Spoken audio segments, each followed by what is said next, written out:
This is brought to you by Snapdragon Elite Gaming, Monster Energy, DHL, and the United States Air Force.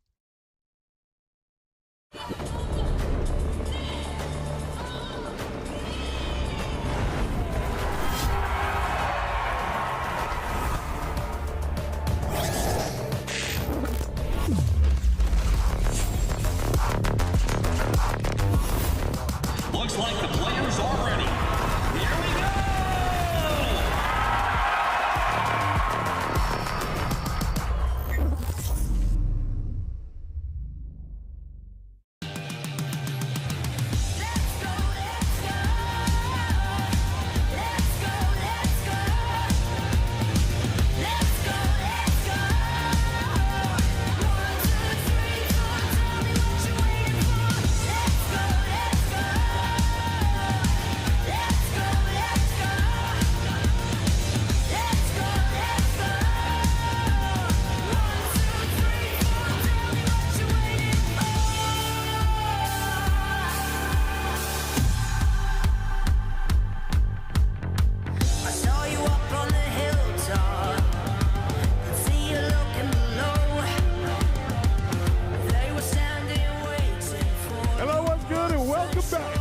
To Call of Duty Mobile. Day 2 of our World Championship, but really, this is where the action's getting started. We've got our bracket now, so 16 teams have turned to 8, and they got $1 million on their mind. Money on the mind, pride on the line, and my casters are ready. I don't need a yap. We need to get into the action. Glitter, CJ Ton, and Infinity kicking us off. Let's go. Thank you very much, F. Good morning, everyone. Welcome to DreamHack Atlanta as we prepare for day 2 of our Call of Duty Mobile World Championship competition. It's going to be a very exciting day as we now have our top 8 in the world ready to continue the fight throughout the weekend for the title of the best for the year. My name's Glitter Explosion. Like F. said, we've got Ton and Infinity up here ready to talk you through all of the beginning of day 2. Ton, are you ready? I'm very ready. I'm looking forward to this one. Yesterday, we had a grueler of a Swiss stage, not just for the talent, but of course for the players as well. I think, realistically, we got a lot of competition yesterday, but this is where things get really, really interesting. The best 8 teams are here. Let's see how it all transpires.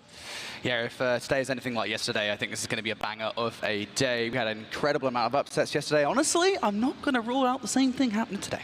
Okay. All right, a little bit of chaos on the cards for today. I wouldn't be surprised if that, in fact, did happen.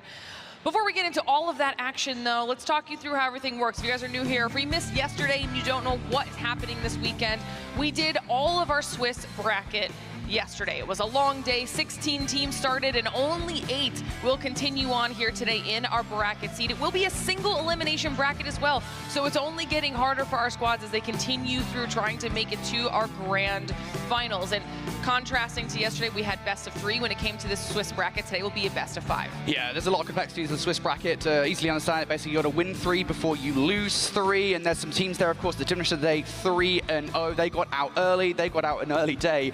Some teams had to go all the way towards the end of the day, but ultimately it was a crazy day of games today. Just so many upsets in the Swiss.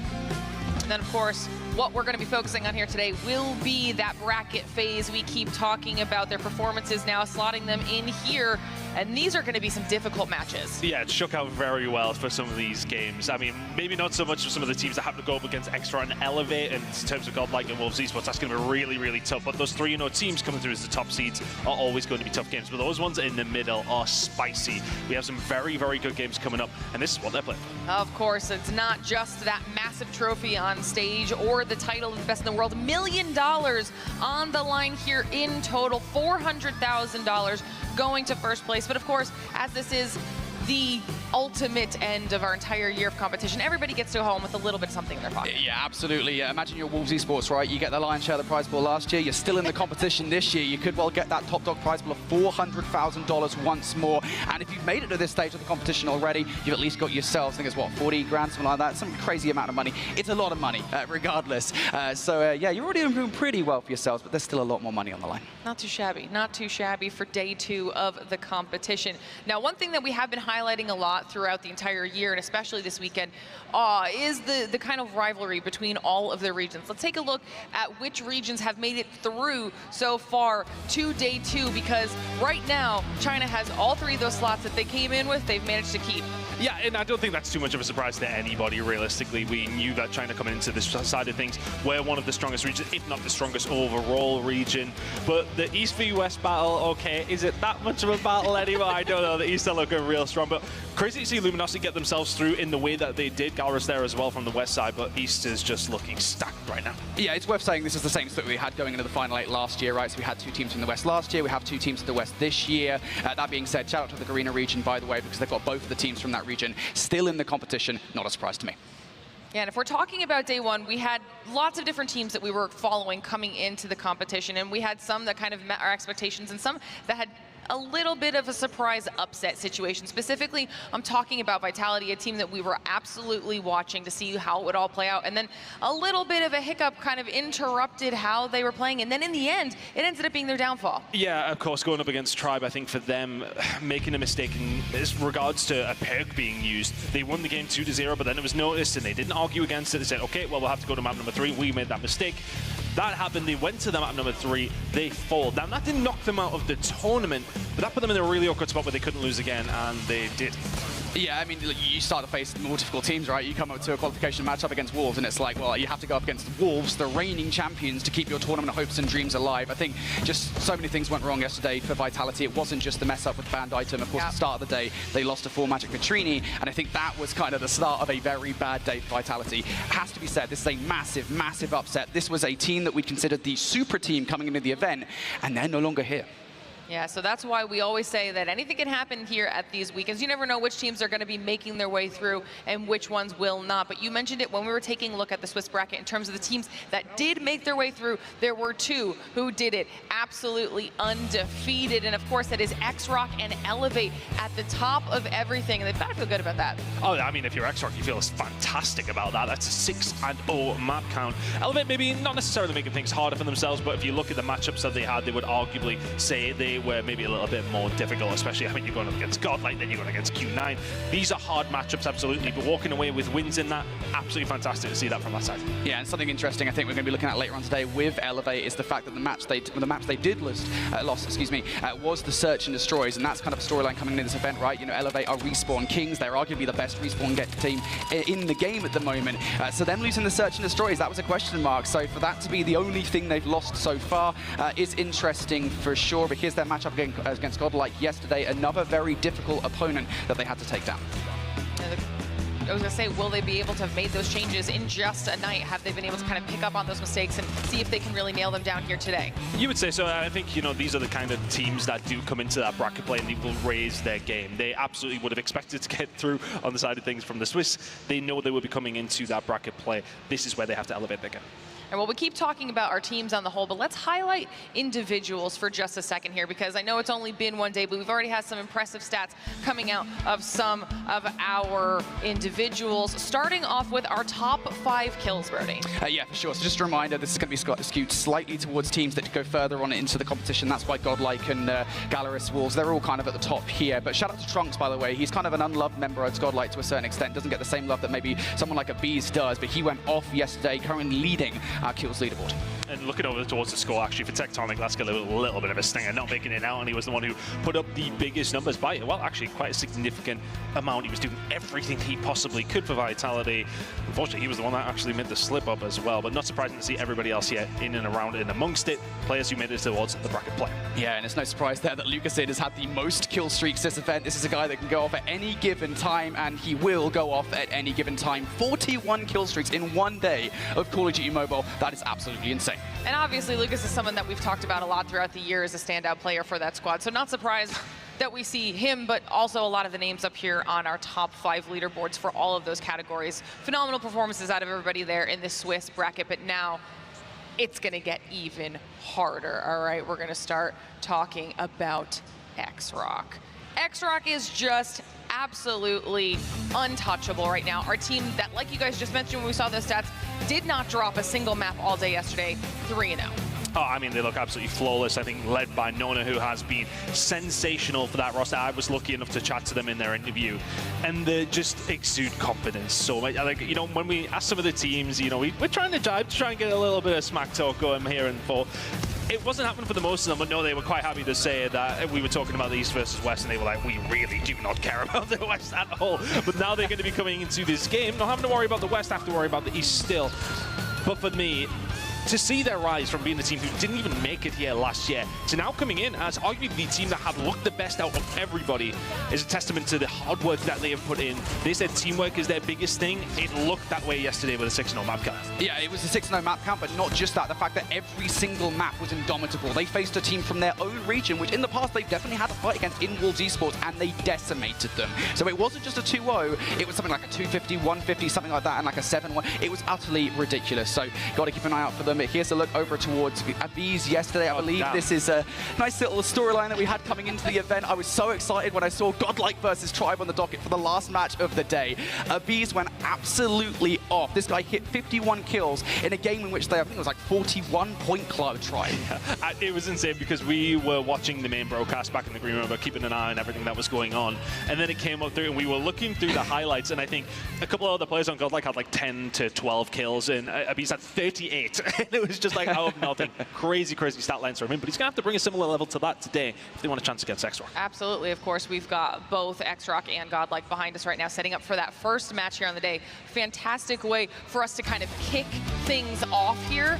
Godlike is not going to be an easy opponent for X-Rock. No, they're not. I think Godlike, again, I think people still underestimate them. The way in which they played Tribe yesterday, I think it proves that they have stepped things up a notch from the 2023 championship. Look, CDSI was not the best event for them. They're even coming into this event with an extra challenge, considering Skull Guy once again could not be here, but Neutrino has stepped in and shown that they are absolutely fine with that fill-in player.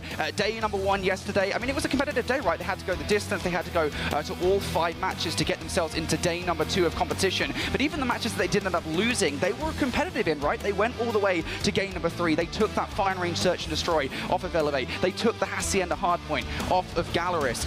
Godlike Esports, I mean, this is still a team that I think if they're able to fix just a couple of nooks in their gameplay, they will absolutely be fine. I don't think X-Rock should be underestimating them here. No, they can't underestimate them, but they will know that a team like Godlike were at this stage last year. They were very much at this stage. They have got that experience on the highest level. X-Rock are coming into it. Yes, okay, they have done this year, but they haven't had that experience on what is now the biggest of stages. They will have to come into this with a different kind of mindset. They cannot underestimate anybody, and they will not. Godlike are a team, if you do underestimate them, they will absolutely punish you. Let's see how things are going to go down, because as far as their stats go, it couldn't be that much different. X-Rock had such a clean, easy day through it, but all the way through, Godlike had to fight. The fight they did, their hardpoint looks good. Yeah, and I would argue, to be fair, I think Godlike probably had the more difficult day yesterday. I think X-Rock's most difficult opponent, of course, was Wolves in that 2-0 matchup. And again, I do kind of wonder, and Wolves fans are not going to be happy with me saying this, I wonder how good Wolves are at this tournament, because they didn't look that good against Galaris, even though they ended up winning, and certainly versus X-Rock, they got dominated. So I don't know if X-Rock kind of had the same caliber of competition yesterday. That's why Godlike's stats don't look so peachy. All right, well, I think this is going to be great for the storylines here. Now, don't forget, everybody at home, it's the single elimination portion of our competition. So this is do or die for every single team that we're going to be seeing in our matches here up on the main stage today. Whoever wins will survive. Whoever loses does drop out of the competition. This is everything our teams have been playing for. They're going to be looking to raise this trophy above their heads at the end of it all. And you guys were talking about it a lot when we were kind of highlighting these two teams, but we heard it from almost every single player when we had interviews yesterday. The biggest thing is to not underestimate anybody in this competition. If you've made it this far, regardless of the region that you're from, anybody can always surprise you. So you have to go in treating each match as if you're going up against the best. I think realistically, you know, when we've been in the studio and we've been there for the past 6 months looking through all of these teams, you see the top teams in the region and what they do to some of the other teams, and you're like, oh my god, these guys are insane. And now they're coming into this as like top 16 team, like, you know, they're not realistically near the top, but these guys know what they are doing. The elevation in terms of competition when you get to this stage, is very large. So you need to make sure you are locked in for every single game that you go into. Yeah, let's start picking up this max set then. So this is actually a very interesting one because we did see these guys face off against one another at CDSI. That was a 3-0 to X-Rock, and all three of those maps are in this map set: the Summit Hardpoint, the Tunisia Search and Destroy, and the Seaside Control. And the long and short of it is, not only was it 3-0, it was a dominant 3-0 for X-Rock. So I'm intrigued to see those maps make it into this series. Not only that, though, I'm kind of feeling like Godlike maybe messed up with the Search and Destroys here, because there's only really a couple of maps you wanted to avoid against X-Rocks. One of them is Fire Range, and the other one is Tunisia. I certainly wouldn't have let the latter of those two through, because it's like, X-Rock's Search and Destroy map pool is not that deep. Just veto one of those maps at least. I think realistically, though, we were just speaking about it before on broadcast. Our theory is that they looked back at this game, said to themselves, right, okay, these are the games, the maps we played against them, this is where we went wrong, let's fix it, let's go back and do it again. So it's comfortability knowing that when you are playing them on this map, you know what to expect, maybe a little bit more than if you throw something different. So there's theory, there's method behind the madness, potentially, we'll see. Yeah, and just very quickly here as well, I should say that Fire Range Search and Destroy isn't that much of a surprise to me because it's the map that they took off Elevate yesterday. So I kind of expected that was the one map was like, I think Fire Range Search and Destroy is going to be in the best of 5. And I was right. All right, well, we've got just a few more minutes here before we get in. The game should be about ready. Give me your quick predictions before we get into this time. I'm going to start with you. Well, I did say when we were talking about it backstage, I really think X-Rock are going to come in here and absolutely smoke it. I think they're going to say, I think they haven't lost a map, and I think they will continue to do so today. 100% hit rate so far, by the way. I feel like this is going to be a 3-2. Honestly, I feel like Godlike's way into the series has to be the hard points. They've had a phenomenal hard point game all weekend long. That is probably also X-Rock's weak link going in towards this best of 5 as well. So that's what I think they're going to get, but it is going to be X-Rock in 5. All right, well, give me these other predictions as well, because I think we've got both Shift and Proper's thoughts on this matchup. I want to see if they agree with you guys or if there's a little bit of a disparity here.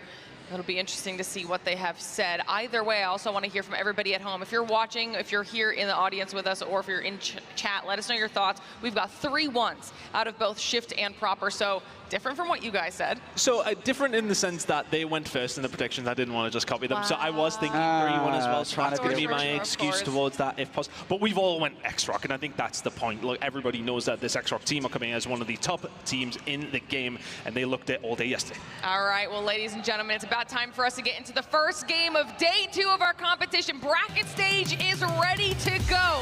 Let's dive into it. Summit Hardpoint to kick things off between these two teams. X-Rock are one of those indomitable teams that everybody would have looked at this weekend and said these are going to be one of the teams to beat. They head into bracket play as the #1 team. It's going to be so difficult for Godlike here, but have they got it within them, Brody? That's the question we're going to find out the answer to very, very shortly. Yep, Summit Hardpoint, of course, this was a map in which Godlike have played this multiple times against top teams, not just here, but at CDSI, and they have not been very successful of it. So it's an intriguing pick for the battleground against X-Rock, but let's be honest, is there actually a good battleground that you could have against a monster team like X-Rock? But never count out a roster like Godlike. They're going to be going into this one looking for some early P1 control time. We always talk about the fact that early P1 control sometimes kind of catch teams off guard. It can. You can see teams pick up 20 to 30 in this one, absolutely no problem. That's what Godlike are trying to do, and the Trunks finding 2 just like that. It's going to help things along the line. Found the 3rd kill off cam as well. But for X-Rock coming into this, they know what to expect. They had such a comfortable day yesterday, but some would argue that maybe too comfortable of a day hasn't set them up for a high level of competition. Yeah, I think they're still going to be ready for that ultimately, right? They're not going to come in underestimating Godlike here. They're not going to be underestimating, I think, anybody left alive in this competition. Everybody is playing at the highest level of Call of Duty Mobile here, and Godlike, absolutely one of those names to still be concerned about. Off the start of this one, though, Godlike looking better off the back of P1. I've got a feeling that X-Rock might be able to grab this last few seconds of time unless those kills do start to come through from Godlike. They're definitely trying for it too, and just looking for the last couple of kills here inside. Oh, but it is going to be X-Rock that should be touching his towards it. Yeah, having a look towards those final few kills that came through towards the end of P1. A lot of them going over towards those P3 spawns. A slight one's come in here through Neutrino. Now he's going to be looking to try and get some control of this as early as he possibly can for the side of Godlike, as P2 is ongoing. X-Rock picking up time. It's all about the battle for spawns, which Godlike right now are winning. Yeah, sure. Godlike in control of those spawns, but they can't really afford to give this time away towards X-Rock, so they're going to hit this over and over again. Flanking plate coming through from Prevail here. What can they deliver while the rest of the team make their way through the front of this hardpoint? Prevail is actually going to pick up one gunfight here, turns the attention of X-Rock towards that backline. Is it good enough for Godlike to get in through the front? No, we'll find 3. So the answer is no. There's 4. There's 5. He just does it all on his own. The equalizer's been popped quite early here from No. Happy to lock down some time here. I think they know they didn't have the spawns. They might have them now. It's a bit of a split for both these two teams. You can see there's one player coming in around the flank with P3 popping in 10. It's going to be there for X-Rock. He's playing so patiently. It's going to be about these gunfights, but inside of the point, it's going to go the way of Godlike. They'll pick up the scrap time, but there is an enemy behind lines right now in terms of where the spawns are for Godlike. They think they've got it clean. X-Rock have got somebody behind them. Yep, Sueno needs to win this gunfight, and he does. He takes Neutrino down. That's going to up the urgency for Learn. He was already activating the Sparrow inside this hard point. He's already finding kills, spamming the Sparrow for a couple of kills. Is that good enough to get Godlike in? Flipped it. They managed to get the way through, so Godlike are going to have to come through the front door. Something they were working on pretty much from the word go over towards P2. War Machine's out on either side of things, and they are pretty much having the battle down ice. It's actually going to be on the side of Rua. They won't manage to get a hold of that, and it's still control here for X-Rock. It shows even though that, you know, we're thinking about P2, you're thinking about it early doors when you want to get that P3 rotation. They did it with one player towards the back. You've got to give a lot of a shout out to Sunuo.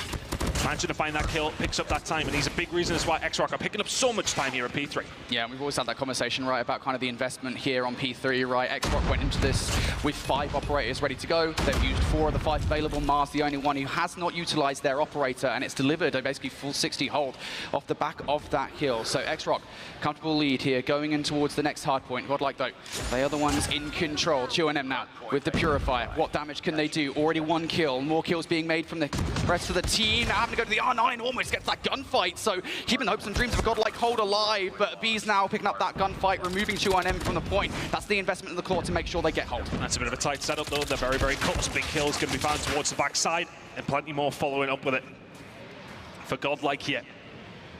Investing quite a bit, but after that decent time from X-Rock and the previous hill, Godlike have to answer back in some sort of way. And they try to find a way through. Gravity Vortex gun, nail everything else working in his favor. They managed to find a way through. 30 seconds still to play for here. Godlike close spawns, but it was momentarily X-Rock inside the point, and still is as they find the kills towards the front as well. Yeah, now they flip the spawns out for the back 25 seconds as well. If you're a Godlike, you can't really afford to not hit this time, so you will do so, but I don't think you're even really going to get close. X-Rock are watching every single line of sight at the moment. One player attempting to slip by here. Learn, not going to happen, not when X-Rock are doing X-Rock things here in map number 1. This lead is starting to get a little bit out of hand at the start of this game, Ton. Yeah, looking over towards their previous matchup at CDSI, it was a 250 to 157 win for X-Rock, and they are pretty much on for that kind of scoreline right now. That P3 rotation was really what was impressive, and the fact that, for me, when you go over towards P4, you limit the side of Godlike to so little in comparison to what they could have had a hold of. It felt like the spawns were with them the majority of the time, but X-Rock through the front door is what seems to be working out right now. Having a looking over towards the kills for both these two teams, it is No leading, and of course already bringing in the equalizers over towards P1. They know there is good time up for off here. Yeah, X-Rock now going to invest here as well. War Machine and equalizers into the play. We saw No was capable of these earlier on. How many more kills can he get? Couple easy pickings for No. There it is. X-Rock getting all the kills around the hard point, but there are players inside to be aware of. Trunks one of them. They will get taken out of the equation. B's still trying to be annoyance here as well. No on the hunt for that gunfight, and they will get it. X-Rock, I mean, you're comfortable with not necessarily getting this time. You are making Godlike feel so frustrated at the moment. You're being so annoying. You're being competitive over towards P1, and you've got those spawn sides that you really want to keep a hold of over the next 2 minutes. Everything coming up X-Rock right now, but Godlike have managed to find a way through for the final few seconds. It is a minute amount of scrap time, but still getting themselves back onto the board is important. As far as operators go, 2 on either side of things to be used to try and get some good time here at P2. I think if you're Godlike, last time around you lost the spawn, you didn't get a great amount of time. You need to make sure you do 1 of 2 here as we head in towards P2. Godlike just need a full 60. They need something. They need Neutrino to get some kills here with the War Machine. They need the kills, and they're going to find a Neutrino for 3. Surely not number 4 Neutrino. Clearing house here on P3 or P2, and Godlike Esports now in control of this hard point, but they have to flip these spawns sooner rather than later, and you can start to see them getting favorable positions to do that. But you could say that all those kills come through for Neutrino, but what if they actually managed to get a hold of? Well, they've actually now managed to flip the spawns. They pushed through with the pressure that they had, and now are missing. Trunks hits his 20th of the game. Godlike getting some good time here. Over towards P2. P3 spawns are looking good as well. This is the path back into this game. You are currently 60 points down. You get this scrap time. You go over towards New, and you get that full 60. Hold your operators for it as well. You've currently got 3 ready to go, but there's one player being a little nuisance in the middle of the map. Sunuo is trying to be sneaky like. How much damage can he do? Same guy as last time. He managed to find a breakthrough, managed to get those spawns for the side of X-Rock. Oh, Godlike going to fold under this pressure once more. Oh, can they hold on to it? Suono is going to make the move in from behind, but the rest of their team, well, they're already dead because the Sparrow is out. No can find one, but everybody else dies. Godlike, hold on. Initial hold is good. There goes one operator from Godlike. They've still got one ready to go. Abee's now just going to pre-fire with the claw around the front. This is going to guarantee at least 10 to 15 seconds of time just by nature of how good this claw actually is. And nobody from X-Rock can get close now. Next is going to be Prevail here with the equalizers. Godlike is doing incredible work at the moment. They wanted to come back in towards this game. Feels like time, that's exactly what they've done. 25 seconds to go on P3. They've controlled it the majority. Can they control it for the full 60? X-Rock are not going to let that happen, surely. They're finding a couple of kills. They're trying to keep that pressure on. They really want to keep Godlike spawning towards this backside, and they are doing that now, but they can't find the kills as Prevail will walk on through, say thank you very much, I'll have two. Is the third on the table? Absolutely it is. He finds it. That's the hold that Godlike needed to get them back into the game. 4 kills from Prevail. X-Rock walk away licking their wounds. Yeah, they've just had a player spawn out as well, so there's an opportunity here for Godlike to immediately break on towards Nu. They have the numbers to make this one work.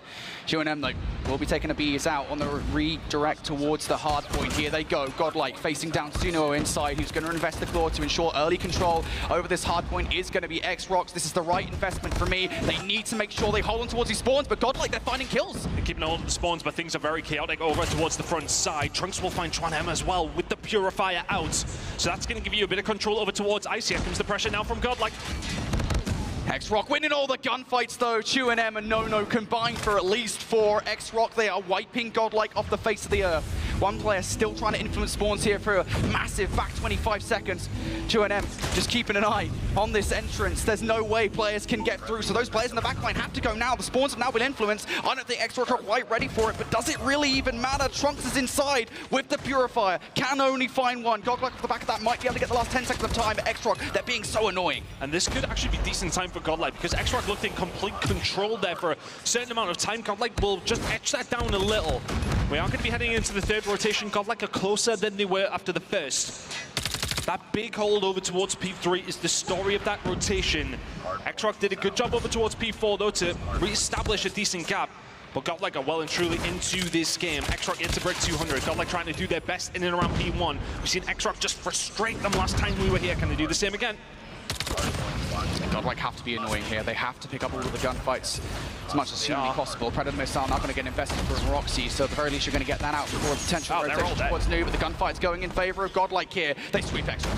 They managed to do it, pushing in over towards the ice side as well. They're trying to get some sort of control for that P3 flip, but when things start to get chaotic like this, when the game starts to get close, you stop thinking about those kind of moments where you need to be thinking ahead. You start to think about the here and now, and the here and now. Prevail did have the equalizers out, doesn't find a great deal from it.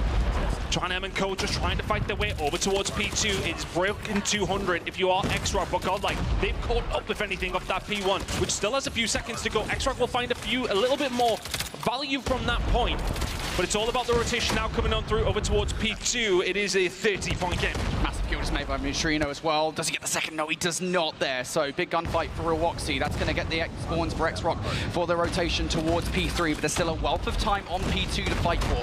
Godlike will invest in for it. Abee's with the claw on the other side. Roxy's got the war machine ready to go. What can Abee's get done here? Pre-firing. Big 1v1, and Roxy's going to win it. So that's going to be the war machine over the claw. X-Rock now on the assault. X-Rock in a really good position now for this one, but they lose 3 gunfights. Godlike get themselves into control. We thought if there was a route for Godlike into this game, it was going to be Hardpoint. They are making a game of it here over towards Summit. X-Rock in control, but a lot of investment coming in from both teams. Neutrino will find 3 with 1 bullet of the War Machine, but it's No with the Equalizer, who just about gets a solidity for X-Rock. Godlike need to find a way through. They need to be thinking about spawns. Backs against the wall. Yeah, split spawns came in there for X-Rock, so that's how they're able to get through. No surprises Godlike. Now he's guiding them more. No, my God. X-Rock now looking for the last 15 seconds of time. Godlike Esports now going to be looking for that rotation. X-Rock can't get it done here. X-Rock can't get it done here. You are absolutely right, but Godlike got the spawns off the back of those kills that came through. The splits do not work out in X-Rock's favor. And what happened last time that we went to P3, Godlike found a nearly full 60. They're going to need to be as flawless again. X-Rock only 7 points away. Yeah, but they don't have the same kind of utility this time around, right? They just utilized their one operator they had. That's the Sparrow, and it's gone. So Godlike now have to get it done with the weaponry. Here comes the spawn flip. Can they manage to try and find the way through? The spawn flip is going to be there. The kills are going to be there for X-Rock as well. Godlike held on so well last time around at P3, but they fold under the pressure. 250 to 201. Godlike made it a game halfway through that, but X-Roc's lead never wilted whatsoever. To get the job done, P3 rotations be damned. It's a map #1 win, the #1 seed coming in to call champs. Way into the series for Godlike. I'm not going to say it's closed just yet, but that was one door that has certainly been so. X-Roc in that hardpoint look just indomitable. Certainly earlier doors, what was it, a 60-70 point advantage they built off the back of that first set, not only with a solid P3 rotation and hold, but with a crucial break on towards P4. And Godlike, I mean, they might well have woken up in the second set. They looked phenomenally better, but it just was not enough. Looking back towards it, again, you can just see the way that X-Roc play here in the respawns. Hardpoint certainly, I think, something they would have had to work on coming in towards champs, coming into even towards CDSI. Feels like that's definitely paid off, just looking at the way they play around hardpoints. I mean, No was just taking over when he needed to, right? I mean, even that P2 moment that we seen towards the end of the game there, for all them finding those 3 kills, and they actually did mean that the spawns were flipped after that split that came through.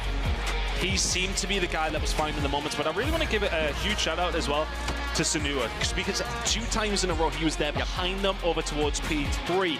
Didn't make it work the second time. The first time he pretty much flipped it all on his own.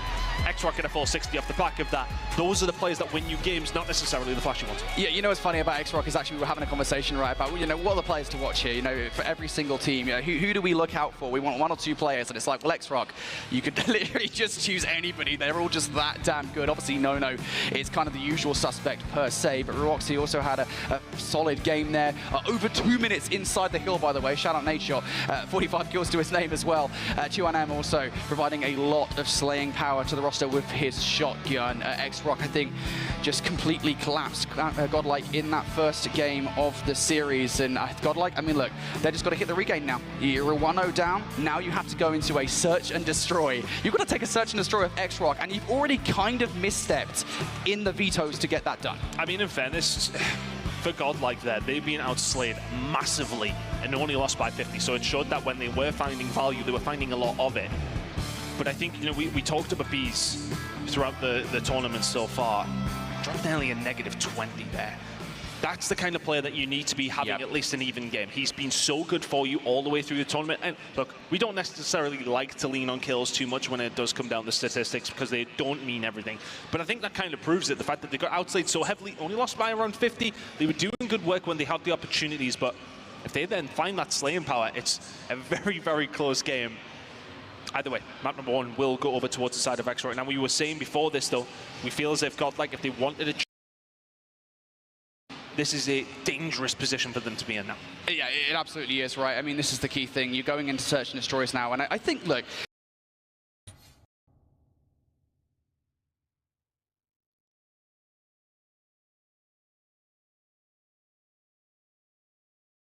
they are beatable in search and destroy, but I think even between that, between CDM and CDSI, they have like a plus 75% win rate on search and destroy. And again, I have to refer back to the veto process here. You've chosen to play fire and range search and destroy. I know that Godlike probably think that's their best bet because they beat Elevate on it yesterday, and they looked phenomenal on it yesterday, but it also happens to be one of the 2 maps that X-Roc are significantly comfortable on. And, you know, it's one of those conversation points that we always have about the veto process, right? It's like, do you veto for yourselves to make yourselves comfortable, or do you veto against your opponents to make them uncomfortable? And I'll be honest, I think against a squad like X-Roc, who are the best team arguably in the world, you know, arguments around Elevate, whatever, I think it has to be the latter. To be honest, I think you do need to be vetoing against them. I don't think they've done that. It's hard, isn't it? Because it's like 6 of one, half a dozen of the other, right? It's a difficult one to kind of put yourself in that position, but with their backs against the wall and 1-0 down, that position for Godlike is starting to feel a little bit real. Now, which way should we have went? We're about to find out, because firing range is loading up into the search and destroy. We go. It's going to be a difficult one. X-Roc now looking just so solid. That will, of course, be 7 maps in a row here at COD Mobile Champs. They're looking to make an 8 and 9 and advance on to the final day. Godlike still very much in their way, though, here, Brody, and a firing range that doesn't necessarily favor them, but have they got it in them? Absolutely. Yeah, you were talking about Suno in the last game. Watch out for him here on firing range. He's going to be sniping the hell out of Godlike, trying to get those entry kills.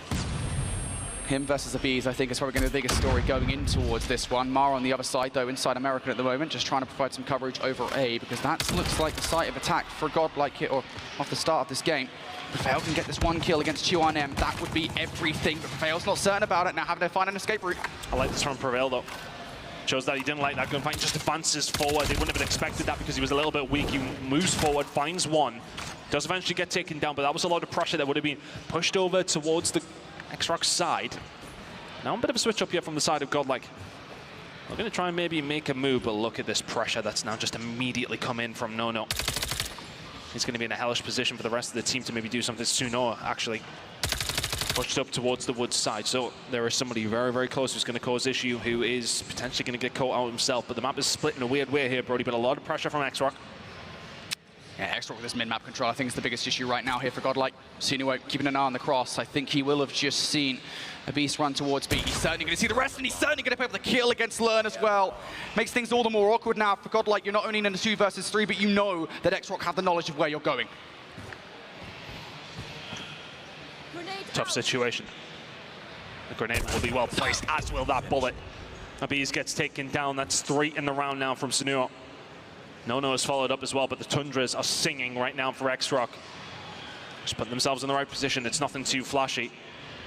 But if you're Neutrino, you are going to get an opportunity here. That bomb's going to go down, but I can imagine you're going to get collapsed on pretty quickly. It would take some sort of 1 versus 3 to pull off the round number 1 win. Thought for a second there he's going to make a wrap around the middle of the map, but no. Neutrino now looking for it. Has he just found the perfect timing in behind enemy lines? You need better shots than that, though. He's going to find the first kill against Sunuo. No immediate trade. Neutrino might be able to hit the regen here with some good timing. Even finds a second kill, but Roxy's going to take them down. 1 versus 3 denied. Got a little bit scary for X-Rock there for a second. He got some good timing as he pushes around the back of the B side, but I think if he hits those shots a little bit crispier on that first gunfight, he's got an even better opportunity. But either way, X-Rock will find the win. I think they would have liked it to be a little bit cleaner in that 3 versus 1, but you take the scoreline at the top of your screens as the most important factor. Doesn't matter which way you get it. Over towards it, we go. Again, just reads Abiz. He's got their number, and Learn's trying to survive. Get away from A, my God. Chuan-M going to run down the middle of the map. He will find one, not the second. Trunks will be able to answer back, but momentarily he's left all on his own in a 1 versus 4. Different look from X-Rock. They get aggressive and they punish Godlike. If you guys want to look up the dictionary definition of the word sniper rifle, you might find a picture of Sinuan where Trunks now 1 versus 4 has to find the perfect route through the middle of the map here. Not only to pick up these kills, but to actually grab the bomb as well. Things just so awkward. Might be able to find Nono right in front of him. He gets the timing. There it is. Finds that kill. Does he escape in towards the line of sight of another player? No, he's actually picked the perfect route to get away. He's done well to get the kill and get out, but his big problem right now, no bomb in the back pocket, no information. But X-Rock haven't got a clue either. Trunks making his way around, just trying to find a little bit of information where he can, but like ships in the night, they have passed each other. And this has become from an impossible situation for Trunks to semi-plausible here, Brody. Yeah, I feel like if you get this bomb down, which of course I think is the precursor to any kind of 1 versus 4 scenario, you have to be fast about getting a follow-up gunfight. And I think he's been too slow about that decision because he's going to have Mark raining down upon him sooner rather than later. Or maybe not. Trunks still not sure about this one. You don't actually have a lot of time to make a decision. He's trying to check all the different corners in which a player could be located. Has just spotted out Sunuo, but again, the shot's not exactly crispy. And now Sunuo will just get away, play their life. Trunks will try to get this bomb down, but I think there's no chance. He'll try for it. Even if he does, it will be diffused, and the kill will come through either way. X-Rock very patient there, in fairness to them, because I think there would be so much in the fact that you find all those kills early does, you start just sprinting around together to try and find out, but as soon as they don't have that information on the last player, they take their time. Right decision made. X-Rock. Shock and awe at the beginning of the round is really what won it for them, but good job either way. He's looking for a shot here to try and answer back to what has been some phenomenal Tundra play from the side of X-Rock. Hasn't been able to quite get things going in this series, and he was somebody we did highlight from the side of Godlike, who has been a huge catalyst to everything good they've been doing. Hasn't really got himself going here on Saturday. X-Rock just looking so much better right now. They're shutting down the key players on Godlike. And Godlike, I mean, they just look so concerned about moving forward, right? They really want some kind of first blood before doing something. And once again, they've lost it. Prevail going down by the hand of, would you guess it, Sunuo. And Godlike now in this effort just continuing to be bullied by Sunuo. It's such a factor having a sniper player who is doing this to you on firing range. So difficult to get away from him. He just seems to know where everybody is. It's a little bit of bad timing there. He may well get pushed by Learn. Actually, it doesn't bloody matter because he's just not missing bullets. Learn will walk into the cursor. And now all of a sudden, Trunks and the Bees left all on their own. It has not been a fun time on firing range so far. Still time for Godlike to try and turn this round around. And maybe it becomes just a little bit more difficult. They are being pegged back and beaten to a pulp. 3-0 now to X-Rock. Yeah, it's just the mid-map pressure here from Godlike. It's insane, right? You win that first blood, and it's just like X-Rock have no, or Godlike, excuse me, have nowhere to go. X-Rock win that first blood, and the mid-map pressure is just insane. Godlike need to do something, and it needs to be a different look, I think, here on the offense. Something aggressive, and here we go. Through the middle of the map, they're going to do exactly that, but they're not winning the gunfights. It's 3 consecutive fights in favor of X-Rock here. Now make it 4, as once again, the wallbang comes through from Sunuo. Neutrino 1 versus 5. Have this fun with this one, buddy. An absolute bloodbath so far here in the Search and Destroy. Always the tough ones to get a cast over because you just don't know where the route back in for Godlike is. Is it potentially with a 1 versus 5? Well, it'd be some way to start the comeback. But even with Neutrino and his ability, his talent, it's just a step too far, surely. The shot's starting to come through. It's another dominant round from X-Rock, 4 to the good. It's just every single time. I mean, Godlike even did try something different at the start of that round, right? I mean, for the most part, the looks have been mostly the same through the first 3 rounds. They try to go aggressive through number 4, and it's those kind of plays where you do kind of throw a curveball and it doesn't work that really does demoralize you. X-Rock in commanding control of this game. And now Godlike back to playing somewhat scared, but they've got 1 player through towards an advanced position. If Trunks can find a frag, that'll open things up for Godlike. It's felt like bad starts to the round have happened, but that grenade just comes from the sky and wipes Trunks out. Bees will eventually get the better of Sunuo, but I mean, 4 versus 4, it's just players like that that are just going to hurt you so much. But there we go, we find another one if we all learn, and we are now into this round. Godlike will get this bomb down, and X-Rock are nowhere near. Yep. So you'll have to spend some time now looking for the retake here. What path do they take? Prevail, trying to be patient, but it's not going to work. Big read from Nono. And now these guys will be on their way. Did Prevail make the communication that there's not just 1 but 2 players on the way? Does not matter because Neutrino not able to get down sites fast enough. Nono's going to take them out. Now numbers here for X-Rock. 23 seconds.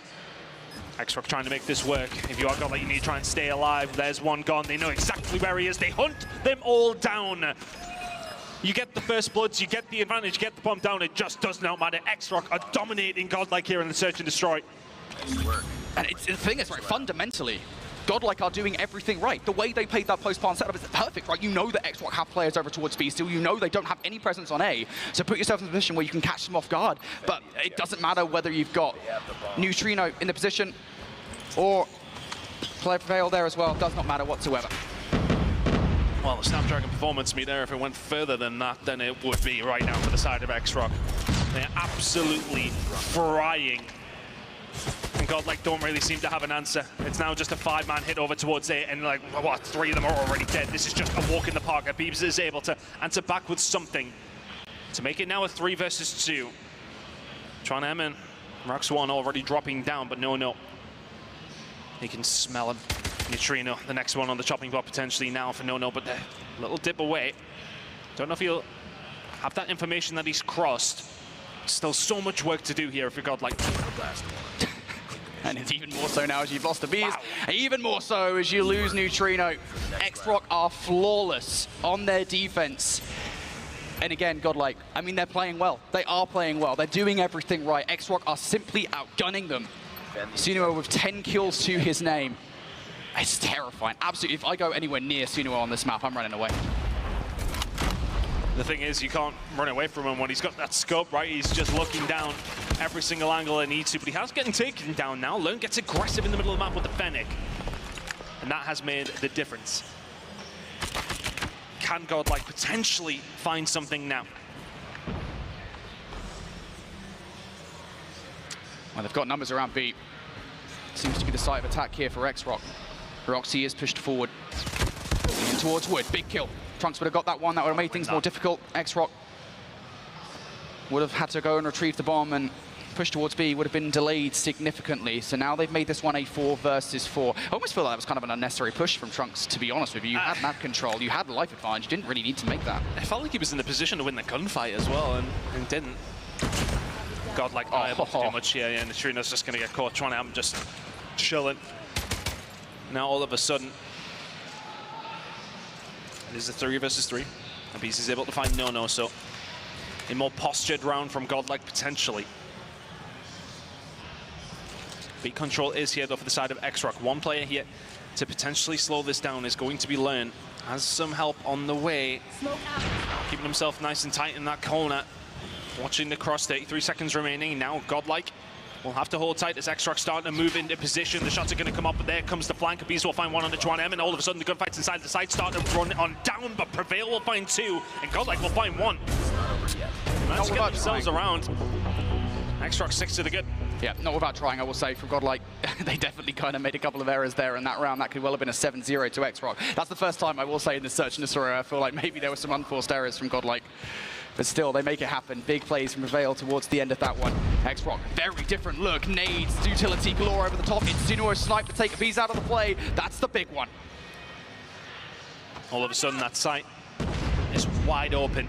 2 players still over towards the B side. If you're Godlike and you need to get yourself over because that bomb is down, Snuro finds another one.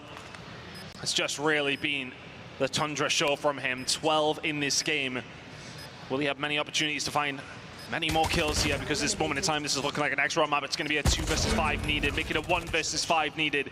They've brought out absolutely everything. Trunks will be able to find 1. Heroic plays needed with 20 seconds to go, and you're just running into gunfire at every single given moment. 7-1 to X-Rock. Domination in the Search and Destroy. Close map number 1, map number 2 could not have been further from it. Boy, X-Rock on Search and Destroy, eh? I feel like if these teams could, they'd probably be at the game modes. X-Rock are just that damn good at it. And I think you guys saw there why. Again, I kind of stressed it throughout the entirety of that Search and Destroy. Godlike were fine. They were doing everything right. They were throwing a ton of different looks at X-Rock, variety of different strategies, and all of them were rock solid.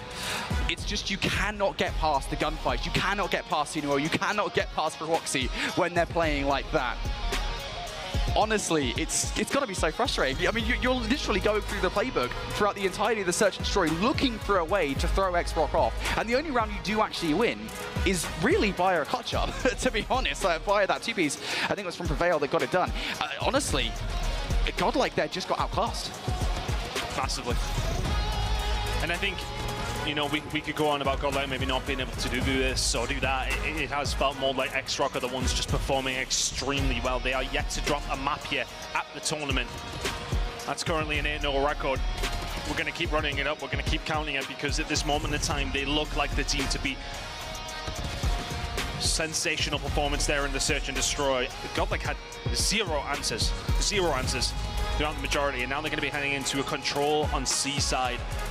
A map that they've lost previously up against the side of X-Rock at CDSI just a few short weeks ago.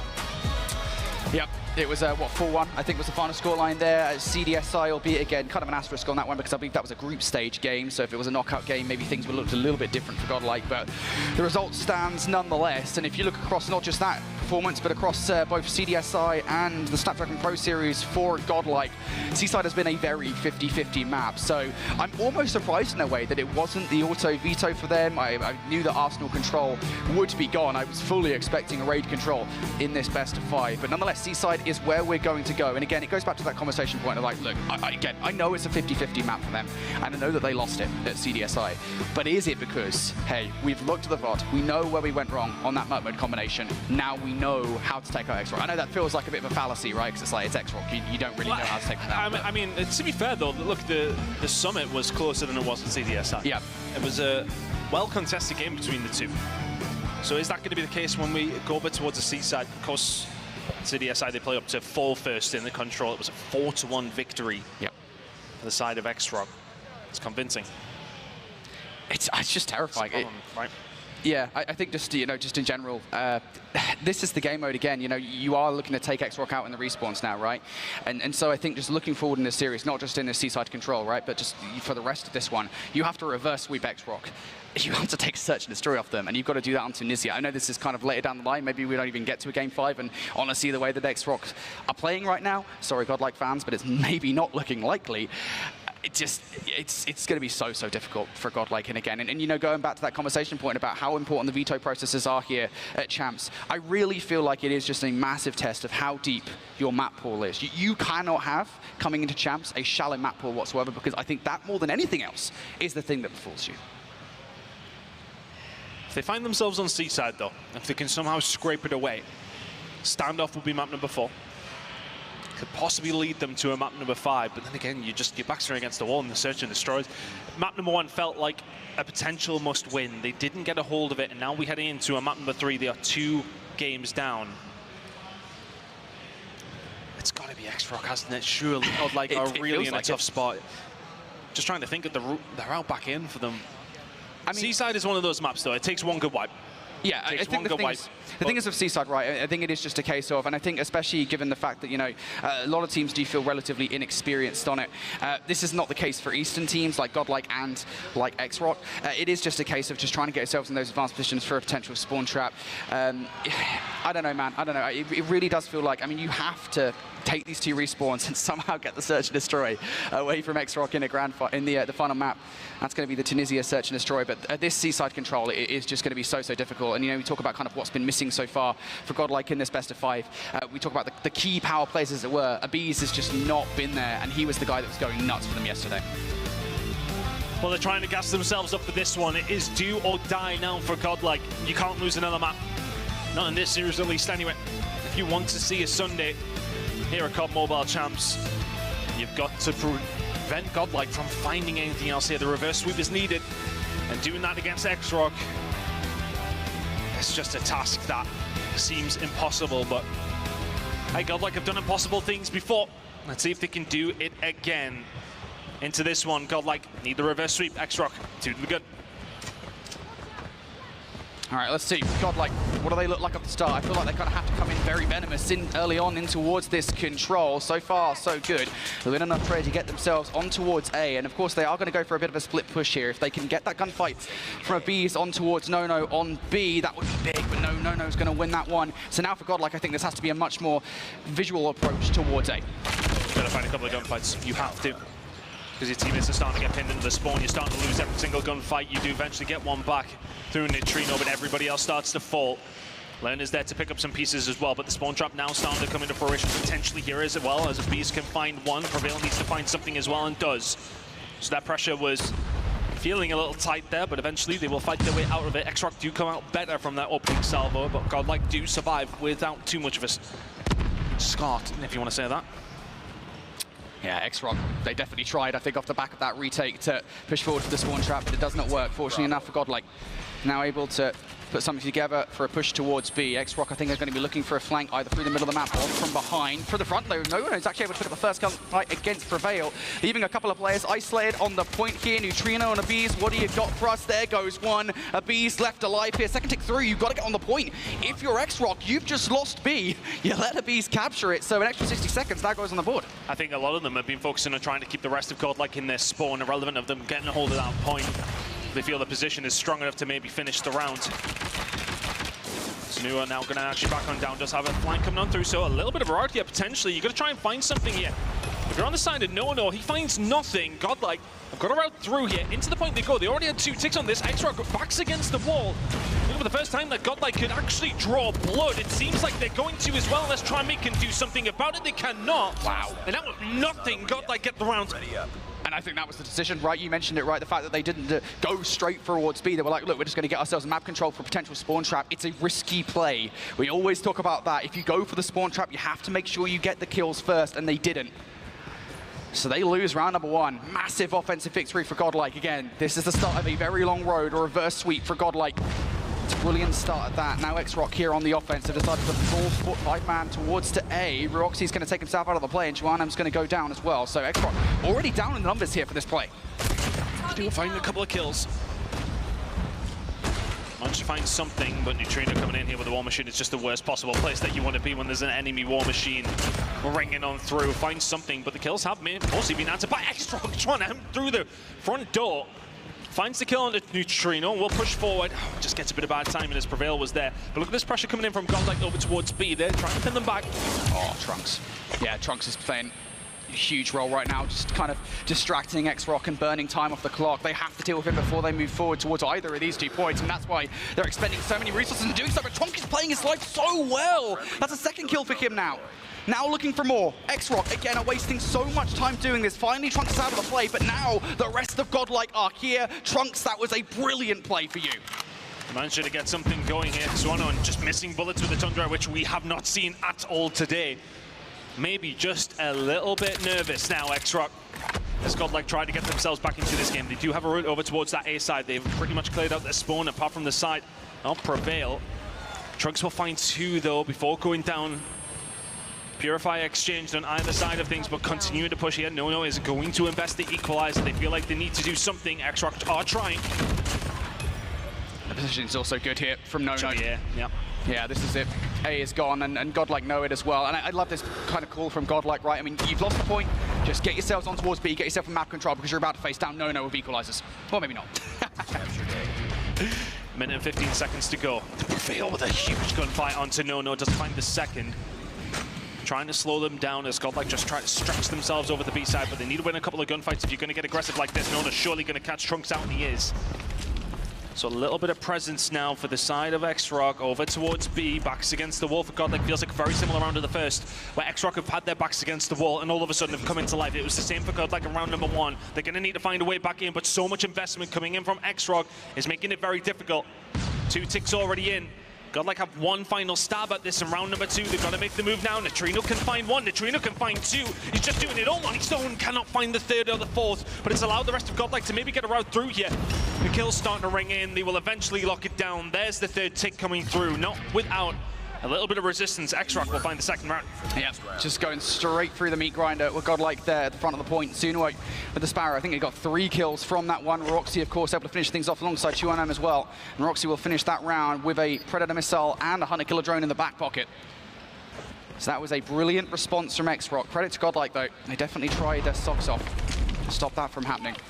Now, split push from Godlike once again off the rip. It's a 4-1 split. Learn's going to utilize the Sparrow to try and do some carnage over by Winery. Will only be able to find 1. So for now, for Godlike, I think it's just going to be retreating back towards B. And you haven't really got that much in the way of resistance right now. No, and I think that investment in the Sparrow, I kind of twisted my face at it at first, but he's kind of invested that. They're pushing up towards it. If he found something great, but the rest of the team already over towards B, so is it a Sparrow for B? Well, okay, you take it if that's the case. Yeah, and on the flip side of that as well, Roxy just brings out the War Machine there. That's actually probably not the best utilization of the War Machine. I think he kind of spammed half of his bullets before he got anywhere near it. Yeah, I mean, you know, it's a Hail Mary play, quite literally, but it doesn't really work out for him. So B is now fallen by the wayside. That is an early capture coming through from Godlike, and Roxy now forced to bring the Predator missile into play. Not just for kills in this situation, but I think for information, they need to know where these players are coming from. Trunks unfortunately falling, as does Learn. So X-Rock have had opportunities set up here. They may well want to spread their wings towards that spawn for Godlike, but right now information is still not really there. Bees will find a kill. No, I believe that was on the flank or through the middle of the map. The kills are now being traded. Strike kill feed, but what can I do here? Not going to be able to find much. Neutrino will find something, though, with the War Machine. These operators have been used so well by Godlike. They found a way through. Yep, that War Machine is everything here for Neutrino. Already found 1. Firing bullets down range. This is not just getting kills, but it's keeping these guys away. Oh! No way! Sunuo!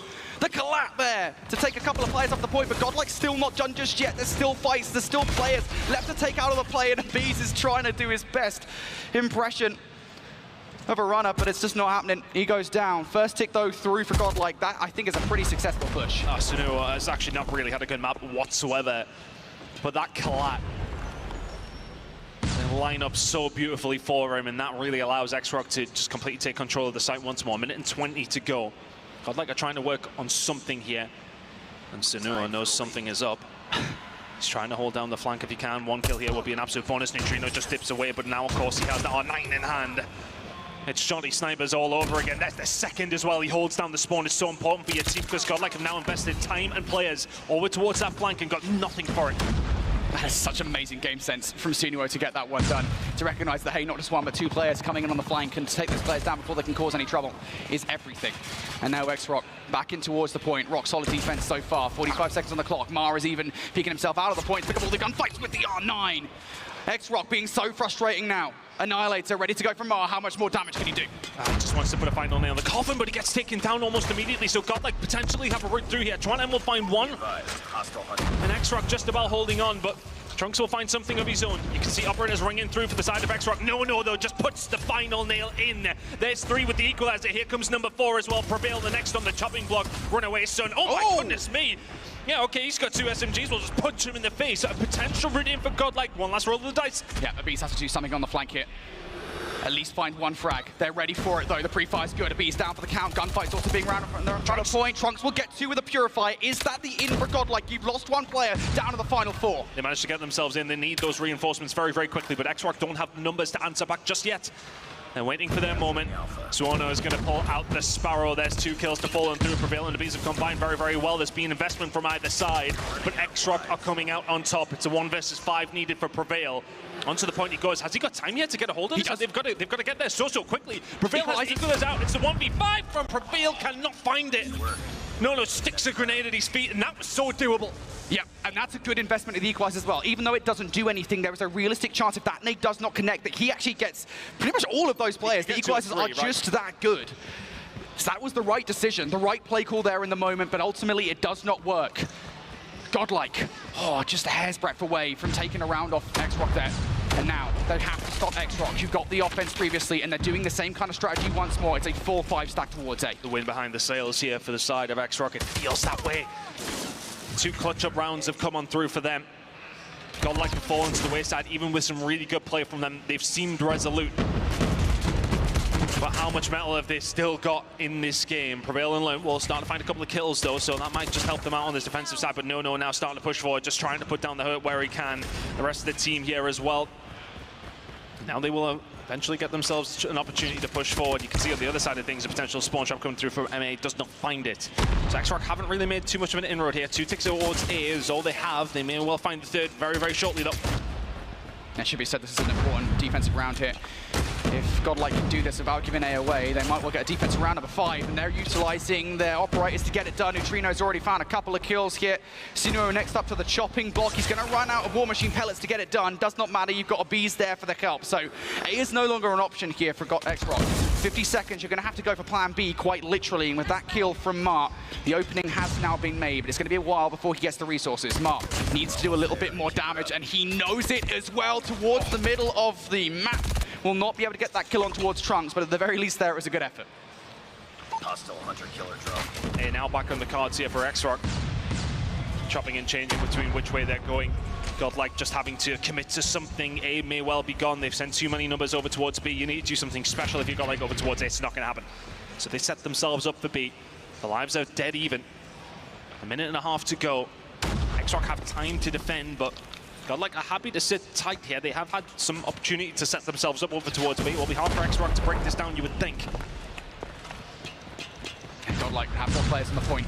There's actually a lot of them very far removed from it. I think they're very concerned about potential flanking player, but that's not where, for the most part, this pressure is coming from. Does not matter, though, for Godlike. They're winning all of these fights around the point. A couple of players through the middle of the map. This will be a late hit from Abyss as well. Is it going to be timed well against these players? 2NM. Opening things up with that kill. No. Going to get the second, and there goes Suno as well. Here comes the investment from Xbox. They want to get this done now. Oh, that's a big grenade coming through from Neutrino, though, and the big one from Prevail as well. That's operator shut down. No equalizer now available, and of course Godlike will have that available at some stage during this defense if they can continue to hold on. War Machine being wrung out, doesn't find anything, so big investment coming from X-Rock, they find nothing for it. Yeah, and Godlike are now back towards the point as well. They were held back. If he could have found something there with the War Machine, that would have been huge for X-Rock, but it does not work. Now Godlike, I believe they've got Trunks or Beezix this time, excuse me, in that position once again to try and distract X-Rock, but they quickly deal with him. So that's one problem out of the way here, Tun.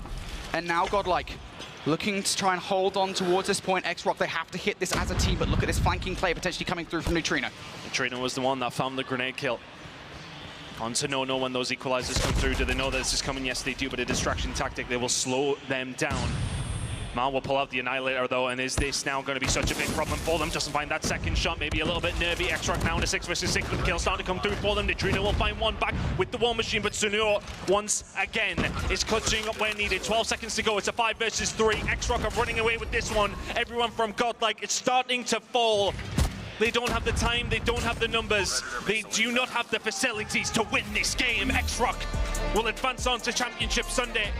They make mincemeat of Godlike, a 3-0 win. Godlike put up a fight, but not nearly enough. X-Rock take that one away. Man, just the minutest of decisions there from Godlike made all the difference, even in that final round. I'd like to see it in the replay package. If Neutrino even makes that flank, if he doesn't go back towards the point with the War Machine, I think they hold on. I think they get to a round number 5, but no. X-Rock will get it done. Man, just so difficult. Godlike, I mean, look, we talked about it, right? The way into the series was the hard points, and the fact that they lost the first game in this series, I think we kind of knew where it was going to go after that. Really, really strong performance on behalf of X-Rock there, but coming in out of Swiss 3-0, we knew they were going to be a dominating force. Really difficult for any of our teams to take on, especially this early on in the bracket stage. Godlike, though, like you said, they made it to the top 8 in the world. Yet again, a strong performance. I think the thing is, though, this just further reaffirms why you need to have a good Swiss stage, because if you go through the very last opportunity, this is your first game in single elimination. It's so difficult when you're coming into this against one of the tournament favorites, but then that's what happens when you don't have such a clean Swiss stage. This is your unfortunate reward, is that you have to go up against X-Rock, which, by the way, the Search and Destroy was flawless.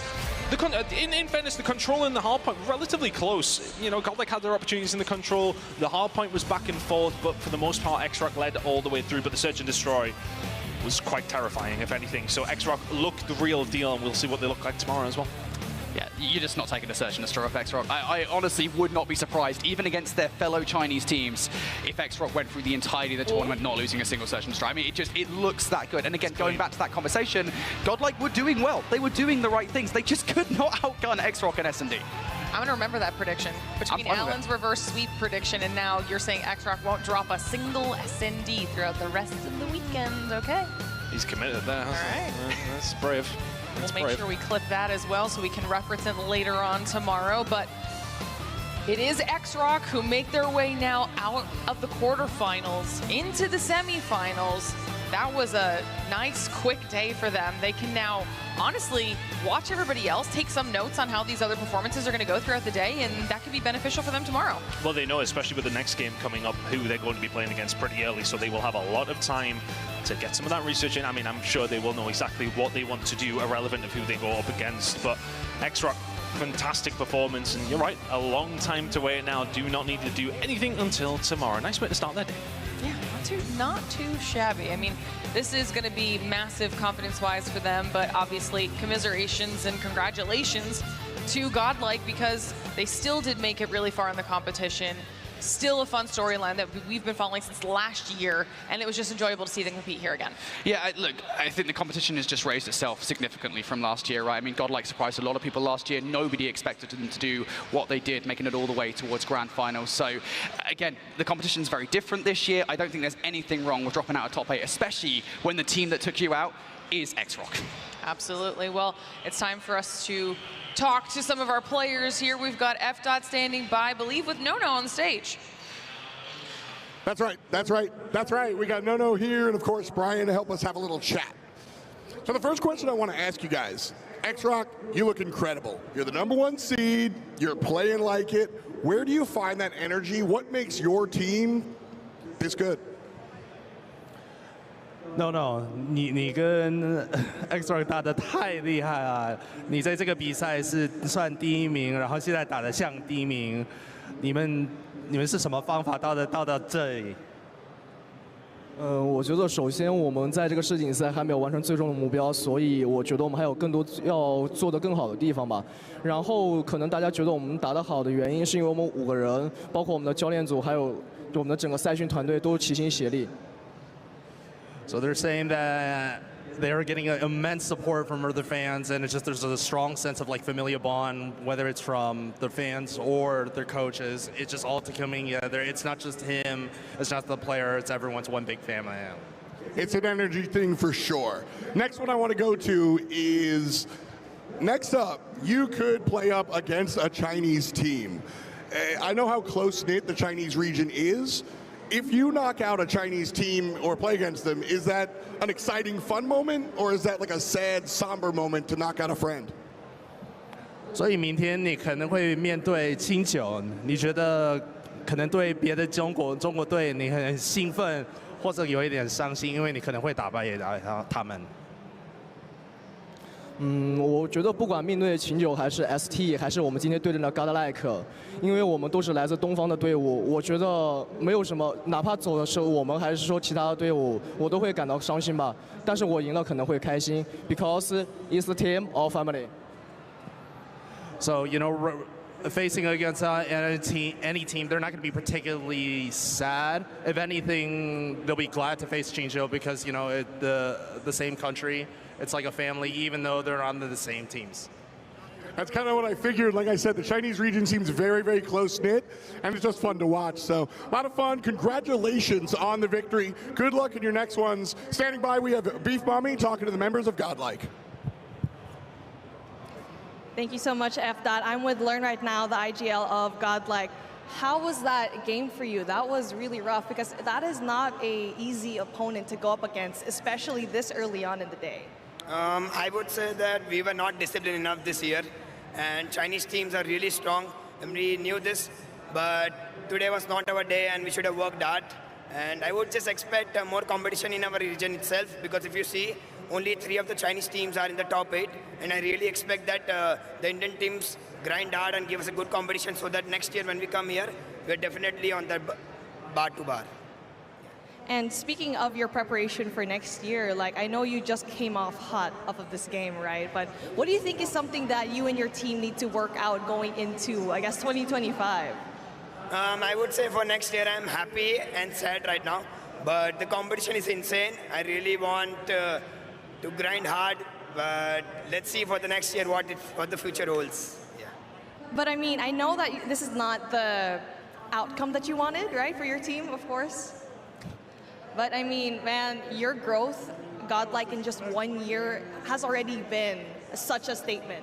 And of course, coming in from day number 1, almost being eliminated. How did that feel like yesterday? To be honest, we learn from international teams a lot, because in India it's very hard. The gaming has just started, and I'm really happy that we got a good experience from here. And the dream is still on. We'll never give up. We'll learn from the Chinese teams. We'll learn from the Western teams. My name says it all, and I'll come back stronger. You gotta learn, and of course, you gotta dream on. Thank you so much, Learn. You have been such an amazing player. And of course, that's not just for today. There's a lot more matches up, and not the only squad that will be crossed off here. Thank you so much, Learn. Again, when it comes to the competition, there's still a lot more things happening today. We'll see you in a little bit. 我们是来自中国的 S-Rock 战队，这次 DreamHack 的比赛，我们将会赢下冠军。The Snapdragon Pro Series is brought to you by Snapdragon Elite Gaming, Monster Energy, DHL, and the United States Air Force.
I'm here with Q9. I'm going to ask them a couple of questions heading into this weekend. What does it feel like being back at DreamHack here for the Call of Duty Mobile World Championships? 感觉都挺好的，就感觉到这就很放松。Which strategies have been the most impactful for you guys this year? Which teammates have been performing at their best? 我觉得这次的比赛，我们最关键的策略是，我们每个人做好自己的那一部分吧，然后就是把平时训练的东西都完美的展现出来就可以。So Wolves last year were a big problem for you guys.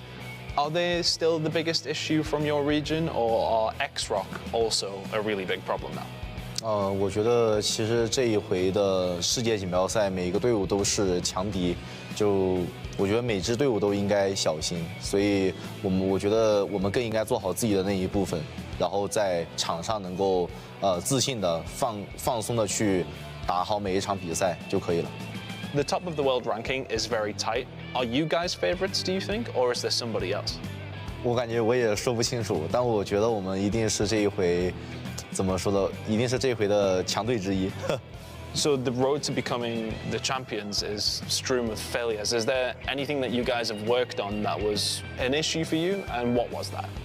我感觉现在的选手的个人的能力越来越强了，然后包括每个队伍的一些战术啊都变得更加丰富了，所以我们要做的就是，可能我们要在个人能力上比他们更强大，我们的战术要比他们更丰富，这就是我们要做的。So you've been named MVP multiple times already. Would you have any advice for up-and-coming players? 我给他们的建议就是多去观看那些顶尖的选手的个人视角，就 POV， 然后平时自己的话也要多练习，就是带着那些一定要带着思考去玩，就是想，比如说在哪些方面还可以做到更好，去做到提升，这个会重要，这会加快你的进步，对。So this is your chance to disrupt the momentum of your biggest rival. Who are they, and what do you want to say to them? 我觉得这一次比赛对我们威胁最大的对手应该是来自西方的所有队伍吧，因为我认为就是东部的这些队伍，因为我们在 CDSI 的那个邀请赛上跟他们有过交手，所以我会认为对东部的队伍我们会更了解一点，但是西部的队伍呢，我们到现在是不了解的，所以对我们来说很未知。我觉得这回他们对我们来说是一个非常大的挑战。Have you got anything to say to your fans who are at home supporting you? 就是想对一直支持我们的粉丝说，就是谢谢你们一直支持我们。然后这一回，特别是国内的粉丝，在这一次顶着时差看我们打这一回的世界锦标赛，然后希望大家继续支持我们，然后我们一定会做到最好的。So that is Q9, our Mobile Masters winners this year. Can they repeat it here this weekend? Welcome back, everybody, to DreamHack Atlanta, where we are live with our Call of Duty Mobile World Championships. It's day 2 of our competition, the bracket stage of our competition, and already a team has been knocked out, and it is X-Rock who continue on and will play tomorrow in our semi-final matches, one step closer to making their way through to the grand final. It's time for us to continue on here with match number 2 of the day, and of course that means we brought back some new casters as well. We got Proper and Shift now to get us through match number 2. You excited to be up here? You ready for day 2? Brits are out, Americans back on top. Just happy to be here. Feel good, feel great. I like that you said new casters because everyone calls me old all the time, so this feels very nice. I like this. Stop it. I'm keeping you young and youthful. I love that. Yeah, I did it just for you, all right? Feel sprightly. Now, you just got to hear from them in an interview, obviously Q9. Well, we have Q9 and Stalwart setting up on stage right now for match number 2. So let's start talking about this squad. Where do you even start the conversation? These guys have understood what it feels like to be at the pinnacle, not only of their region, but for Call of Duty Mobile as a whole. Kind of still chasing that proverbial dragon of trying to beat the champion after coming up short last year to even their fellow countrymen. The same story kind of follows them all the way through CDSI. Look, they have what it takes to be a championship caliber team. I don't think that anybody else can doubt that, but they keep coming up short. You have tons of different players that were so impactful across their entire stage yesterday. Yeah, and I think that's the other part about this Q9 team in terms of like comparing them to last year is that they are a more complete team. Last year it was search and destroy, and that was about it. I mean, yeah, they handled business against teams that were way underneath their caliber, but when we got to the playoff bracket, they really came up short when it came to the respawn overall. That seems to have been pretty darn polished. I think a lot of that is because, like Andy was saying, all 5 players have really taken some individual onus to be better in the respawns and not just rely on each other in search and destroy. Which is even what we heard in the interview. They were saying exactly that they worked on things not only on an individual level, but together as a squad as well, as we get to kind of see some stats here. Yeah, I mean, look, the last few times, it's just one rivalry over and over again. How much can you take for Garena? For Stalwart, it has been pretty easy for Q9, but when they're going up against Garena's best in Elevate, still coming up short.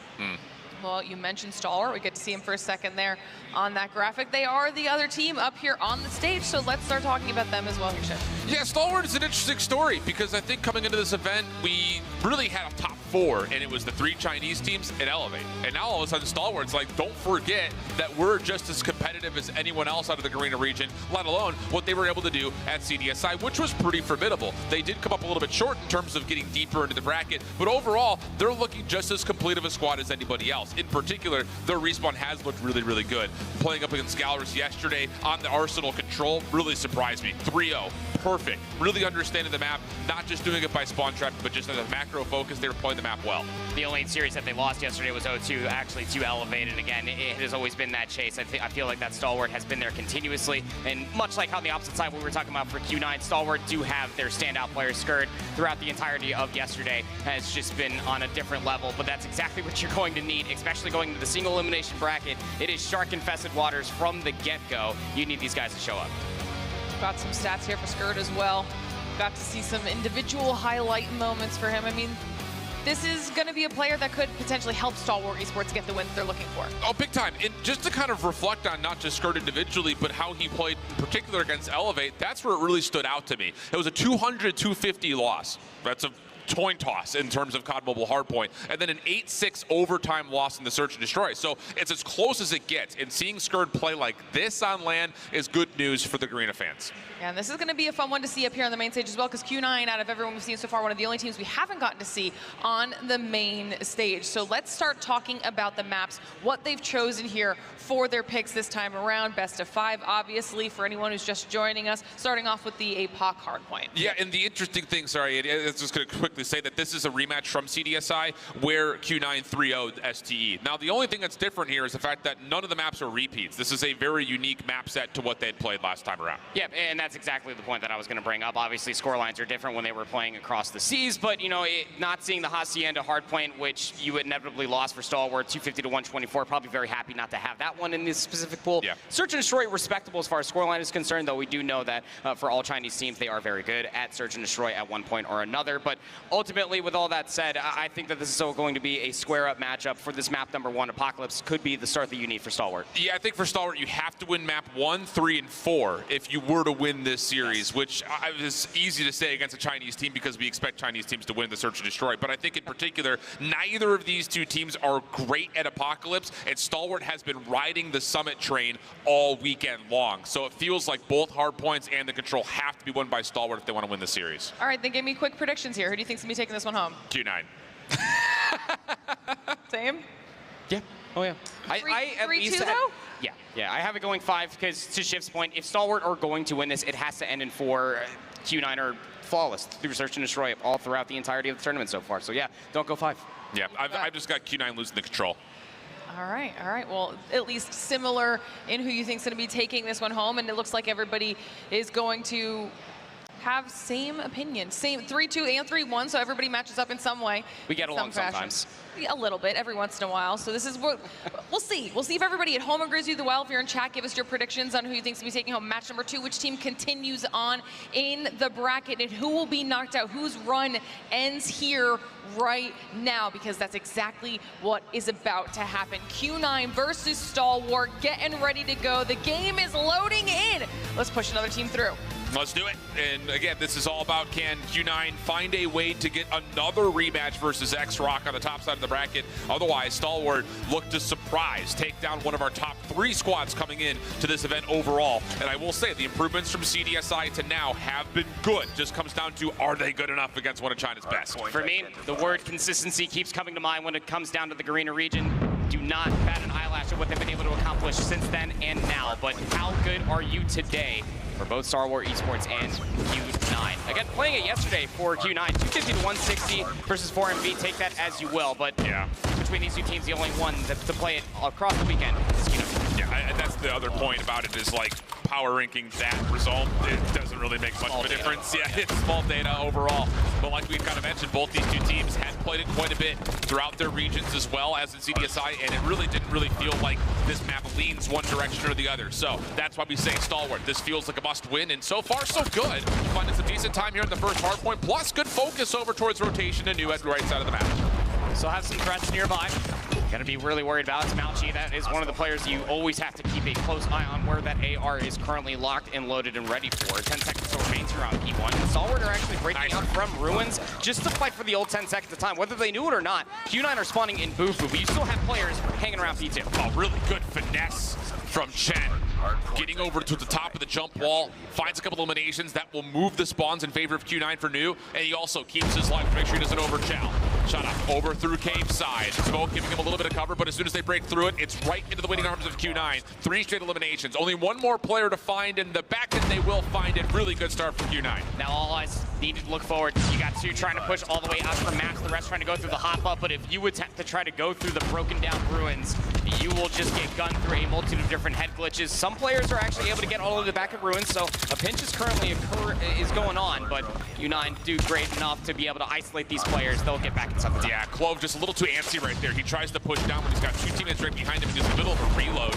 Maybe that could have led to more significant of a break, but Q9 quick to rebuttal, find their way back in. From the front though, 18 seconds scrap time to fight for it. Stalwart have broken their way through cave side. Couple of nice eliminations behind this. Smoke will work out. Really good contest here for Stalwart, able to get this to a tie game.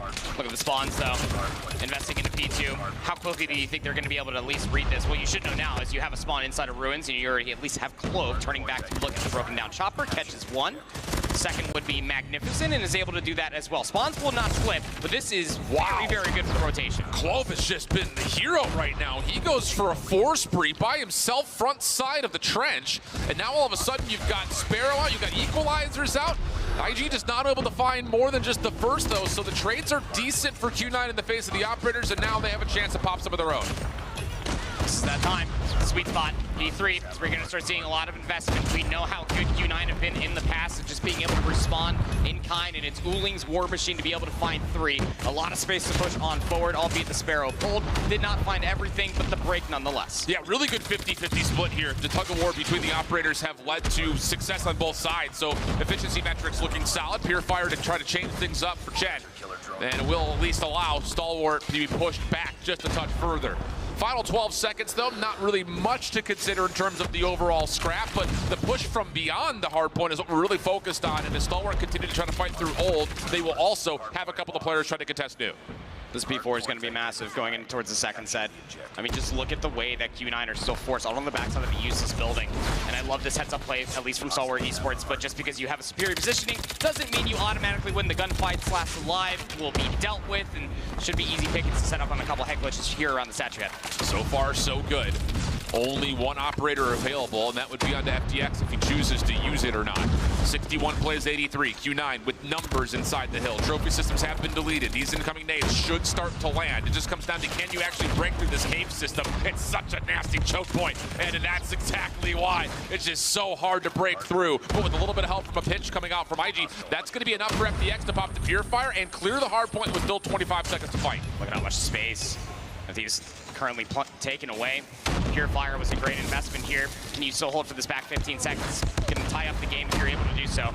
Not be able to do it all yourself, but you set up your teammates for success, at least for the time being, until Curly walks in, finds 2, keeps it scrappy ahead of the second set. Yeah, the big news here on that break attempt, though, is not only did Stalwart get this back to level footing, IG is able to find himself a Pred Missile. That's going to be huge towards trying to win some key rotations, likely from 1 to 2. See if he decides to hold on to it or not, because he also has an operator to play with. And wow, the kills for Stalwart looking good on rotation back to the middle of the map. Just down to, can they get the high ground with Q9 spawning on the left side of the map. I mean, also just a heads-up play. You talk about the rotation over towards 1 to 2, and that's just all depending whether or not they actually lose it, as FDX is still finessing for his life. But previous to these gunfights that are currently unfolding from the previous spawn, Stalwart are doing a great job at just keeping Q9 at bay. That said, Q9 do fight back. They're back inside the time once more. Moving feels like he's got to pop the War Machine and turns into 2 immediately. More around the backside of the truck, but largely speaking, this War Machine Doesn't find as much punch as you would figure. It does allow Q9 to flip the map around, though. Pred missile had been spent from FDX, but IG still holding on to his. Here comes the next play forward. Q9 still dealing with decent numbers, but Clove making a mess of it, already on to 2. He has a chance now for Stalwart to continue to break through the chicken coop, but on top is Uling, and that's enough for Q9 to still retain the right side of the map. Yeah, it's all from that moment. Midu Stalwart just couldn't just idly hang by and just watch all the time go over towards 1, but Q9 punished it.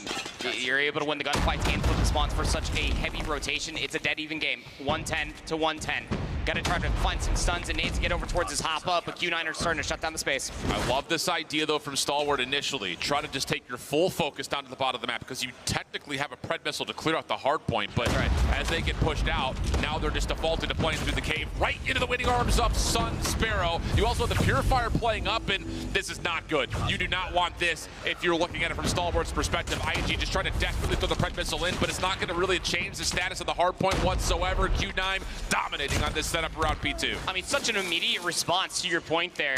The moment they got the information, and I mean frame perfect, got the information, all of those operators get popped, and even the equalizer from Curly at the end finds 4, and it's just disastrous on P2 for Stalwart Esports. You thought they would have had easy pickings for how that first set started off. Now they trail by 40+. Without trying to sound too critical, remember that moment, because that was lazy gameplay from Stalwart. They're spawning P4, and instead of taking the long route to try to put more pressure through Temple, they're just defaulting to funneling into a Purifier, an Equalizer, a Sparrow, and if you can't take by my candor, that is an episode of Will It Blend, and Stalwart absolutely will blend. So 167, 110, back over to P3. Stalwart will have a chance with 4 operators of their own to almost do the exact same thing that Q9 did to them.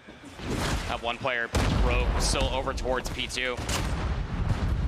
At least goes 1 for 1, does LG, but still, from all of those operators, they're still being popped. Look at how many more members for Q9 are currently around the objective, because Stalwart are just getting gunned, no one's anchoring the back spawns, and then you get flanked, Q9 back in the time. At least for now, over towards trench side, Sun dealt with. Still more operators at the ready. Equalizer and the Purifier going to be spent. What does it find? It finds nothing? Absolutely nothing? Oh, no. And now Uling over the backside with the War Machine can clear up the hard point. Uh-oh. Not what you want. Uling is teeing off. All 5 fall to the War Machine of Uling. And that will be enough for Q9 to get close, if not above, the 200-point threshold. It's just felt so silent from Uling just until the War Machine pops out. It feels like the return of investment is about 3 kills plus.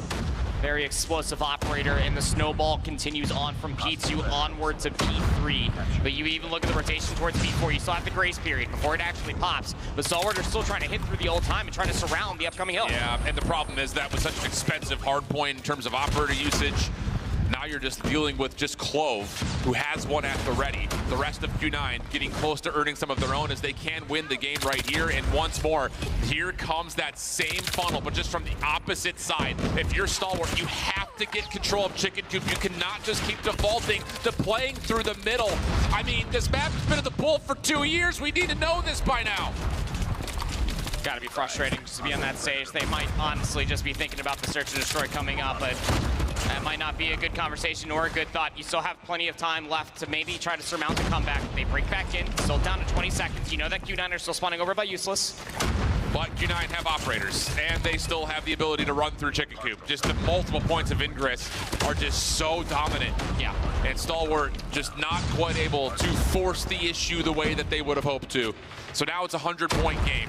Only 16 points needed for Q9, and they're going to rotate back over to P1 where they already have high ground control through maps. This is where it ends.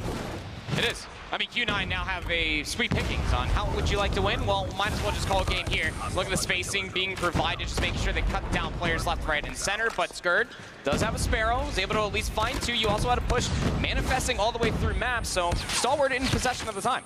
For now, 3 operators, though, when Q9 want them. And they may not even need them. A couple of eliminations coming through. Clove trying to pull the hero play over towards the backside of Coop. Does well, catches a couple more. Stalwart now is starting to zone a little bit further forward, but can they survive through this incoming utility? Just 11 seconds needed for Q9. It would have to be the remaining time here for Stalwart plus a full 60 on New. It's not impossible, just improbable. So now it's down to what do they have left available. Shot up, trying to get the War Machine out, only finds 1 with it. The pinch from Mount G gets an opportunity for the rest of the teammates from the front to start finding success. And this break could very well be in the end.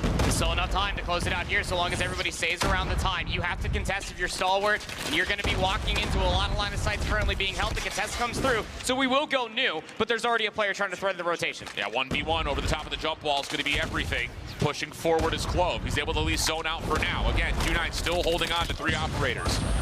Hit from the front is where largely this is playing, but look at the play over through the jump wall. They're pinching it nicely. Nades and War Machines over the top.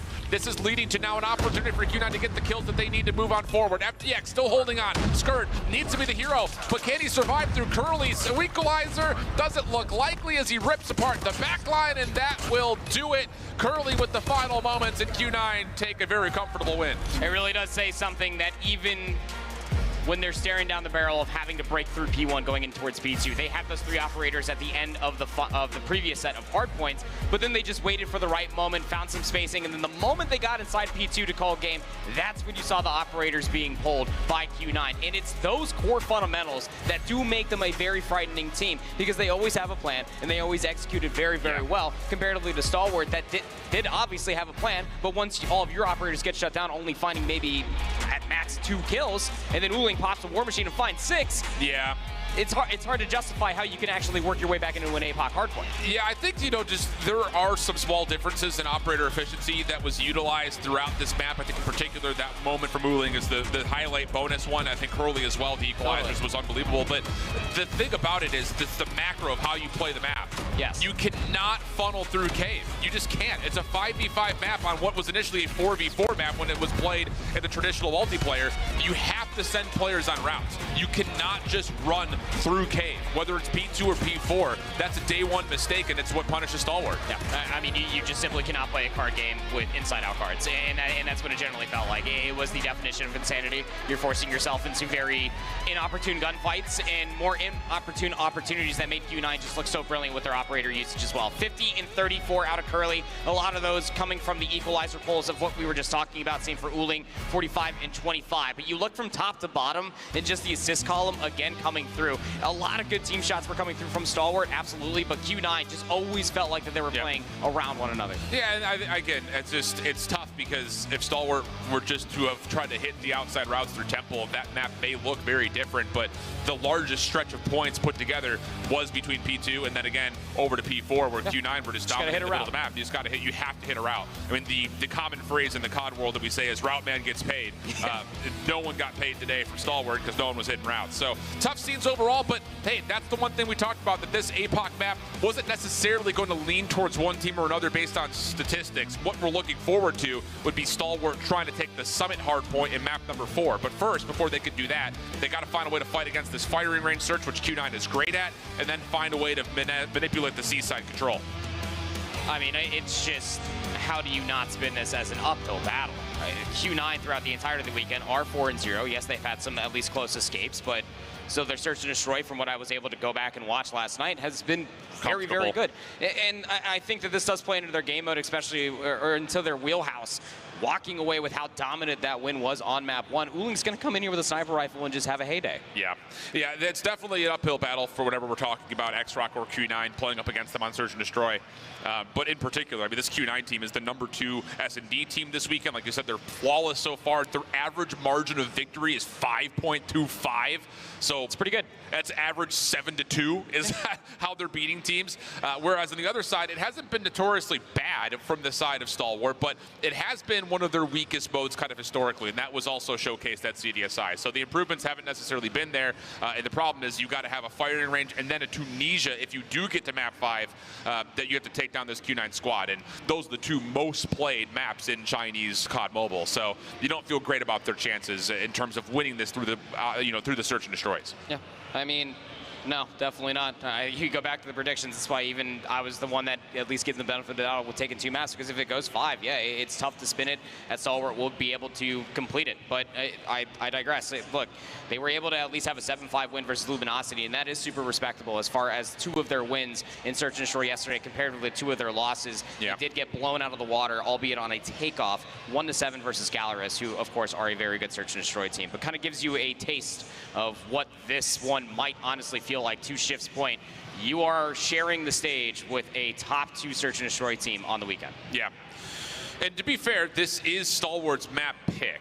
Sure. And I think if you were to look at comfort, other regions playing up against Chinese teams, I think the rule of thumb is you have to win your search and destroy pick. That's what Elevate did when they won CDSI. They won their search and destroy picks and they dominated in the respawns. Right. That has to be, I think, the key to victory for every team playing up against X-Rock, Q9, or Wolves when we eventually see them. Yeah, I mean, the firing range is always kind of a toss-up because, I mean, it's one of those map mode combinations. To your exclaim about Apocalypse Hardpoint, we've had this around for quite some time, so you feel like that there could be some unknown variables potentially for it to come all the way through. Again, when these two teams last faced off against each other, which was not too long ago, they did play that Express Search and Destroy, and it ended 9-4. So yeah, not bad. I would say that the armor is not impenetrable, but you're definitely going to have to work real hard when it comes down to firing range, really finesse your angles. We just want to see good utility being used to unearth some of these positions that you know that the sniper rifles in Q9's hands will be lurking at. It's just one of those things, like, and it's something to keep an eye on throughout the day, is how often are these teams going to say, let's take the sniper 1v1? Like, let's actually voluntarily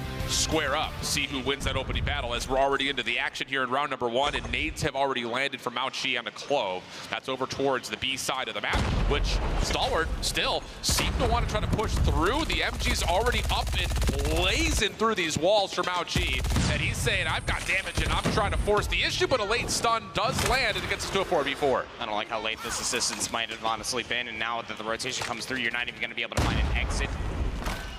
So 4v4, we will wrap all the way back over towards A, but the benefit of doing that tin push, you'll be right back to assist your teammate for this push. 3 players for Q9 have already committed to playing in the obstacles course, even getting a little bit further forward. Sun able to hit his first shot. Response on the way, good for IG. Gets 2. Shot's not gonna land for Chen as well. So we trade this out nicely if you're Stalwart. 2v1 situation, and Shot Up is on the long flank. Question is, do they have a tally on where Uling has moved towards? It doesn't look like it, but it may not matter because the bomb's being planted at B. Gonna have to at least get through one before you can find the other. Uling. Oh, timing. That is actually criminally insane. Oh, they saw him though. And Shot Up is deciding, do I want to play sandbags or want to play inside the site? He's going to opt to play sandbags. Time ticking away, starting to lean back towards B. Difficult 1v2 here for Uling. He's cleared out a lot of the backside of the site, but now here's the difficult part. How do you work your way into the actual bomb site itself? Nade being cooked. This would need to land. And, well, it's in a good spot. It does get a hit marker, in and out. Maybe an opportunity to get the isolation, but the time is running out here. And IG has backed himself into a corner where he's gotten the regen and an opportunity to crossfire with Shot Up. A brilliant little bounce back there from Stalwart after losing the first blood. You cannot make up that faith that IG had to have for Shot Up. I mean, yeah, I would also trust Shot Up if he had to watch my cross like that. But, you know, it's one of those things, you get naded. Typically, our first reaction is just to move. That's the exact play that Uling wanted, but not to be played into those hands. A nice little bounce back for Stalwart when they seemed that they were down. Yeah, opening shot. Okay, Shot Up also able to find Sun. So an early 5v4. FDX getting at least some consideration for his position. A couple of shots coming out towards him. Still fine and dandy, though, as the defense for Q9 going to be tested here. One player playing a little bit more aggressively through mid. It's a little bit of a crossfire setup inside of the trailer with Chen on an R9. So he's going to be stuck there for pretty much the rest of the round. The taking down of Sun, that's a big scope out of the way. As the push starts to manifest all the way through jungle, you do have 2 defensive players here. They're guarded by a trophy. I'll say, trophy system already finding its impact. They're looking for the players deeper. They don't see Uling. This trigger discipline and timing on the peak is brilliant, but the trades are still decent for the side of Stalwart. We go to a 3v2. The flank from IG, decent. That's going to be a good freebie onto Chen. And now you just back up, rotate to A, which is wide open. And the only one left is Curly trying to rotate back through 10. Timing is everything here in a 1v3. Might not even get a good look as far as an exit, let alone an isolation. Even with having a numbers advantage, Stalwart are not going to give Curly a shot.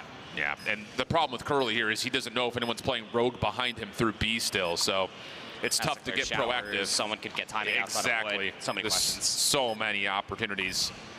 So Curly just has to kind of put the blinders on and just focus forward. First shots are perfect. IG will drop immediately. Now here's the tough part. Smoke out. He gets the first. Almost a chance at the final, but shot up right there for the trade. Holds on, and Stalwart taking early 2-0 edge. HP advantage, but had the read. Almost had the full-on centering. A couple headshots away, maybe about another 20 HP. I don't know, maybe. My brain would definitely go there. But what a great opening for Stalwart Esports. Again, going against everything that we've said so far. Q9 kind of get mixed up with what Stalwart are throwing their way.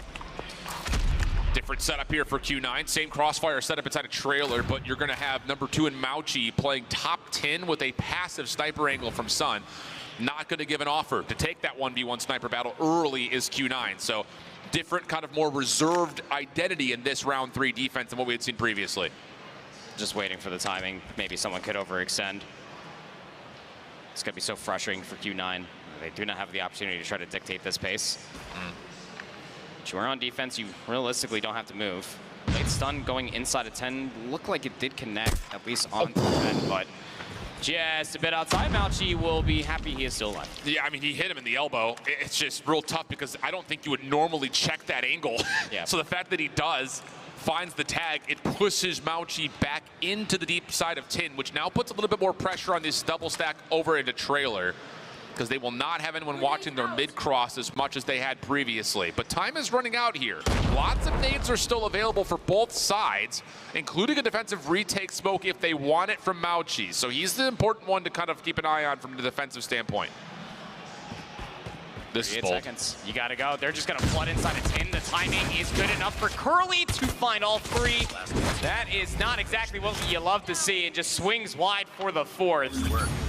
Waited so long for the perfect moment to pounce. It just turns out that pouncing was not the right answer. Yeah, and I kind of was trying to tally who had thrown what early for Stalwart. It seemed like they would have had plenty of nades still left, but instead of throwing anything into trailer, they just try to flood it. And that double setup on the crossfire is perfect.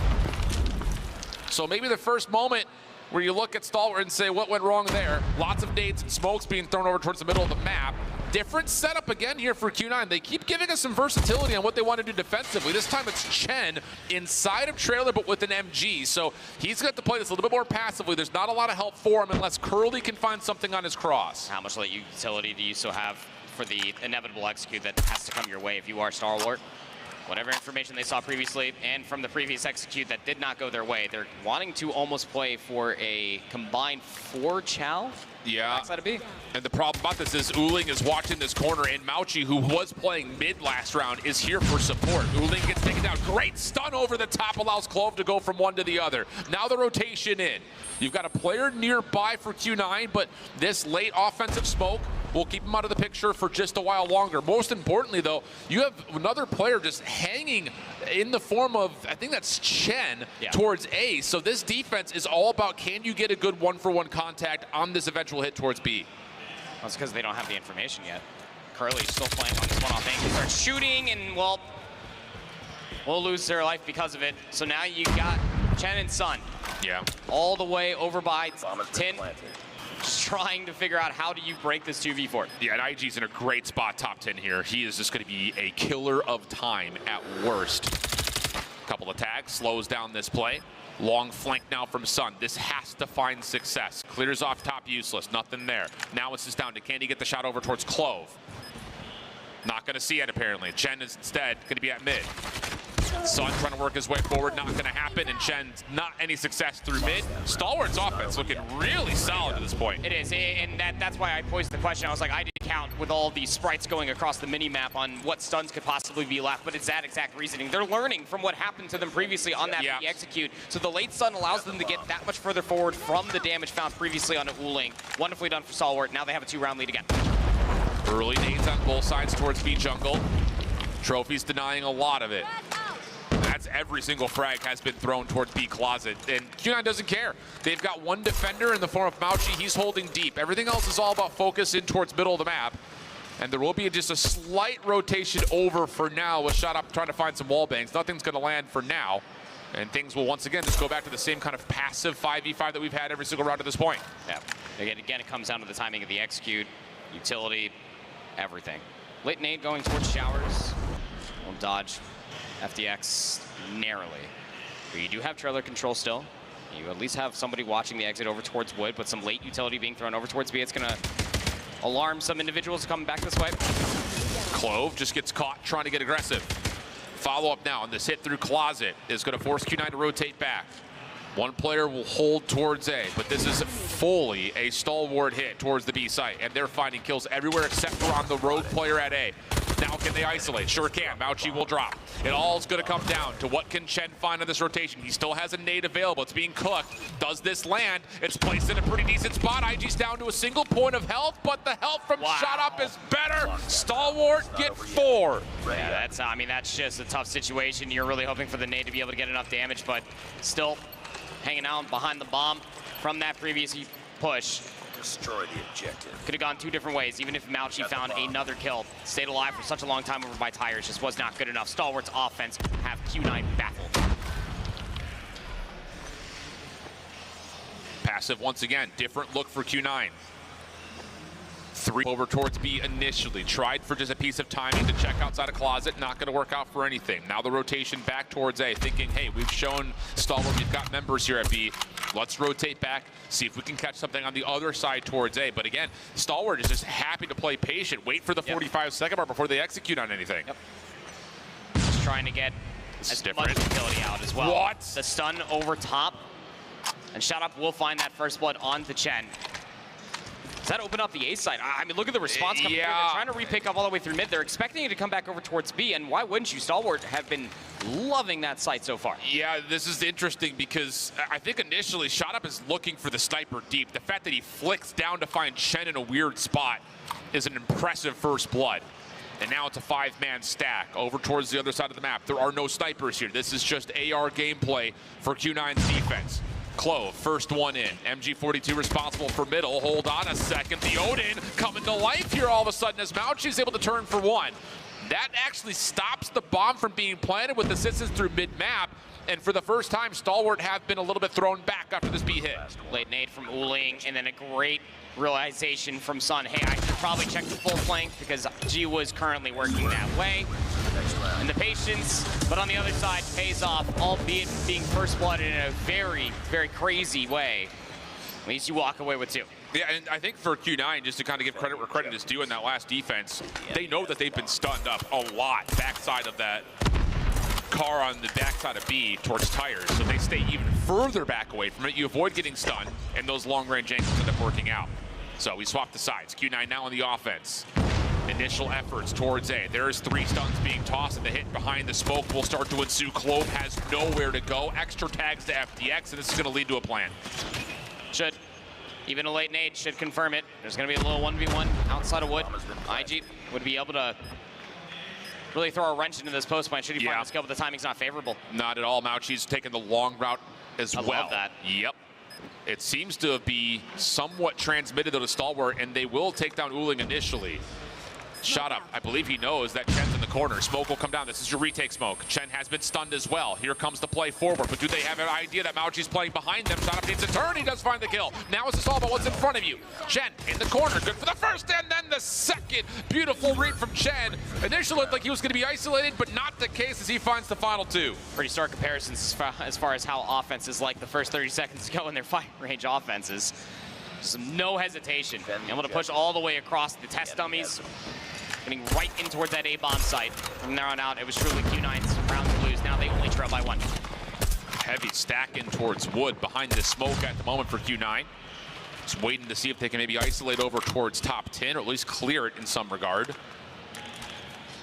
And they will say, okay, no contact here. Let's get to work setting up over for, again, this A hit.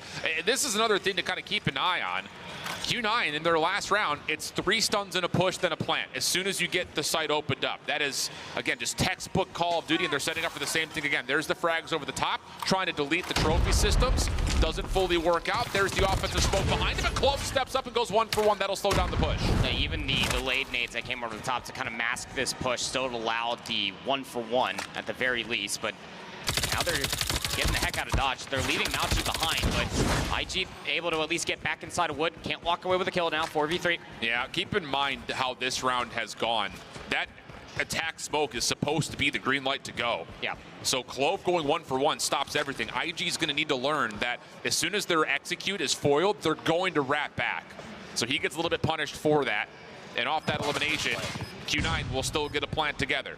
Flash over the top, not going to allow for too much for Stalwart, but they still pick up onto one. Shen holds, shakes off the status, while meanwhile there's a 1v1 on the other side of the map. Shot off versus Sun. This is an important one, and I love the help. It's just so damn good.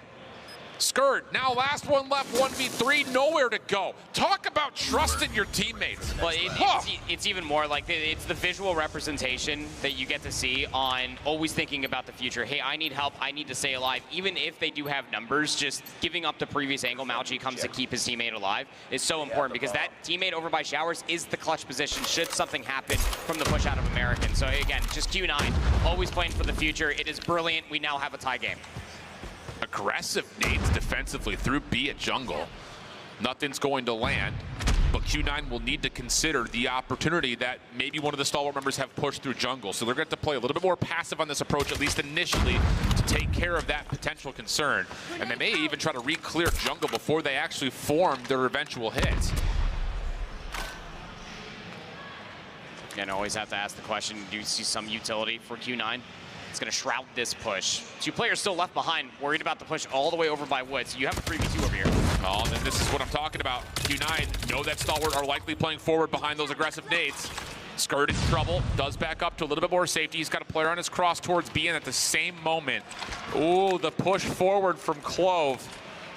He should know there's some sort of a track backwards. This comes down to what the timing looks like. He finds himself in the enemy lines, has one lined up, but he can't finish the kill. Oh no, looked like he was about to blow the play wide open. Instead, now Q9 can re-hit towards B. Even the slightest little bit of trigger discipline probably could have let 3 pass before they checked that one little corner. 2v3, numbers for the defense. Got a hit. First shot misses for shot up. Yeah, and he knows there's not going to be a second chance, not with Sun still alive. Smoke out. This should lead to a plant. I just love how Q9 commit. We use our utility, we plant behind it. Give yourself a bit of advantage. Exactly. Nice snap from FDX. Now has the Fennec in hand. Here comes the Flood. They have not seen Curly yet. This would be a 1v3, but as they clear the site, they know he has to be playing in towards mid sandbags.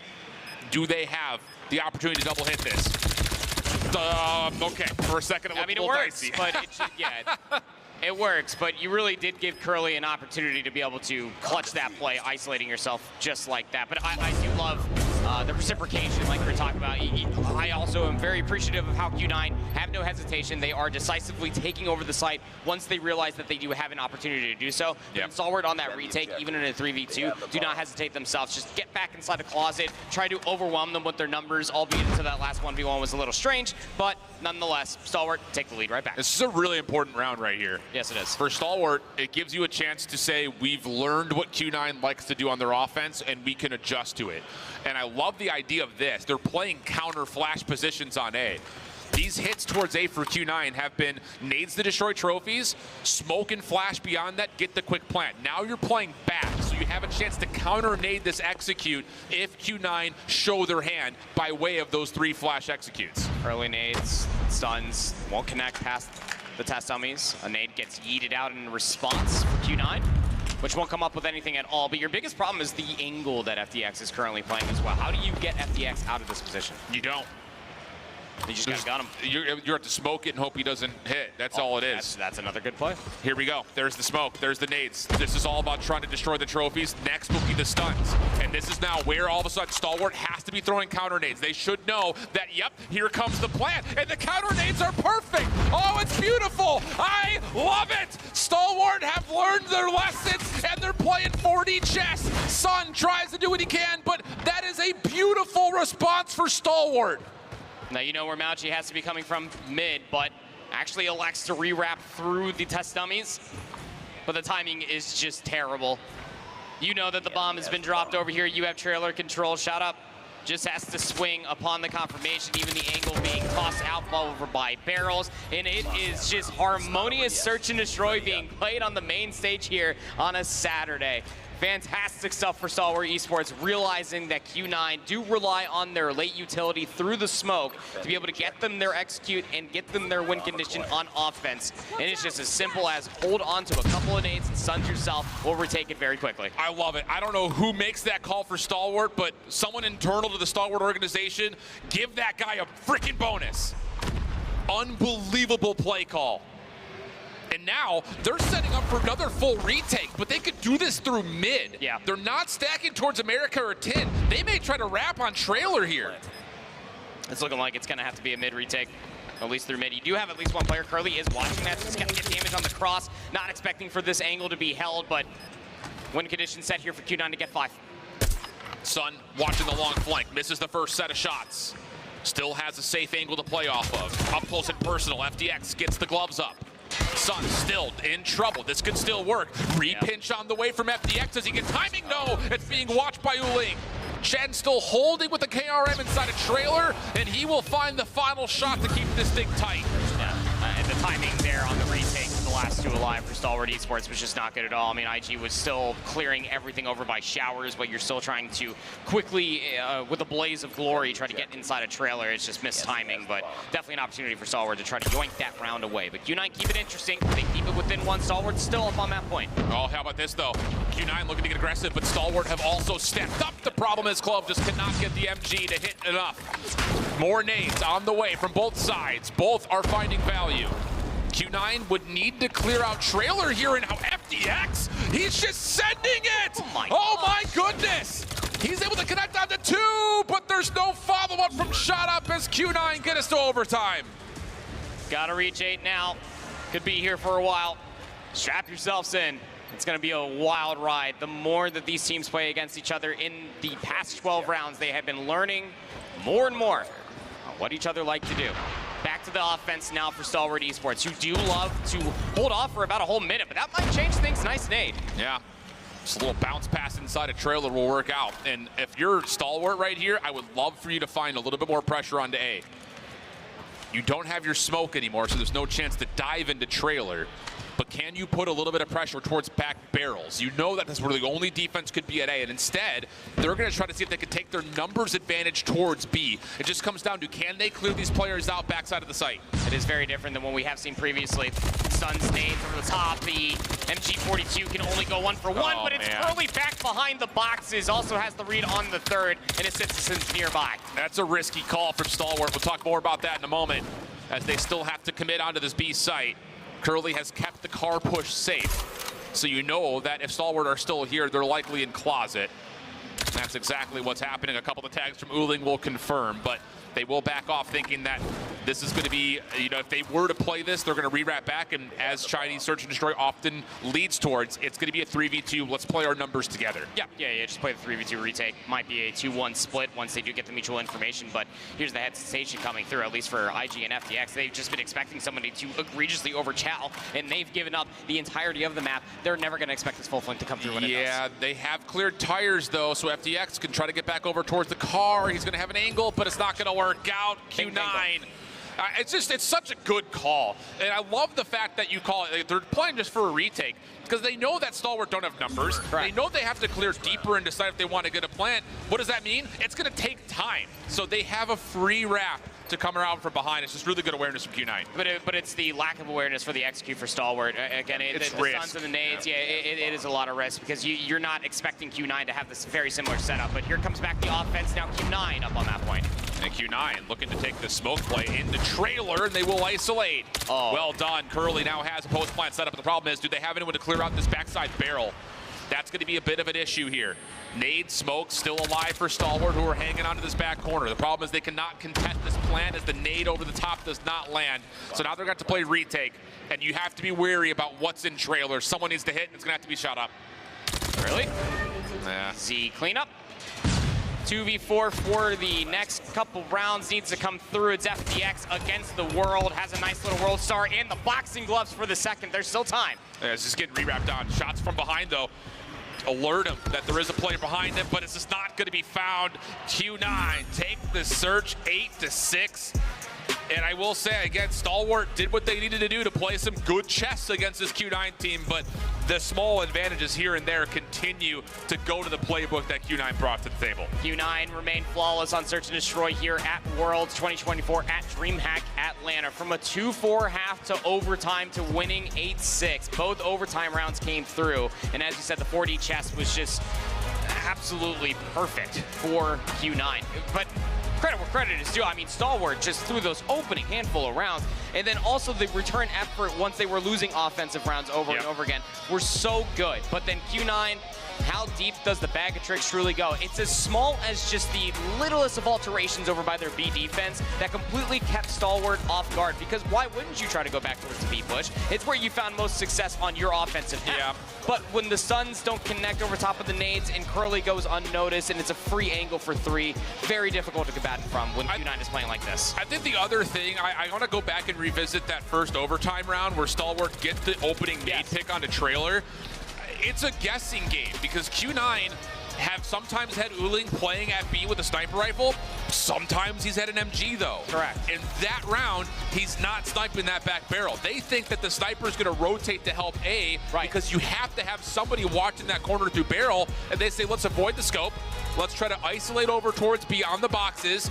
The stuns don't fully land though, and wouldn't you know it, Curly's holding an MG over the top, but there is no sniper rifle that time, and Curly walks away with 3 to give them that advantage. Slightest alterations, but the one constant is, in fact, Curly. 17 and 11, that's a hell of a lot of engagements through the rounds of Search and Destroy that we saw. 13 and 9 out of Uling. Said to keep a close eye on what that cat is about to do going in towards Search and Destroy, and wouldn't you know it, was pretty darn good about it. The bounce back from the 2 usual suspects from that map number 1 for Q9 now lead them 2-0 over Stalwart. And Stalwart coming into this control, I mean, at least you know that it could be a more favorable game mode for you, but 0-2 back against the wall versus this Chinese team of Q9 that you have yet to beat before. Yep.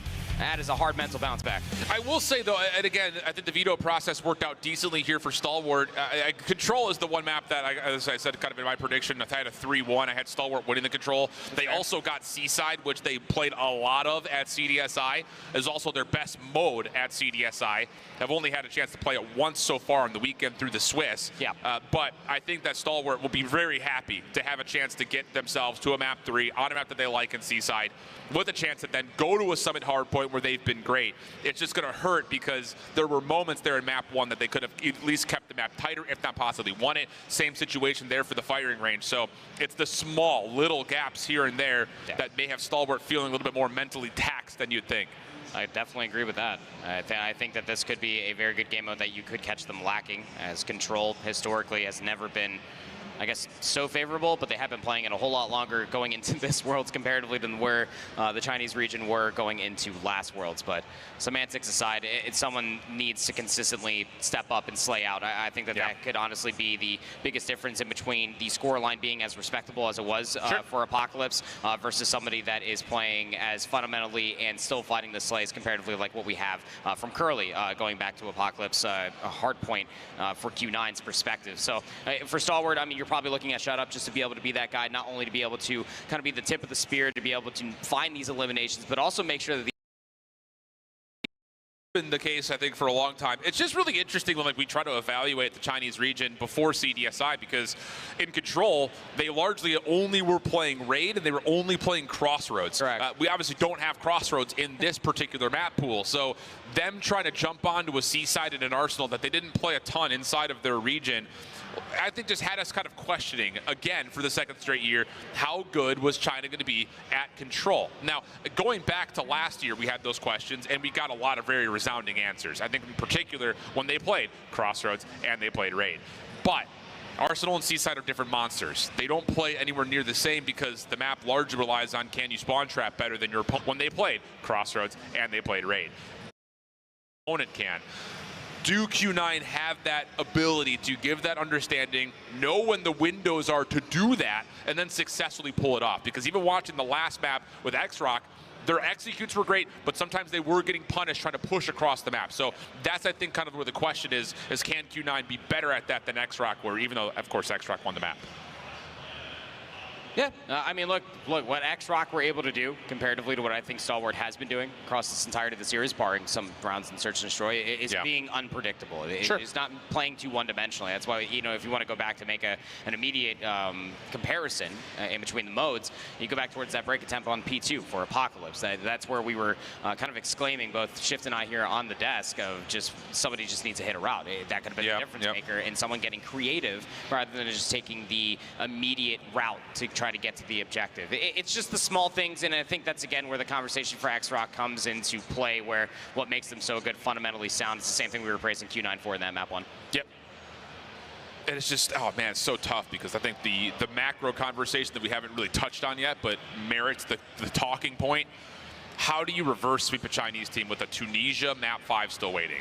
And that's the next conversation, right? Because if you're Q9, you're going into control. I mean, albeit a weaker game mode for them, like, you're still happy because you have the Summit Hardpoint map 4, and even if you lose that, you're going to Search and Destroy, which, again, you should be confident on. You are flawless on it throughout the entirety of the weekend. This one, the closest Search and Destroy they've had thus far, but onto Tunisia Search and Destroy, that's where Uling should feel more than comfortable. Yeah, and again, in terms of map pool, because that's always a conversation since China plays it a little bit differently, is Tunisia, Firing Range are the 2 most played Search and Destroys in this pool. Coastal would have been the other one, but we don't have Coastal in the pool. They were not strong in terms of reps on Kurahana. They were not strong in terms of reps on Takeoff. So I think, again, just kind of looking at the international side of things, you want to try to put them there. The fact that Q9 get a Firing Range and they get a Tunisia feels like a steal away. Plus, then you take the hardpoint conversation in the mix. The most played hardpoint map that China has played is Summit. So it's like between that and Hacienda, but mostly Summit has been kind of one of the linchpins for success for these 3 Chinese teams. So again, Q9 is going to feel great about how this map pool came to be in the first place. It's just going to always be slim pickings when you're looking at a lot of these different teams trying to counter pick ban just against any of these Chinese teams because of how much consistency that they do have. And I think that the same conversation is right there for Stalwart, given the simple fact that you have to pick ban for comfort. You have to try to get your best map set, and more often than not, when you are facing against these top 4 teams that was playing them going into the weekend, those maps become your most comfortable, but are also their best maps. Very slim pickings, but without further ado, map number 3 is very much so could be the last map mode combination for Stalwart Esports, should they not win this here and try to force it into a map 4. The other side of this, the whole thing is like, we're digging into like the whole chess game of how the vetoes work, how certain like minimal moments go throughout the maps, but we only get to have those conversations when we see 2 squads that are playing great COD. And right now, these 2 teams are playing some pretty great COD. Agreed. So that's why we dig into the nerdy side for all of you guys that are out there. Let's jump into the C side, though, get into the action as Q9 will be on the opening offense with early eyes towards B. Stalwart's going to really invest their defense on the A side of the map through Winery and then try to re-wrap through middle, but as they lose shot up, Q9 are very aware that this next hit has to be coming through U-Haul. And just the stack immediately inside the zone, just trying to bait them. Timing for at least 2 is not favorable, but Sun's scope, because of course it is, going to be able to find 2. So B zone still being worked on, second segment locked. And Shot Up's going to just test his luck, and that's what happens when you test your luck. Okay, Sun just slides out, finds a quick scope, and now the B zone is gone. Entry towards A, still being worked on as Chen is just hanging out, waiting to see if he can punish someone trying to go for a spawn trap. Does not find the elimination, though. So good map control and response here for Stalwart, but they still have to defend for another 2 minutes. Yeah, they sure do. And look what immediately came of that convincing kill feed that they finally got for themselves. They're only trailing by 1 life, but they do send 2 players to maybe try to get a couple of exits from the spawn of Q9. That's exactly what you have to do when it comes down to the circle and chess game that is being played at Seaside Control. And Chen can get the work with the KRM, clearing out top bar and over towards Secret. Focus from Ouchie on the flank is great from Church side. And now all of a sudden the defense is scattered, trying to retreat back to safety as FDX. Has a Type 19 to work with, but the hipfire's not going to land, and now Q9 are working on their re-entry back in towards Winery. Good stuff so far from Sun as he gets the second, well predicted.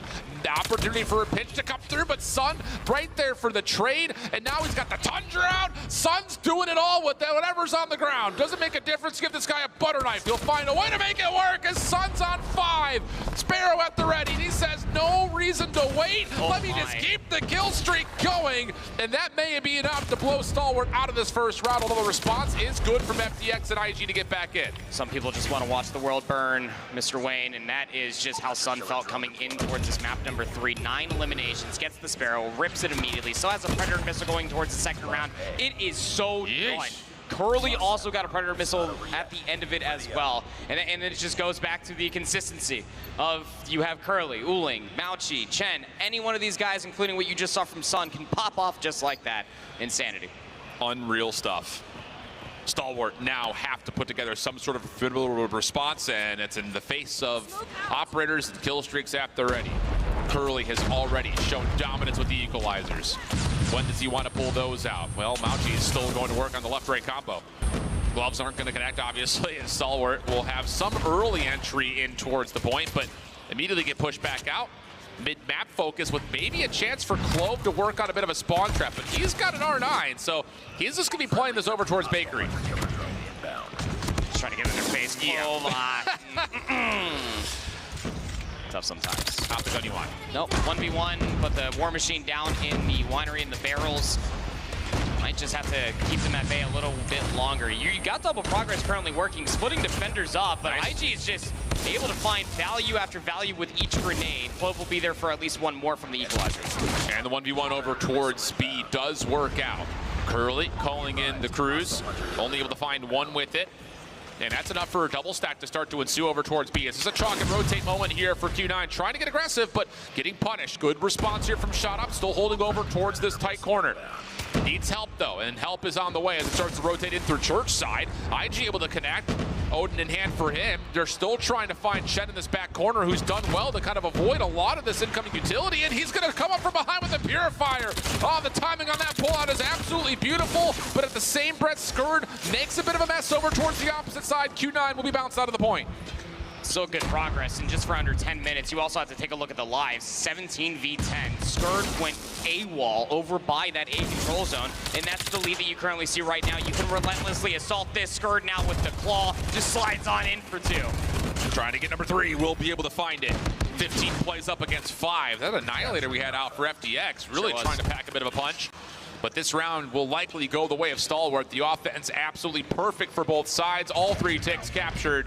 And that's enough to get us tied up going into the 3rd round. Yep, even Stevens going in towards the 3rd, back towards Q9's offense. And what have you learned from Stalwart to be able to combat it against this coming in towards this one? No, you do have a Pred missile in the back pocket of Sun. You do have Curly and Mauchi's operators should they decide to pull that out. Nothing in response for Stalwart Esports that's going to pull some explosivity on what Q9 is currently playing with. So they're going to take it through mid, trying to get over towards A first. Trophy systems are down.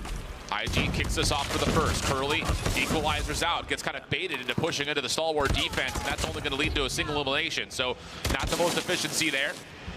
Nice moment from Mauchi to hold on, make sure that this Stalwart defense can't push too far forward, but there is at least one player lurking. That is Skurd around the back, waiting for his time to hit.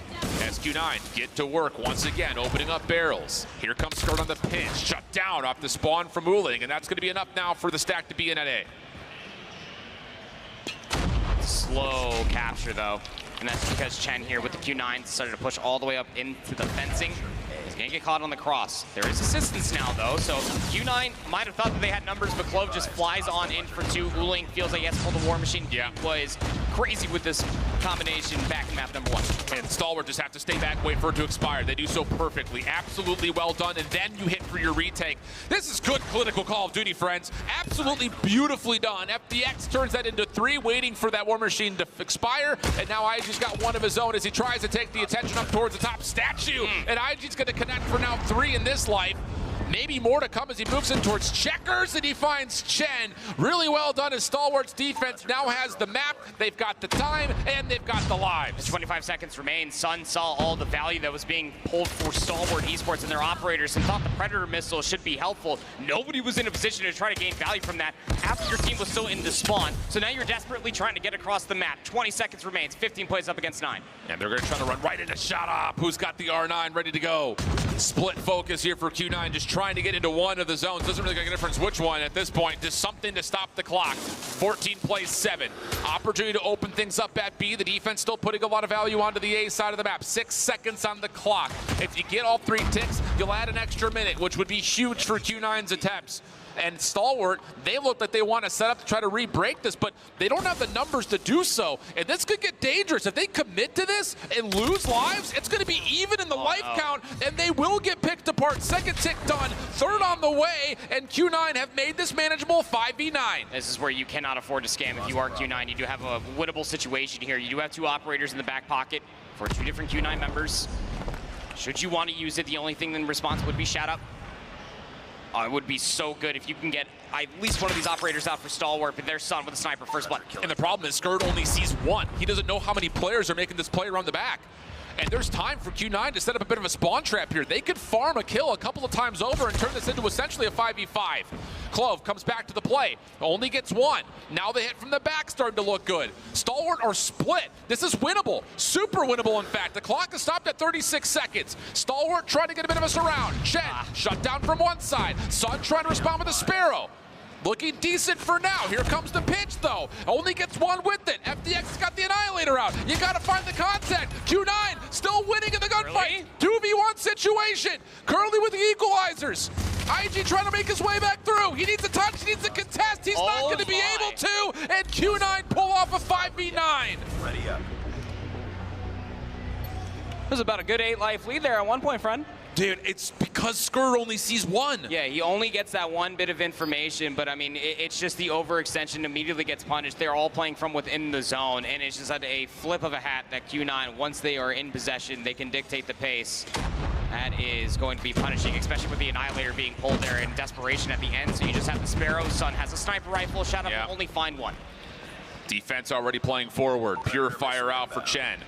Not a great spot for it, but may not make much of a difference as Curly calls in the Pred missile. That will land. Mauchi in a little bit of trouble with the Annihilator out.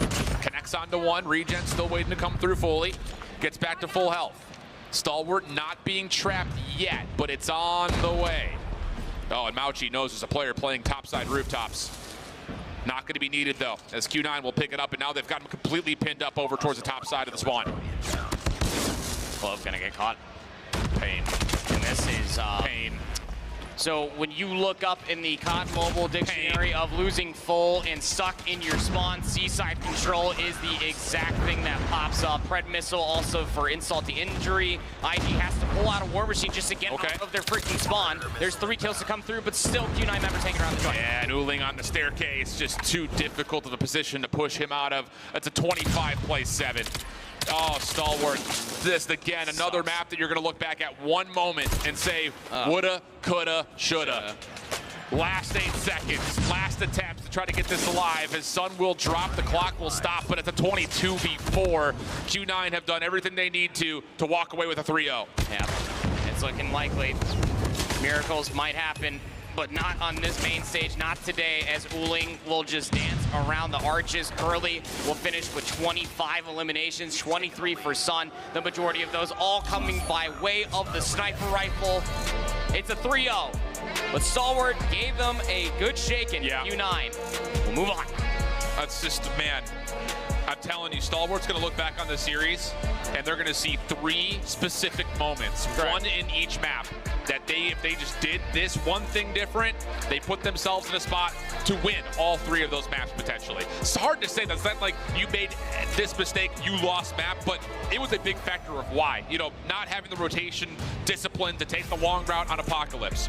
The search and destroy and firing, it maybe took a little bit too long to read what Q9 were doing. Also, just the mistake of getting that first pick at trailer and then going B instead, thinking they're avoiding the sniper rifles. And of course here, you get the information, but it's too late on what Q9 are doing in that 3rd round. Yeah, it is quite literally the definition. A buzz phrase here for us on the desk is that this is the most competitive a 3-0 could possibly have been. There were ample opportunities for Stalwart to be able to win maps, to be able to not only lead them at certain points in time, but really make it almost feel really sweaty for Q9, who should have walked into this series understanding fully, hey, we just 3-0'd these guys not too long ago. This should be a cakewalk. No, Stalwart came to play this entire weekend, and just as for the Green region as a whole, should feel very, very proud about how far they made it comparatively to what it looked like this time last year. The other side of things is that Q9 just are not making mistakes. Correct. I mean, there were moments that Stalwart found advantages, but it wasn't because Q9 was making mistakes. On the other side, Stalwart did make mistakes, and Q9 did punish them for it. That's what makes this Chinese region so difficult to beat. Yeah, I definitely would be keeping my eyes on Q9 for the rest of the squads now that the two quick 3-0s to start off our bracket phase of this competition. Q9 moving forward now into the semifinals after closing out that control. And honestly, things are going to be tougher now that we're seeing just how strong the 2 teams that have qualified so far are heading into semis. These are going to be some tough semifinal matches before we even make it to our grand finals. It's just the shark-infested waters and the I guess the nature that is a single elimination bracket. The volatility is surely felt, and albeit 2-3-0s, you're starting to see a lot of it manifest coming away from that main stage. Some really good slayers, not only the consistency in between yesterday coming in towards today, but just how bad some of these teams want it. I'll tell you, this is going to be a really fun 8th matchup in the last couple of months between Q9 and X-Rock. Yeah. It's a 3-4 tally overall in favor of X-Rock, but the last 3 matches have also gone towards X-Rock. So Q9 are going to be looked at as the underdog for the first time this tournament when they play against X-Rock tomorrow. Definitely a little bit of something to prove there then for Q9 as well, seeing if they can maybe take them down. And of all times to be able to take them down, it would be here in this event. I mean, that would be insane. They have to do what Wolves couldn't do back when they faced X-Rock up on the main stage. X-Rock made them look silly. Q9 is next up in line here over in Atlanta to potentially see if they can take down the powerhouse that is X-Rock. Now, of course, that means we're halfway through our matches here on the main stage. If you're just joining us, like I was saying, we have had 2 quick 3-0s so far. The first one going the way of X-Rock, and the one that we just finished up here going the way of Q9. That means we still have 2 more quarterfinal matches that we will be getting to after we do our post-match wrap-up here. But so far, everyone who's made it through to the bracket stage is looking very, very strong. But we're talking about that post-wrap matchup. It's time for FDOT yet again on the stage for another one of our interviews. That's us. It's me and Brian and Oling, this time around from Qingzhou. So, over here, when you guys won, you guys popped off. You guys were screaming, you guys were loud. Why was this win so exciting for you? 所以你们赢的时候为什么那么大声？为什么兴奋那么开心？可以跟我讲一下，是分享一下吗？因为今年是我们第2次来到亚特兰大，然后去年的话，我们比较遗憾的倒在了就是半决赛，然后今年我们在刚才，如果我们打赢了 STE， 我们又一次闯入了半决赛，所以我觉得这是一个很值得记住的一个时刻吧。然后我觉得如果是明天，我一定要更往前再进一步。对。Yes, for them, it really touches them hearts that they're here again for the second time, and they're just really excited to be here. And for tomorrow, they've got their eyes forward on winning it all, and to them, it's just different from getting so far compared to last year. It's a like eye opener. It's real now. They're here, and it's making it happen. So that was a little lofty. I want to get into the weeds here. Stalwart. Backstage, Stalwart has been one of the teams that the squads have been talking about the most. They play really fast, and a lot of these teams have been scared of them, saying that they're one of the better teams. How did you guys take them down so emphatically well? 所以大家都在讲 Stalwart 哦，好厉害，我们好害怕，他们打得好快，但是你们怎么打败他们？那么容易的打败他们？主要我们跟 ST 也是老对手了嘛，然后可能会比较熟悉他们，我觉得。然后其实今天我们的过程并不顺利，就是我们在 SND 的时候遇到了一些问题，就是前面一度处于劣势吧，然后包括在第3局的那个控制的时候，我们也是比较困难的。所以我想说的是，今天虽然赢了，但是我觉得还是很困难的，对。So to them, it's not actually that easy. So one of the factors is that I think they're long lost teammates. And for them, I believe they mentioned the 3rd round, the control map. That one was particularly difficult for them. So it might have looked like, like you see on the board there, it's a 3-0, but to them it didn't feel like a sweep. Well, they certainly looked out there and performed pretty well. So again, congratulations, Oling, on the victory. We've got Beast Mommy standing by to chat to the other side.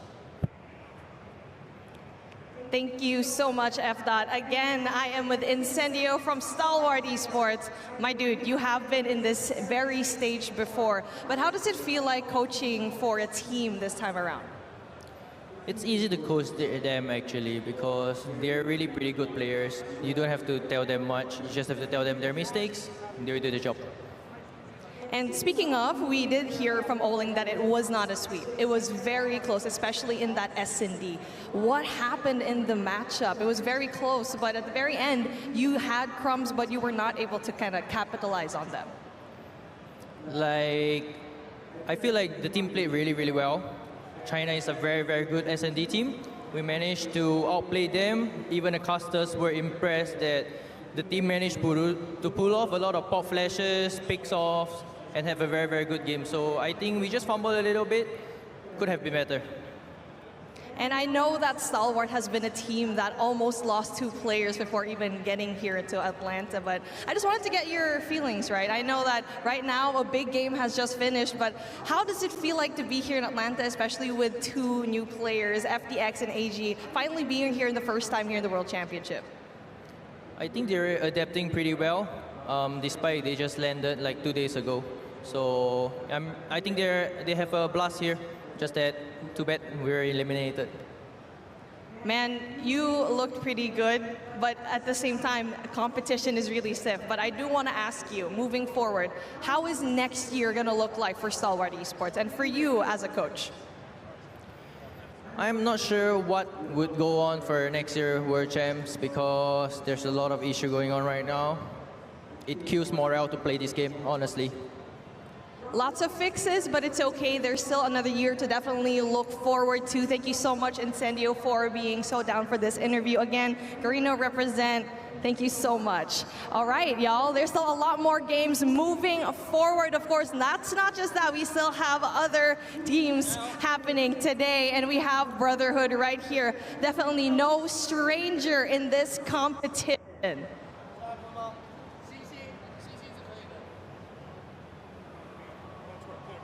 And I love that camaraderie.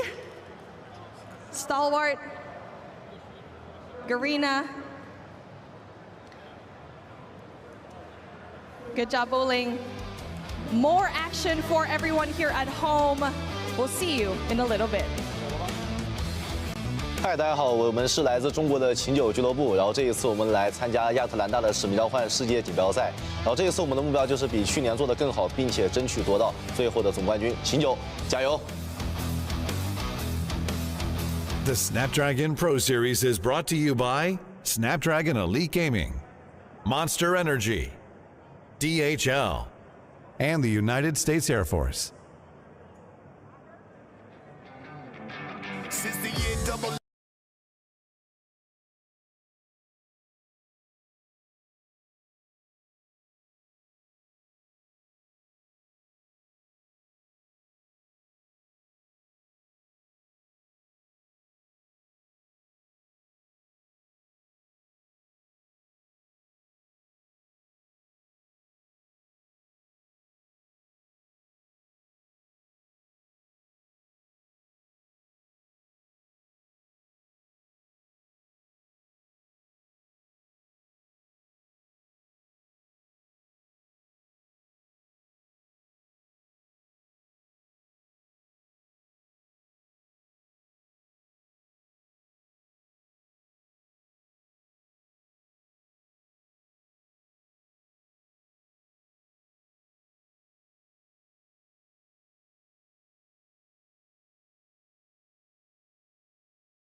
it's amazing to meet you. Thus began the adventure of Cargo. What's happening, DreamHack? What's good so far? All right. You like to hear a little bit of that. You guys are getting ahead of yourselves, though, because I'm going to ask you to get loud real soon. So we've made a lot of friends. I mean, I guess we're saying goodbye to friends. My bad. But we're still making friends out here. That's what it's all about. It is the era of everyone. And I've got some robo friends along the way. Our homies at DHL have been really, really cool to bring out their big man, Cargo. Everybody say what up to my dude, Cargo. He's got a whole story and some free stuff for you guys. So make it loud, be proud, and say what up to Cargo the Robot.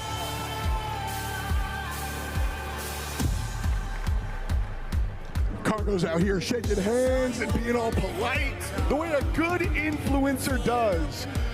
But I'm gonna ask you guys to be the influencer. Basically, we have all this free stuff. We got a box as per usual, it's DHL, so get used to boxing things up and shipping them out. And we've got stuff inside it. Things you can wear, things you can throw, things you can play with, and things you can take home forever. But how do you make that happen? You just make a lot of stupid noise, so let's go!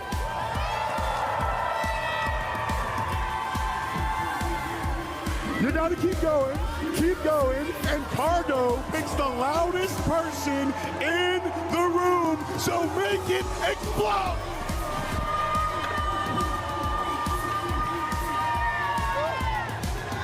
All right, we cruising!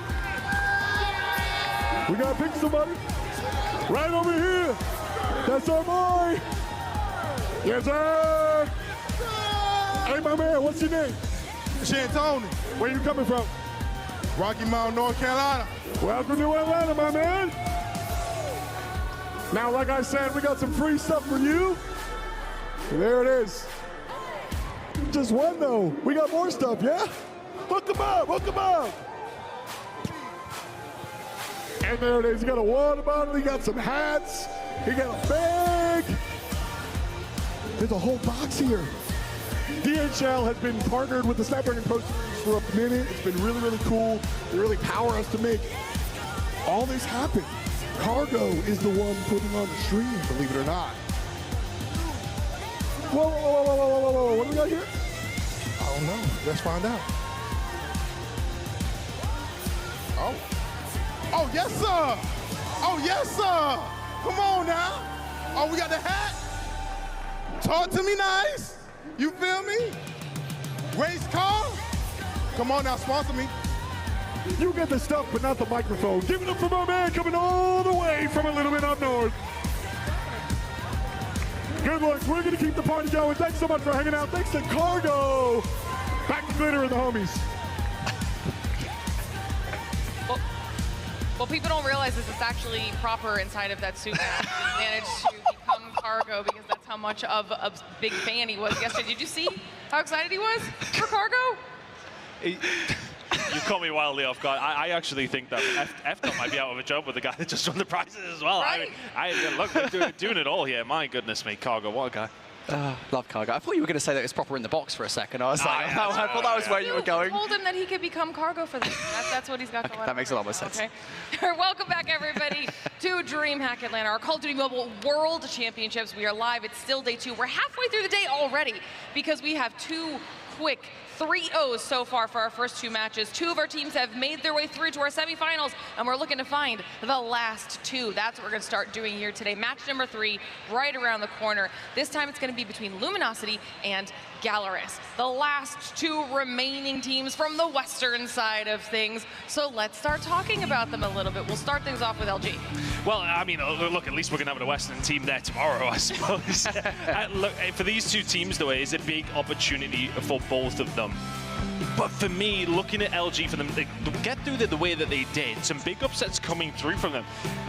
They did so well yesterday, very resolute though, having to go through the long way about it, but they absolutely got the job done to get themselves here to Saturday. Yeah, and it is a weird story, I think, for LG this year, right? Of course, these are players that, for the most part, were not on the Seminole roster from last year, the LG roster, I should say, from last year that will go all the way towards top 4. These guys have been kind of trailing behind that, and during Season 5 of the Snapdragon Pro Series, they changed that up, right? I mean, they became the #1 team in North America through a new composition of players, and now they quite literally have the entirety of the region on their backs. They are the last North American team in the competition, and they have stiff competition on the other side as well. Look, LG, I think on day #1, they did kind of breeze through some of the lower level teams. They got through exclusive relatively easily. They had to go to game 3 against Animus and Wolves. Luminosity, I think here, just they're still fighting. They're still fighting to kind of stay alive. We've got some stats here too, and we actually got to do an interview with AORAF as well yesterday, and we heard some really good thoughts from him after their win. He said that last time around they came in over a little bit too confident, a little overly confident, and they kind of had to settle themselves down this year so that they can take every single game as it came and take everybody as a tough competitor, not underestimate anyone, and it's actually worked out for them so far. I mean, you have to do that in Swiss, right? You have to take everybody seriously. We've seen some of the teams that we were maybe expecting to get through, thinking of Vitality, who, okay, maybe they didn't take anybody not seriously, but at the same time, you know, they let games slip. You can't do that when you're in Swiss. LG did a good job coming through a 3-1. Yeah, and I think it is a bit of a different position, again, for LG comparatively to last year, right? I mean, you are in a totally different position. Last year, going into the tournament, we were like, hey, NA is on top of things. This year, your entire viewpoint of the tournament is different. You are the underdogs this time around. Absolutely, and then they will be facing off against another potential underdog in Galaris, a team that we've seen throughout the Swiss succeed under pressure situations, but now we're down to that single elimination time of the competition. It's going to be difficult for them.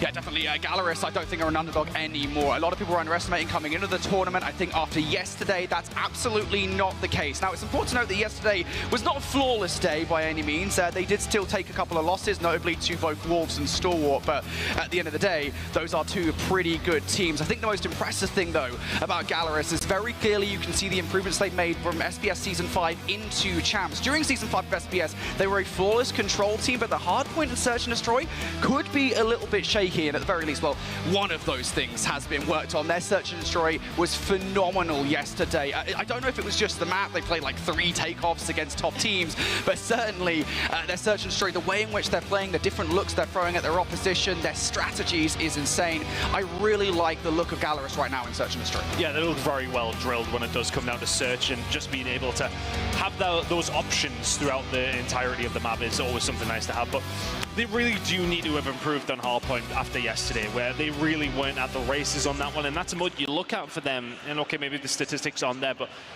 in this series, it is vitally important that you are able to find that, especially if you're Luminosity, but you need to back those good Search and Destroy stats up with something else as well. You can't just be an S&D team. And that's something we were talking about in the green room as well. Now that we're at this stage of the competition and just this year's level of competition overall, you can't afford to specialize in only one of these game modes. You need to really make sure that you're nailing down multiple avenues of potential success. Yeah, it is just right. It's the modes, it's the maps. You can't really be bad at anything at this stage of the competition. It kind of almost loops into the veto conversation a little bit, right? Where it's just like, you know, if you're bad at something, you almost kind of have to hard veto it. That's a conversation I think coming in the tournament we had about Seaside Control. It's a conversation that does apply to Galaris, right? Because Seaside Control was a map that they were struggling on yesterday. So yeah, you cannot afford to have a shallow map pool whatsoever. So we have the vetoes here going into this one, and there was a couple of questionable decisions, a couple of things that we kind of expected to see. First and foremost, I expected to see Takeoff, Search and Destroy banned, given how good Galaris were yesterday in that map mode combination. It did get banned by LG, so good job, LG, on that one. I expected to see Seaside Control gone by Galaris. That's both the case. What we're left with, though, is kind of a situation here where, LG didn't, they banned Summit Hardpoint versus Galaris. I was kind of confused by that decision because Galaris are not that great at Summit Hardpoint. I think we'd have preferred that. And that decision has led the first map in this best of 5 to be a standoff hardpoint, which is Galaris' best hardpoint map. So in a way, I think that's kind of a mess up. But on the flip side of that conversation, Galaris have allowed Express Search and Destroy through, and that's a very strong S&D map here for LG. All right, well, we've got the match just a few moments away, so let's start talking predictions, okay? We've got all the information. Now tell me what your thoughts were and who you think's going to be taking this one home. I think, when we looked at it from the outset this morning, I absolutely believed in Gallerus, and I still do as well. I think it's very easy because we've seen them so much yesterday to get that sort of influential gameplay on our screens. I went 3-0. I think they step it up here again today. I think they bring the S&D, and I think they can go on and do well here. I feel as if they are the ones who thrive under pressure, especially with what we've seen from them at Mobile Masters. Okay, their hardpoint wasn't necessarily great yesterday. I think they turn around today, and I think the S&D looks just as strong. Just for clarity here, I did not say 3-2. I said 3-0. Okay, I'm just saying. I did not say this would be a game 5. I'm pretty sure I said this would be a 3-0. And the reason I said that was because I think Gallerus' hardpoint, albeit was kind of not that great yesterday, I have faith that they can take it. I now feel even more confident this is going to be a 3-0 simply because of the way the Vetoes have gone down. The fact that they're managing to get a stand-up hardpoint at the very first map of this best of 5, I feel very good now this will be a 3-0. Well, it looks like Proper and Shifter on the 3-2 train this time around, but everyone in favor of Gallerus at the end of it all. Will it go the full 5, or will we get another 3-0 to add to our matches here on the day so far? Should be interesting to see how all that plays out. If you did, I'll double check, just so everybody, I'll double check, make sure everybody did put 3-0. If you did, would you still be at 100%? No, because I messed up the last series. Okay, listen, okay. The last series, I was hoping, oh, not the last series, the series before. I actually don't know what I predicted for the last series to be. I think I said Q9 3-1. I think I was expecting Stalwart to maybe take the search, no, not search, to the hard point, and they didn't. So. I entirely forgot what I predicted for this game, to be honest with you. It came up on the screen, I was like, oh, that's must what I said, but to be honest, it might have been 3-2 as well. Who knows, Brody? I'm actually quite lost. Yeah, I mean, you're never right, so. I'm tired. Well, we'll have to see. We've got enough disparity now. We'll have to see who is correct with match number 3, because it should be about ready to load in. Those flyovers will be here in just a second. Everybody at home, let us know your thoughts here as well. Who's winning match number 3? Who's the third team to qualify through to our semifinals? It is one step closer to the end of it all. Let's dive into it. Well, here we go. Standoff hardpoint to kick off a third game of the day, our third quarterfinal. It is a Western matchup between Luminosity and Gallerus.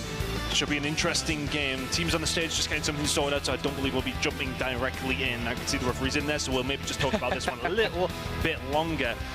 With this standoff, we're leaning towards Gallerus. We did see their struggles in hardpoint yesterday, but for you, what were the main issues with what they were doing? Were they just playing against stronger teams, or was it an inherent issue that they seemed to have? I think it was just slow starts, to be honest. I think we saw that versus Godlike, right, in that Hacienda hardpoint, where they went down by about 100 points and they almost made the comeback. In the second half of these hardpoints, Gallerus are more than competitive. It's just the first half. They're coming out a little bit slow, maybe even just the start of these series. They're just not as warm as they would like, and then as they get further in, they get a little bit more comfortable. They're much happier, especially after the search and destroy. But certainly, I think if they can kind of come out firing on all cylinders at the start of these hard points, they will be much better off. It's interesting to see if they can change things up, because the search and destroy looks so good, but everyone got a good look at their search yesterday and how well it was actually going for them. Is that going to help today for Luminosity? I'm not 100% sure. Gallerus seemed to just have an answer to every single question. The only time we ever really seen them behind in the search and destroy was in their very first game up against Wolves. It was one of those situations where things weren't going well. Peg was just running riot across the map, but then they started slowing things down and started adapting. They seem to be more than happy to be able to do that if they need to. Yeah, and the one thing I will say here is coming into this one, I know that Gallerus will be feeling confident about search and destroy, even though the map has changed to an express. That being said, LG cannot be underestimated in search and destroy. They were one of the best teams, if not the best team in search and destroy in North America during Season 5. They were flawless on it. They didn't lose a single map. And so for that reason, even though I think we're both pretty confident this is probably going to be a 3-0 to Gallerus, again, we don't know for a fact. I know all the Luminosity fans out there will be hating us for saying it, but still, I feel like LG could well take the search and destroy, despite how good Gallerus looked yesterday, especially considering the battleground is different.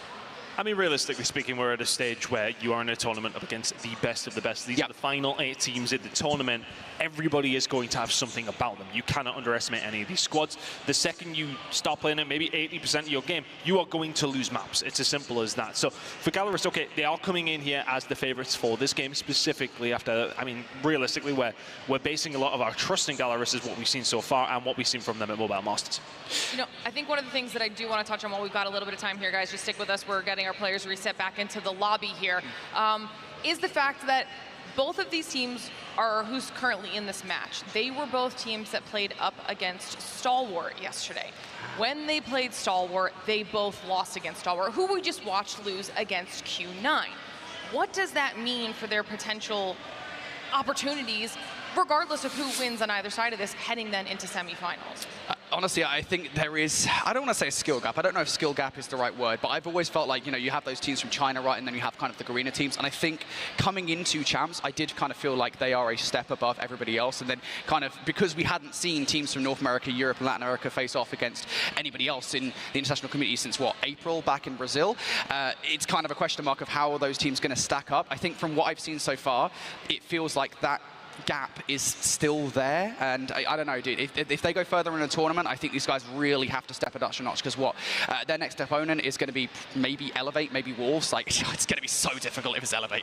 Yeah, we've already seen Galres go up against Wolves this week, and that was a tough one, especially with that moment of 3. But what's the best out of 3? Things do change to the best out of 5. Sure. We've seen already Galres in the only other truly international tournament this year pick up a 2nd place, one that they could have arguably won up against Q9 as well. So they have the pedigree to be there with these top teams. We haven't necessarily seen the best from them this weekend when it comes down to Respawn. Their Search and Destroyers look fantastic. If they can go back to the VOD and see what happened yesterday, see what was going wrong with their hard point, and get that fixed, they are a huge threat today. All right, well, looks like we've got everything set, locked and loaded this time around. Now it's time for match number 3 to kick off. We go again. Here we are, hopefully. 2nd time's the charm. That's not usually the saying, but I would like to get into it nonetheless, because this should be an absolute bang. I'm really confused where I actually did go with this. Did I go along with you and say 3-0? No, I think I said 3-2 potentially. I think you said 3-0, I'll be honest. I'll let you have this one. At this stage, you got to be right at some point, so I'll give you this. You're not wrong. You're not wrong. Yeah, I mean, it does definitely feel that way, right? Galres, again, they'll be feeling comfortable in this one. We did see this map yesterday between them and Stalwart, though, and they did end up losing it. And a big reason for that was that Lucasin had a slow start. There's a common theme here about slow starts for Galres in hardpoint. So they can come out firing on all cylinders. This will be a big map. 3 kills straight off the rip, though. And that from Lucasin is a scary prospect to the side of Luminosity. Who's going to be the guy that comes from Luminosity to try and deal with the slaying ability of Lucasin, to try and deal with players like Hen? Like, these AR players on the side of Galres are something that a lot of players, a lot of teams are struggling to deal with on occasion. Yeah, the thing is though, right, on this map especially, I think the standoff lends itself so much to close quarter combat more often than not, right? You're actually looking towards the SMGs of Galres. I don't think Mihawk gets anywhere near enough love. I mean, so much of the conversation around Galres is always around Lucasin. Mihawk is a guy that, especially on this map, I think can be so deadly, especially shout out to Toke as well, with the R9. He's been doing some serious damage. Right now, though, relatively slow start, just 2 kills to his name. Galres now in control of the scrap time, so they'll be able to take this last 10 seconds away. But as we look towards the rotation, it's LG in control. And they make this first decent rotation count for themselves here. We've seen some hellish games on standoff yesterday. I wonder if we'll get that same treat today. Big kills coming in from LG. Nice hold so far as the hill is just about to pop. Galres have time to set themselves up and go again. You can already see one player coming in from the pinch side. That's going to be Foki. Keep an eye on that as everybody else starting to find their way through past the gas station. It's going to be important for Raf to find something. Finds absolutely nothing. Mihawk through the front door. Pabsor will find 2. It's looking like a nice brace. Greg going to come in here for Galres. Yeah, just overwhelming Galres there. Nicely done. Luminosity, though, still getting those close spawns through, so they'll be able to hit this over and over again. You can basically contest it from the top side, but Esford doesn't want to do that. He wants to go straight in for the kills, and he will do so with that 1. Rap's the only player, though, really to help. Kings is also there for a little bit of contribution, but ultimately Luminosity's efforts there to get towards a hard point are not enough, and Foke will also win that R9 battle versus Raf. So Galres just at the moment winning all these crucial engagements, and perhaps more concerning here as the Purified comes out for 15 seconds of scrap time is that Galres have actually got control of the rotation towards Nu because Luminosity kept on pushing for that scrap. Yeah, LG fumbled this one just a little bit, and Galres can add to that pain. Look at that kill feed just looking yellow. If you're a Brazilian Call of Duty Mobile fan, you are loving what you're seeing right now. That kill feed just looking so dominant. From the Galres side, Shinelli finds 3. You've got the rotation. You've got yourself a 40-point lead. You take those starts all day long. We said the slow starts from Galres were hurting them in hard point. They may have fixed that issue. Now here comes the operators from Galres. Again, you said slow starts were the problem for Galres. This has definitely not been that. and they know they want to continue that momentum forward as well. LG, I think if you're them, you need to start bringing out your operators right about now. Kings is going to do so with the War Machine. Can he actually find any value from it? He is. A couple of kills. Is that good enough for Luminosity to get in? There's the kills to follow up. Just one more player to deal with. It's going to be the equalizers inside. Kills coming through from Fokke, but Jez is going to have to use the claw to remove that player from it. And just like that, LG in for the back 30 seconds. Big investment coming in to get a hold of that 30 seconds. That is truly, truly needed. Stuck inside now with the Sparrow, and now is the setup going to be here from Gallerus? Are they going to fight over this? They're sending 3 towards the old hard point, but sending 2 towards new as well. Getting themselves set up, happy to give that one over. Nice break from Luminosity, who have finally arrived here onto standoff. Transitional kill starting to go Gallerus' way, but I think they'll still take it. You know, that P2 hold was so good from them. The P3 not necessarily great, but 8-point lead heading into the fourth hill. You take those all day long. Yeah, this is comfortable for Gallerus in the moment.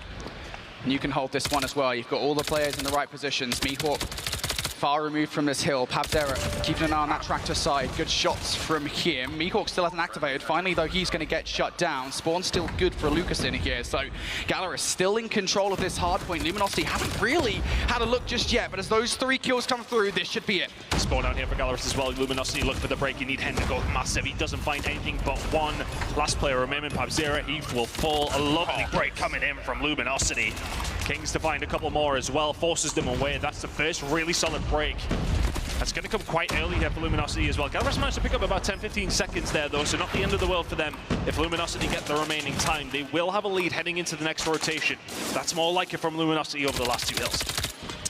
Yeah, I think Luminosity are actually the ones for a relatively slow start here, as you said. I mean, they've picked things up over the last couple of hard points, and I want to say a big reason why. You never want to count out an individual player, right? You single them out for having a bad performance, but it's more of a positive than anything. Cartel's currently only on 7 kills, and he is a player that in these playoff situations, he always steps up. He's done it before. Of course, he did it for Seminole, actually all the way back at Mobile Masters. So he's a player that when he steps things up for a roster like Luminosity, I think the whole roster will step it up a notch. S-Thug picks up 3 in the middle of the map. LG, now a good look here at P1 time.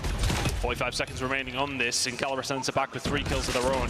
Comes cruise missile that was available as well. That will be dropped in. Cartels will be dealt with, and all of a sudden P1 belongs to Gallerus. 35 seconds to go. He will find a couple of kills here. Thinking about the rotation over towards P2. Kings ain't thinking about that. War Machine is in. Finds one with it. Pabzera finds 4 of his own, but answering back a Luminosity into the hill. 20 seconds to go. Rotation's going to be important. Gallerus are on the right side of the map, but Luminosity Gaming have the numbers. Yeah, I don't want to see Gallerus go heavy into this one. I know those spawns are quite sticky, so you can kind of afford to do so, but still, don't overinvest. And this is exactly why spawn outs now start coming through for Gallerus here. So Luminosity, if they don't try to push through P1, there is an opportunity to throw a break those spawns in towards Ol, but they have chosen to do so. P1 is the choice for Luminosity. They are hungry for that back 10 seconds, and they will get it. So now just 22 points, the difference between these 2 teams. Gallerus now going to bring out the operators to hold on towards this next hill. Holding quite early here, especially from Lukashin, but Henry Cal will get the job done yet with this Sparrow. Luminosity find themselves behind here. Gallerus in control of the point. Luminosity, the communication has to be on point. Let's go for a listening with LG. I'm about to use my equals now. No, Seeker. Kenny Bro is weak. Kenny Bro weak. One remain. Finally. Seeker, War Machine. Main push through. He's going close up gas. Dead. I smoke across. I'm main. I need trophies main. Mark it box. Go gas. One mark it. One gas on. Mark it going box. They're already rotating also, guys. Yeah. Alright, go new. I'm gonna smoke you up. Just. One shot. No. We go new. It's all good. Luck in we got. Yo, there's a guy new already. There's a guy new. And new? He's somewhere new. He rotated early. Courtyard to top blue. Deli. Ali now. Lucas on the right. Lucas. Yo, bottom blue. Bottom blue. One more. And Gallerus continue their reign of terror over towards P2, but Luminosity, they were slow on the rotation last time around. They need to be good again, but Raph needs to find a way through to the rest of his team to get themselves there. Pabzera will find 2, making it 4 in total in this life. Gallerus trying to find a breakthrough. Purified Cartels, not enough value out of that whatsoever. Only 1 kill to his name.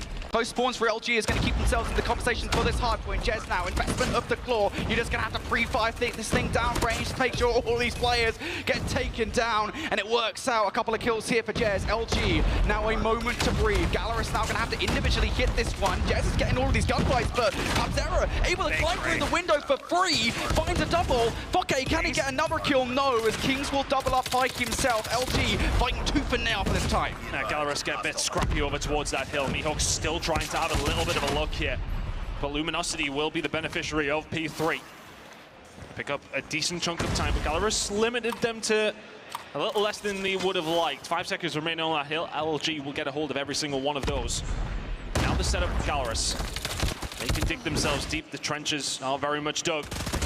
And now for LG, which is the way that you've got to try and find a way through. Mihawk can shut down one on the backside. Pabzera is here, ready and waiting, but Esto has actually managed to slip the net here. He's going to be able to push on through, not quite. Eventually does get taken down.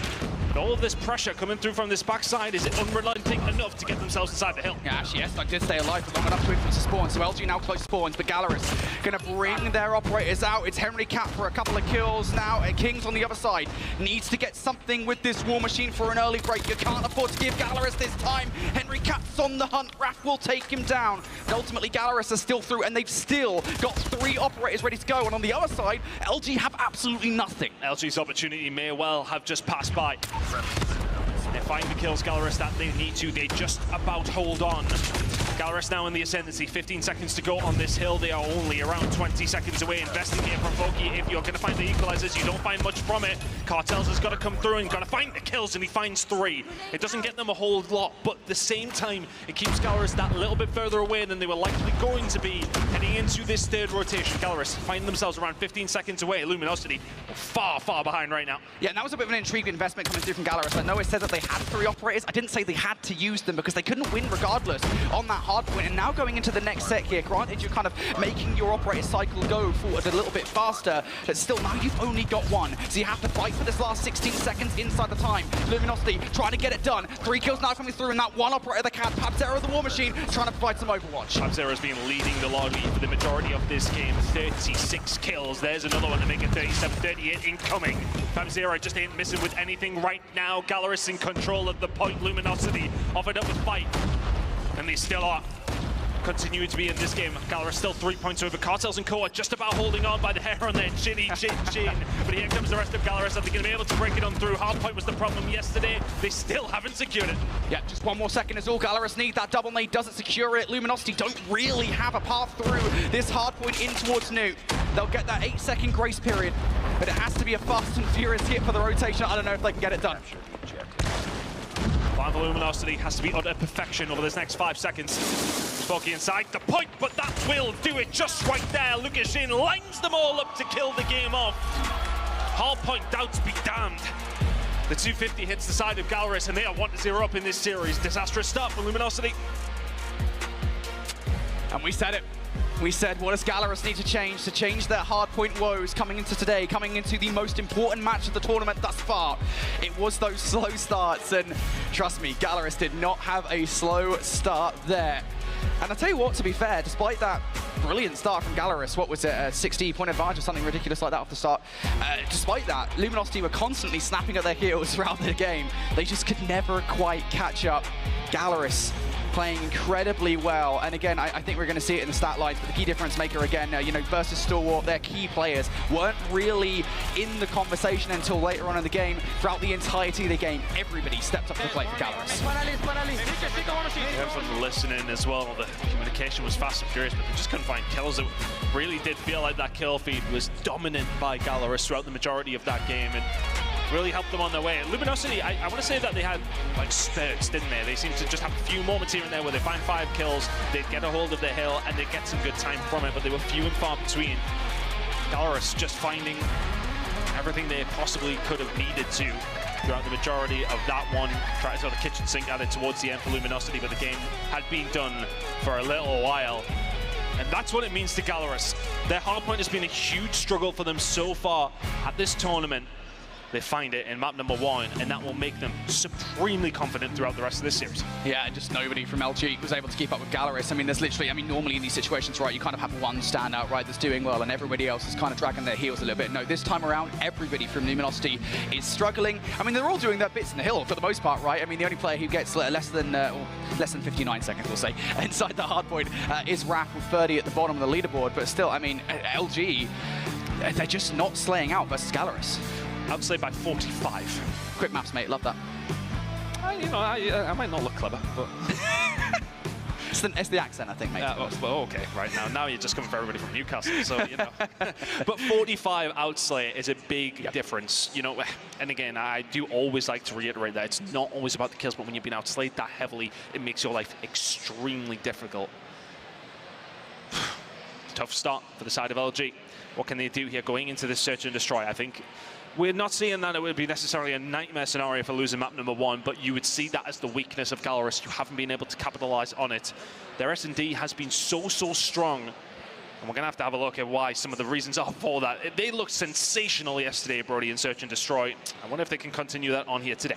Yeah, here's a look at the stats then to show you guys exactly what the differences are right now. You can see kind of the kill differentials that Gallerus have just frankly got more in pretty much everything besides the objective, weirdly enough. Here's head-to-head to show you guys that clear record, for Search and Destroy for Gallerus, 5-0. But again, a reminder that 3 of those wins came on Takeoff, Search and Destroy. That map was banned by Luminosity. They knew they couldn't really afford to play Gallerus on that map mode combination. They've gone to something they are very clearly more comfortable on in Express, Search and Destroy. They have been gifted that somewhat by Gallerus. So despite the fact that LG's S&D has been left wanting this tournament thus far, I think this could be an opportunity to get into the series. Well, it has to be something that they take, though, right? From how good the Search and Destroy of Gallerus has been, they at least get one of their picks. We're going to see Kurahana for map number 5 if we do get there, but it's getting there for LG. That is going to be the issue right now. But they can possibly do something here when it comes down to Express. I don't think I've even personally casted an Express at all so far over yesterday. I mean, okay, I was going to say, you've casted an Express at some point. Yeah, well, yes, I have. I thought that was where you're going. Many times for many years. Thank you very much.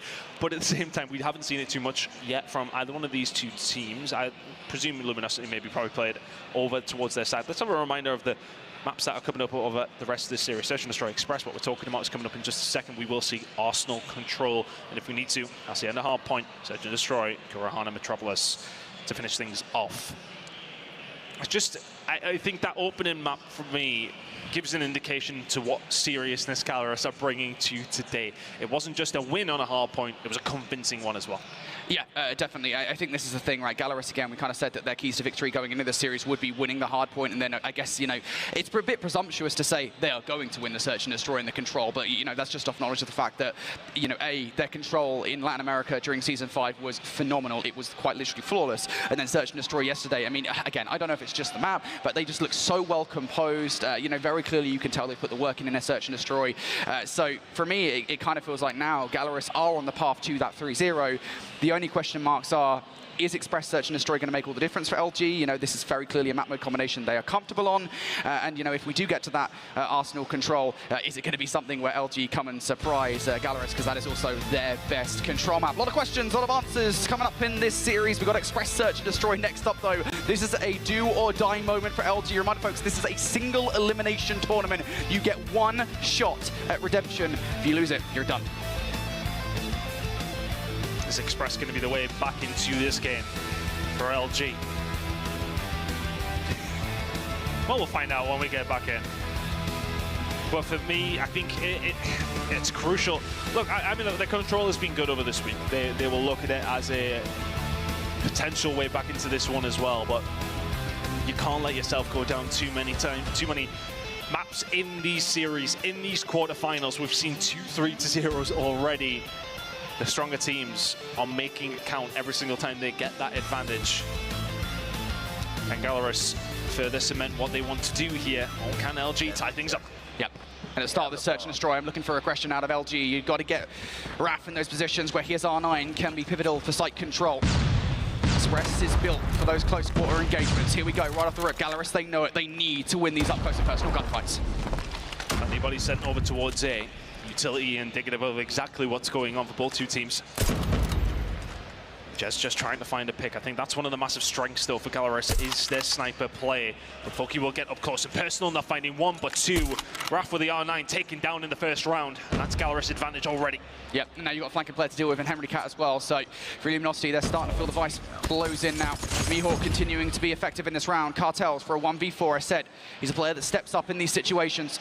So already brought it down to a 1 versus 3. If you can get the skill against Henry Cat and then get the hell out of dodge, that's nice. You've still got a wealth of time to work with, but he's going right back for the reach up. From the position he's in and where the opposition are, this would be one of the best 1v3s you're ever likely to see if it was to happen. And it doesn't. Gallerus with a really good start. It comes from Foki finding those R9 kills to kick off the round, puts him in such an advantageous position. One to the good. Brilliant start from Gallerus. Again, you know, they've probably started the VOD right. They know that Luminosity are an aggressive team here on Express Search and Destroy. That more often than not is the key to victory, to winning this map. So for Gallerus to match that with Foke coming out with 3 kills at the start of the round, he's doing what R9 for Raph needs to be doing. Already opening bloods here in favor of LG. They're looking to once again get control of A. Gallerus now have to retake it without numbers. Lucas in within that snipe is going to make things more difficult, but Kings gets aggressive there with the R9, doesn't find the first. All of a sudden, it's Lucas in left up 1 versus 3, and it all goes awry. To be honest, if Lucas in hits that shot, I think that completely turns around, though, because then you would have the numbers that don't have to back him up, don't have to give their position up, so you're then not getting rushed. Luminosity do a really good job. Big shout out towards Kings, who finds 2 inside the train. And then the gun getting the job done. Ball over towards A again. Teams went even so far on this one, but look at the hold from Luminosity Gaming. They're heading over towards this side. Pipe Zero has to give a shout to his teammates and say, bloody hell, boys, help me out, because they are swarming over towards B, and Luminosity have complete control here. Yep, I really love that play call from Luminosity. Send a couple of utility bits over towards A to give the impression that it is going to be an A kit. Players that were on B were not ready for it. Straight out of the playbook for Luminosity. And all members are alive here when this bomb goes down. So for Gallerus, how do you approach this one? You've got a plethora of places you can need to check. Well, you need to win an unfavorable gunfight, is essentially what they need to do here. Luminosity are going to be posted up. Our bomb is, of course, down. 40 seconds or so remaining on this one. This is a gunfight you could do with winning if you're Foki. And you absolutely should have won if you're Cartels. Now is this the second one on the chopping block? Not quite. Kings will find that one. Pub Zero will find one on Jez, though. So it is ultimately a 4 versus 3 in favor of Gallerus. That one's going to be turned around now. A 3 versus 3. Chaos on the site. There's Lukashin will find one of the Kings, making it now a 3 versus 2 in favor of Gallerus. Traded again. Mihawk finds another. So S-Dug's left all on his own in a 1v2. It's a brilliant, brilliant retake from Gallerus. And it is Mihawk through the middle of the map that makes the difference there. That flank, I think Luminosity had all their angles covered, but that one. And when Mihawk comes through for the disruption, picking up 3 kills there, it is Gallerus who are able to make the retake, and that's disheartening for Luminosity. They brought it out of the playbook. It is a play that worked out initially, but Gallerus' retake is just better. Just hits Diffy. This time around, Luminosity wasting no time. It is a straight barrel towards B. Gallerus going through the middle of the map. There to answer the question if they wish to push through Ticket, but they haven't quite executed yet. Right, find themselves in a good position here, though. He can start to advance forward, start to cut off some lanes that Gallerus potentially could use. They ain't, and the bomb is yet to be put down. Mazera trying to put some pressure on, and then there's Hen. Let's try and push through here with the Odin. They get Thug off the bomb.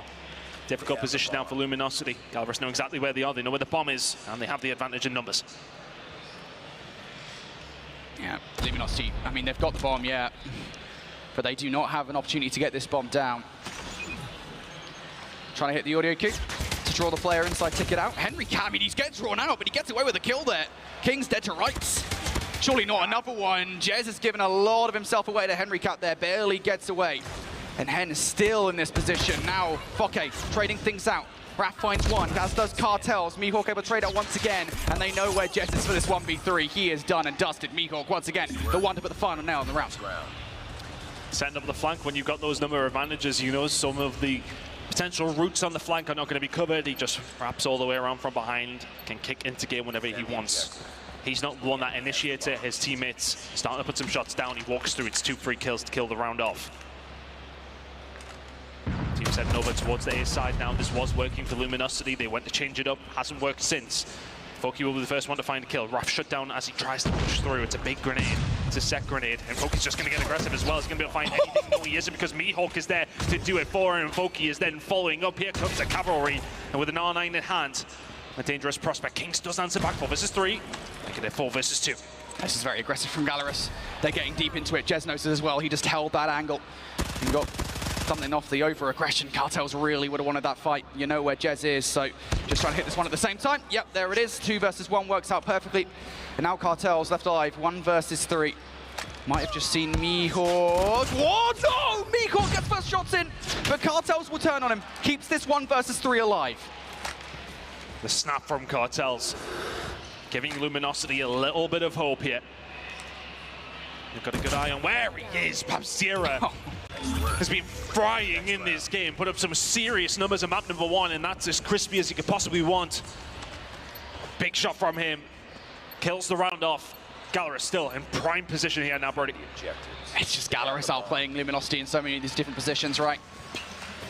That play call from them was perfect. Now the double blind is a rush straight towards B. Who's going to win out? The R9 of Fokke has been a problem, as has the Fennec of Mihawk, and it continues to be so. The snipes of Lucastin and Papzera also in the mix. And Cartels left alive once again. Sorry, Tom, mate, you didn't even get a chance to get into that round. That was so fast.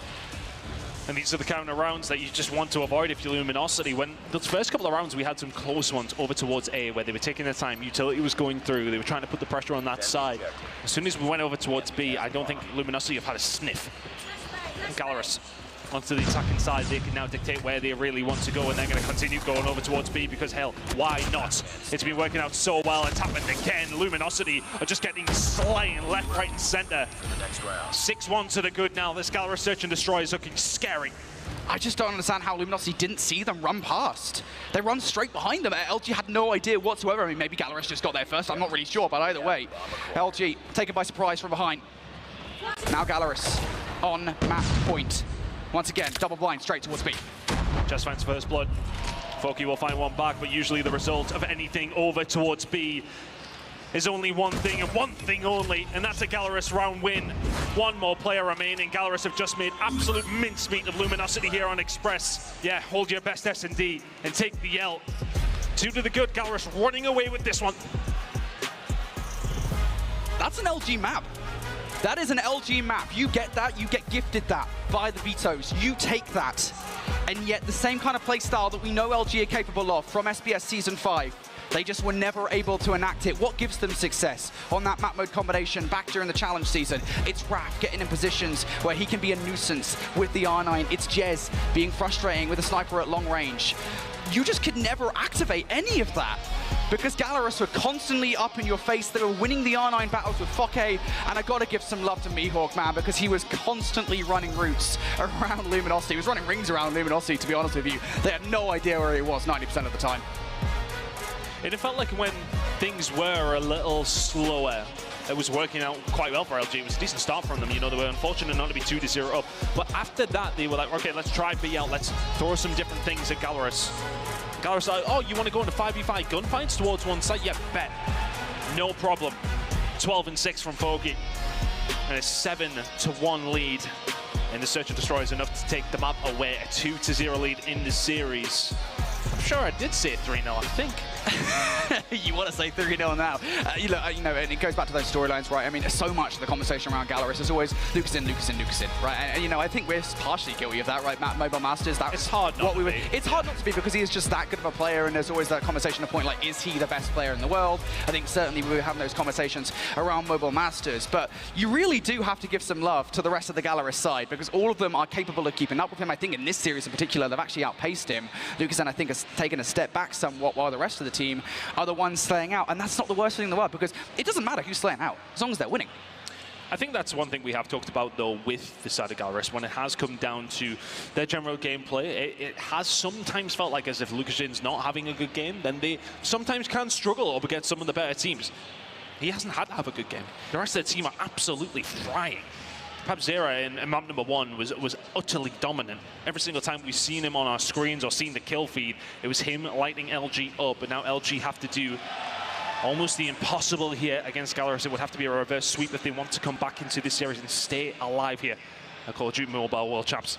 Yep, and again, a positive going in this one. This is probably the best map you could have asked for in Control if you are LG. This is their strongest Control map by 5 minutes. As a matter of fact, they got 4 wins during the Snapdragon Pro Series Season 5 in North America on Control, and all 4 of them came from Arsenal. So you basically won the jackpot as far as the vetoes were concerned for Control.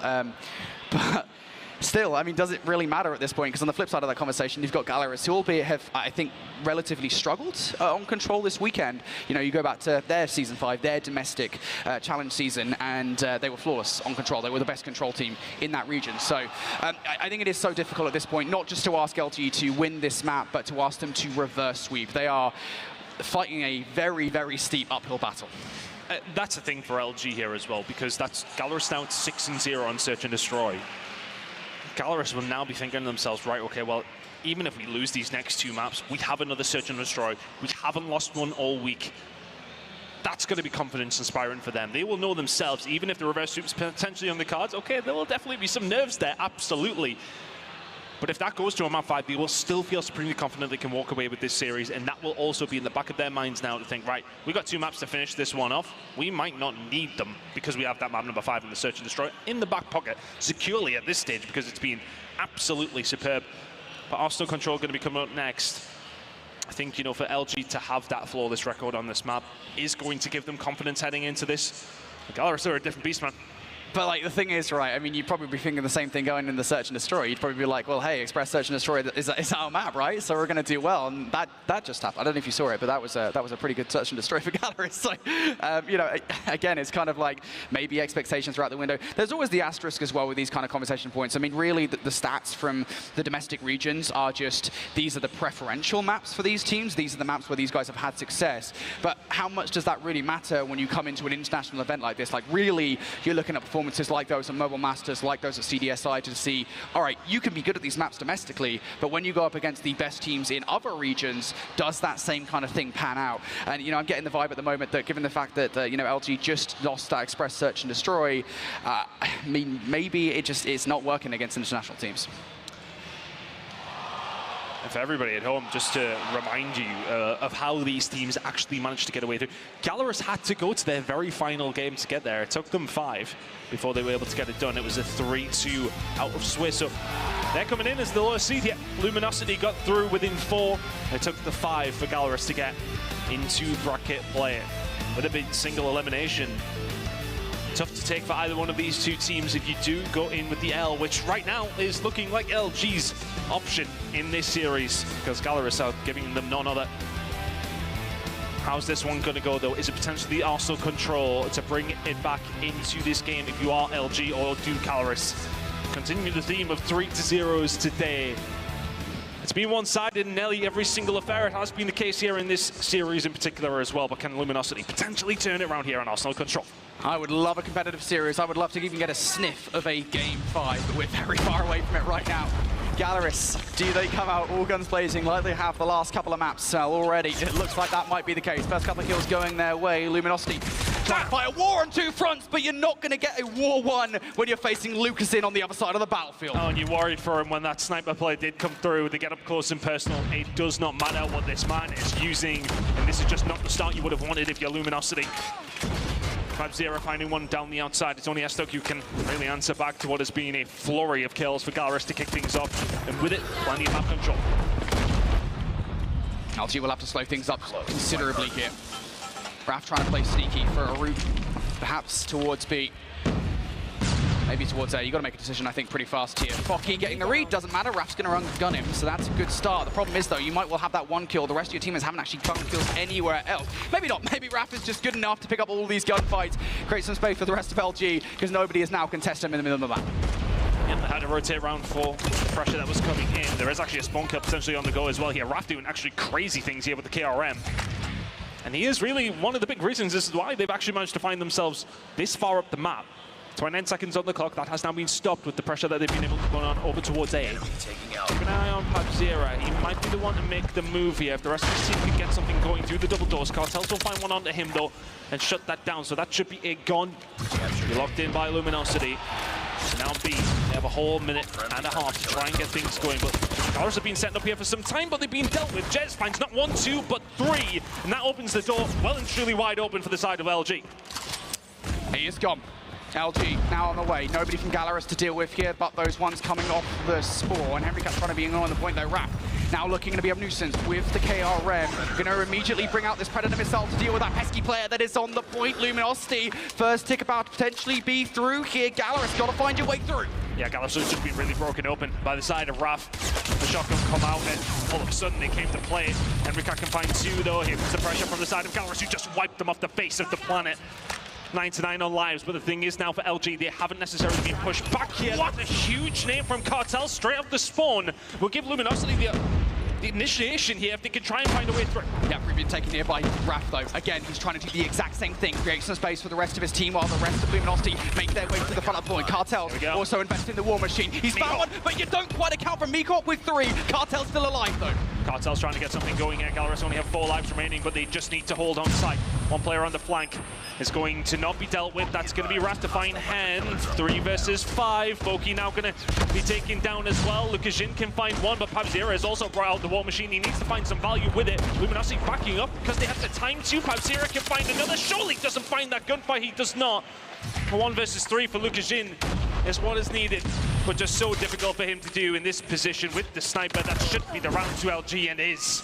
Through thick or thin, they get the job done. That was a scary one for a second, but they get the job well and truly done. Very well played. Yeah, and it's the exact same strategy twice there for Luminosity consecutively, right? They get Raph through the middle of the map, they get in a position where he is cutting off LG, forcing them to all go up the steps. They can't get through Raph, not when he's got the KRM at that short range. Not even Foki can beat him in those gunfights. So for Gallerus, just getting outplayed by that. LG with the strats, win them that round number 1. Now they can they follow it up with a solid defense in round number 2. The one operator that they've got ready to go here, S-Thug, going to bring it out to play.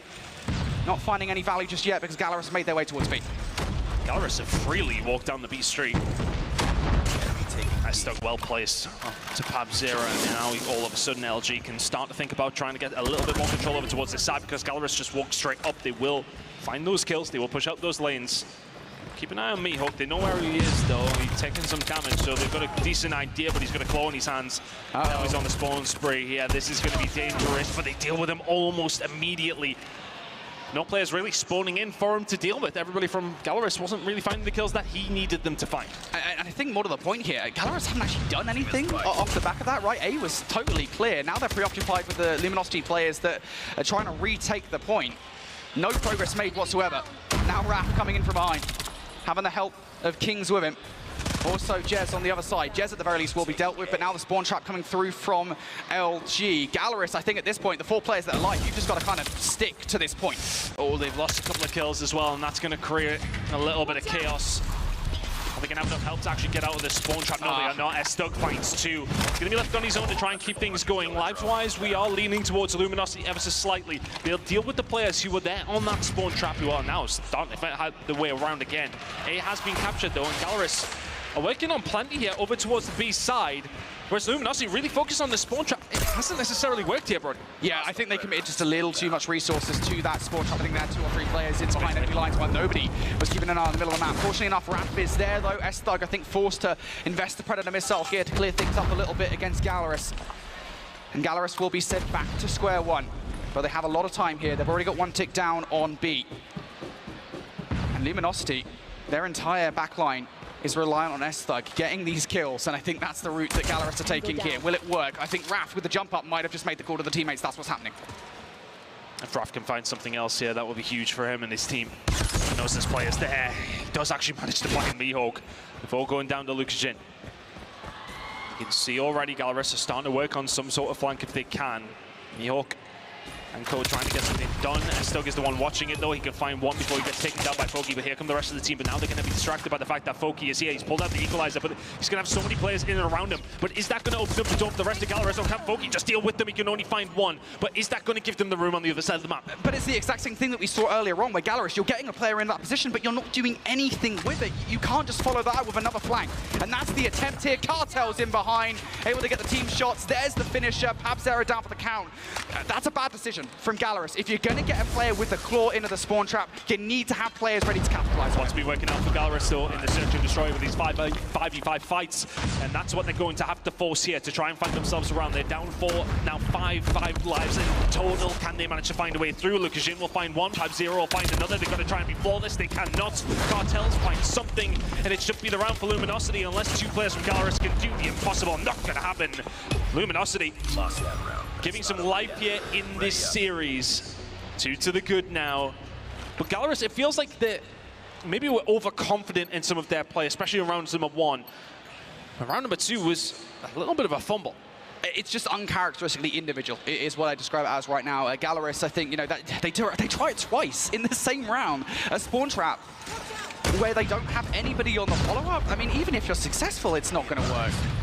Regardless, Luminosity have everything going for them now, and this round, the amount of utility on side is insatiable. Predator missile down to keep Gallerus inside while the path is opened up over towards B. I mean, they've got so many options to start this round, and Pabs there, I mean, no choice but kind of blindly fire these War Machine pellets down range. He will find one, but LG, I mean, they're still in the conversation for a B count. Going to try and get a little bit of control. Kings does but the shots are fantastic with the Odin. Posted up with that. It's a dangerous prospect for the side of Gallerus. We'll find something over towards Lab, so Mihawk could potentially cause some issue, but Luminosity, as soon as they got a hold of it, they haven't let it go, and Raph now just trying to press the issue if he can as well. They want to secure B, they want to secure this map. It's looking more and more likely as time is going on. B is lost, you got A locked down here with Raph as well. This game may well be done before it's even started. Yeah, it feels like it, doesn't it? LG are investing everything to get this one done and dusted. A in control for them. Cartels now looking to keep these guys away. I don't even know if Gallerus can touch this point in time. Henry Cat really does feel like the only coat in behind enemy lines. He's going to get cut down. Gallerus no choice but to go through the smallest of choke points to keep this game alive. Facing down the Annihilator from Kings and all the bullets and weapons of LG. Kings with a double, that should surely be it, and it will. LG keeping this series alive. Arsenal control is theirs. After looking flawless in their regular season, they bring it to the world stage as well. Arsenal control gets them a lifeline in this series. And something to talk about for the Gallerus coaching team and players. All right, we thought we had this one done and dusted. And that's what it felt like in round number 1. When they came out the gate, they found 5 or 6 kills straight from that. But that was the only note, really, from Gallerus throughout the entirety of the map. Other than that, it was all LG. It just got down to business, got the job done. A series is something we now have on our hands, Brody, because it wasn't feeling like that after the first 2 maps. Yeah, it is a lot better, I think, now for LG, and I got to imagine for them, I think they were kind of feeling a lot better just even seeing this in the veto process, seeing this in the map set once that process was done. That being said, you know, look, I'm giving Gallerus a little bit of stick here for messing up the spawn trap, because of course that's one of the ways in which, you know, you kind of have to play Arsenal, you have to play around the spawn mechanics on this map mode combination. I got to give LG a bit of props, actually, because even though Gallerus did mess it up and kind of open the door for LG to capitalize, in those situations, LG were very quick to deal with it. They were like, all right, look, someone is trying to flank us here. They might have an operator. Let's get them out before they can cause some problems. And they did that without taking the players from the key positions out of those positions, right? Raph consistently stayed in that cut, making sure nobody made their way through the middle of the map. I think that's really impressive team play coming out from LG, right decision making, and I think it's the thing that ends up winning them the map. And it felt like the catalyst for that was Raph, right? Over the entirety with the shotgun.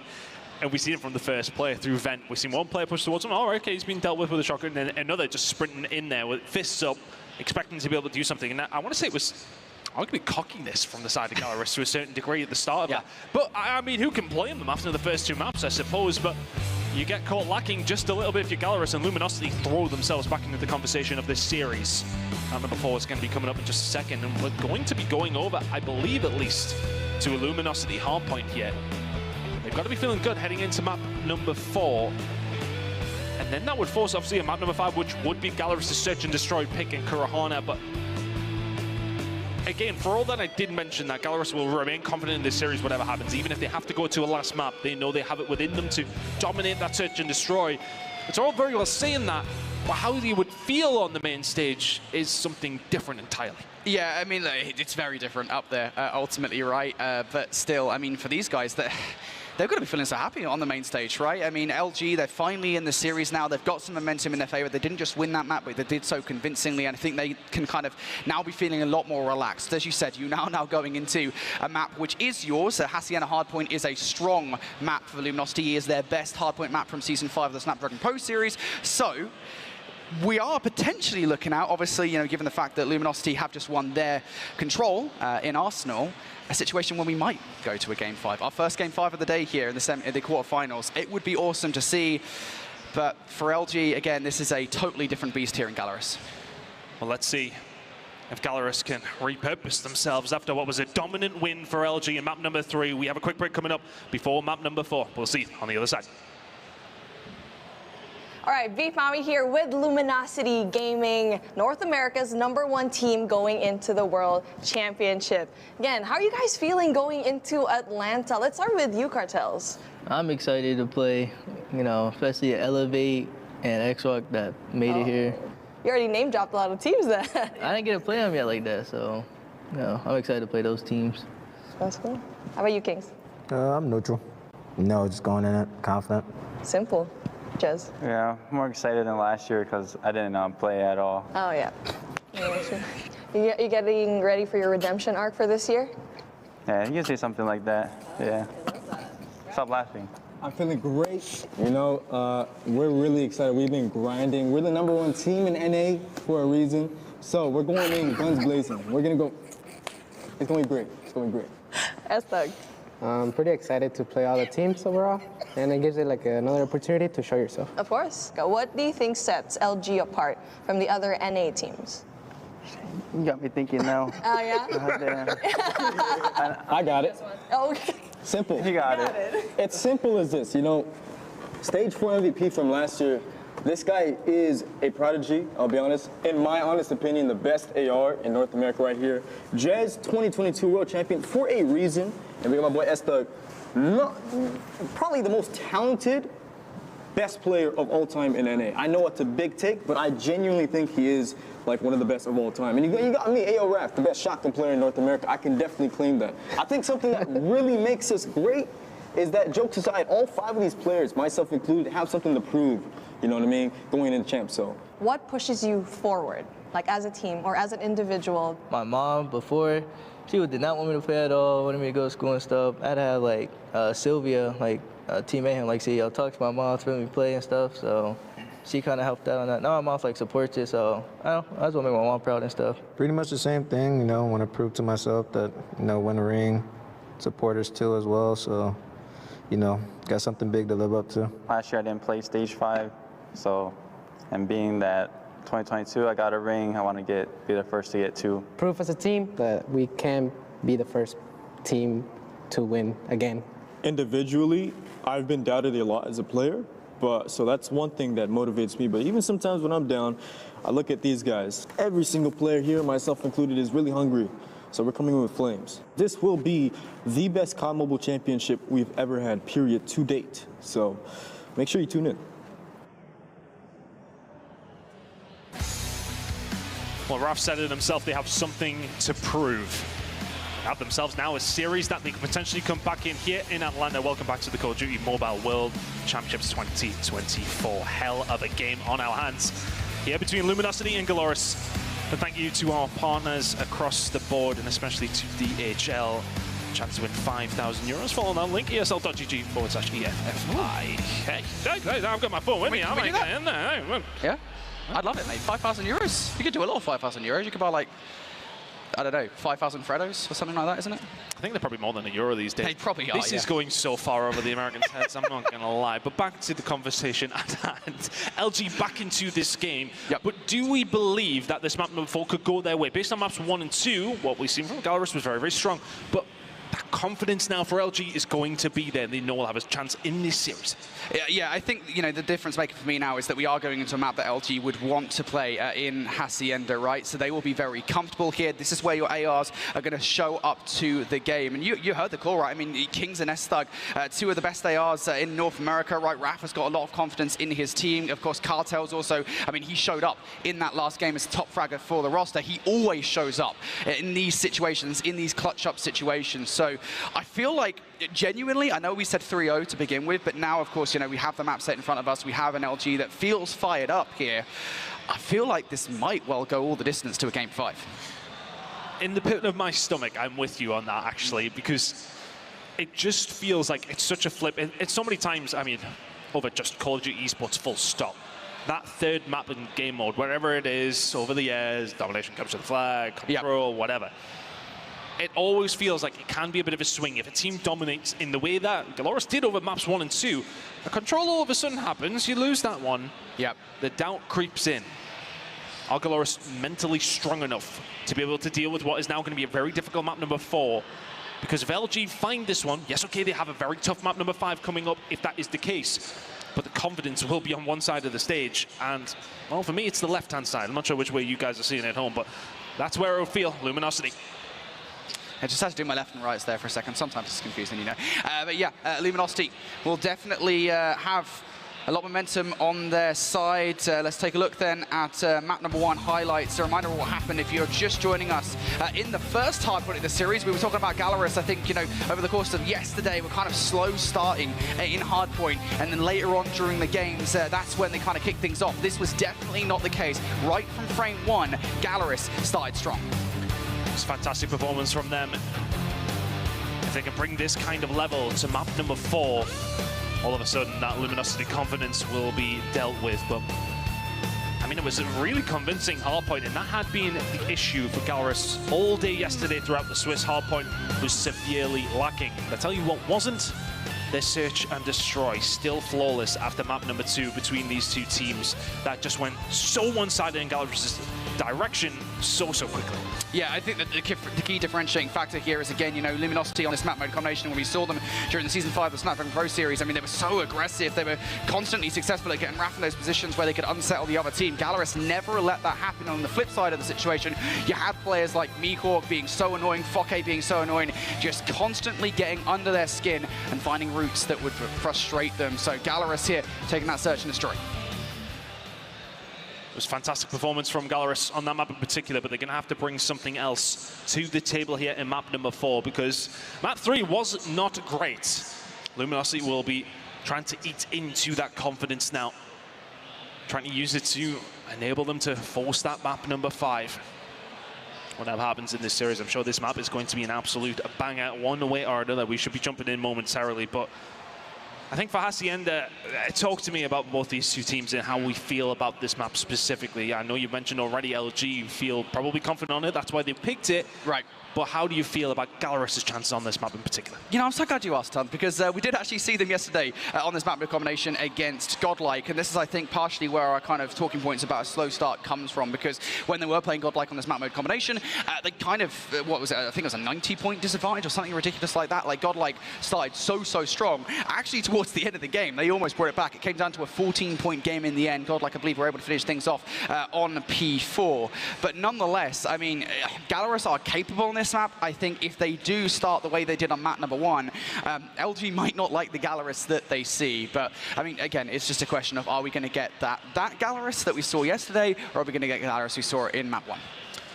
Well, both these two teams still alive in this bracket. Stalwart and Godlike have been dealt with. Hearts out, we did have to just remind everyone by getting that little scratch through that there. Thank you to Uling for kind of doing his job. He's too nice of a guy. I would have been staring him in the eyes whilst I crossed his name out on the bracket. I feel like if Q9 get all the way towards the grand finals and there are eventual champions, there's just going to be a ton of hearts on the board. It's kind of like Alice in Wonderland or something on our bracket. You'll know that Uling's been there, that's for sure. But yeah, he's a really nice guy, of course. It's actually funny you say that, right? Because do you remember Mobile Masters, right? When he actually won, of course, with Q9, they beat Galoris. I think it was like something 4-0, 4-1 in the grand finals, right? And you know, part of his victory speech, he literally spent saying how good of a player Lucasin is. I mean, honestly, obviously a lot of the conversation was about Lucasin and Uling, who are the best players, but the fact that Uling spent time of his victory speech to say, Lucasin's an amazing player, I've got so much respect, I learned so much from him. I mean, it goes to show, A, how wonderful a player Uling is, it's a rare breed for sure, and then B, how brilliant of a player Lucasin is. I think we need more personalities like Uling on the broadcast team. People would be nicer to me, actually, if anything, you know. To you? To me, mate, yeah. No, wow. You deserve everything you get. Let's not get it twisted. That's fair.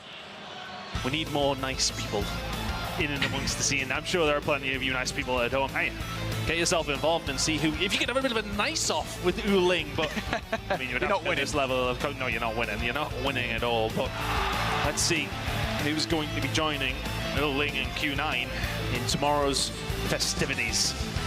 In the map number 4 we go. We may well not decide that between these two teams in this one if Luminosity can force a map number 5. But Gallerus, can you close it out? It was a good performance from them in the hard point in map number 1, but can you find 2 when you've struggled all week long to do so? I'm not too sure. Luminosity will have the bit between their teeth here, Brody. Yep, Luminosity have to start strong here on Hassie and a hard point. Again, it's a very strong map mode combination for them going all the way back towards Season 5 of SBS. So, we're feeling confident for the moment, though. Not in control over this time. P1 is always a mixy one, and I think both of these two teams, they're going to have that kind of rotation towards P2 in the back of the mind. That's why you're seeing Luminosity back up just a little bit, making sure that nobody from Gallerus has kind of gone through. All about the rotation, though. That's going to be coming in pretty shortly. I'm just curious to see how some of these opening gunfights are going to go. Very even across the board from both these two teams. It's one of those that if Luminosity came out the gate screaming, you worry for Gallerus, but they're picking up some good free time here. Rotation over towards P2's kind of 50-50 as well. Luminosity with a nice stop. Yep. Luminosity actually winning some of the fights as well. I was a little bit concerned that they've let too many Gallerus players already in towards Lamborghini.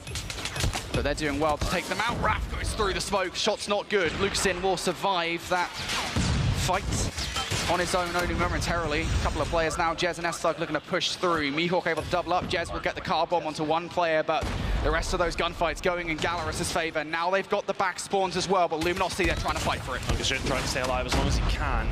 Does get taken down by Jez, so that may well give Luminosity just a little bit of a toehold. Over towards this hill, if they can even get anywhere near it. Gallerus right now are just about keeping them at bay. Operator's going to start coming into play pretty shortly. Raph has done so well to find something there, though. S-Thug is the only one who can kind of combine with him, but into the point they go. S-Thug just does it all on his own. Him and Raph getting the job done.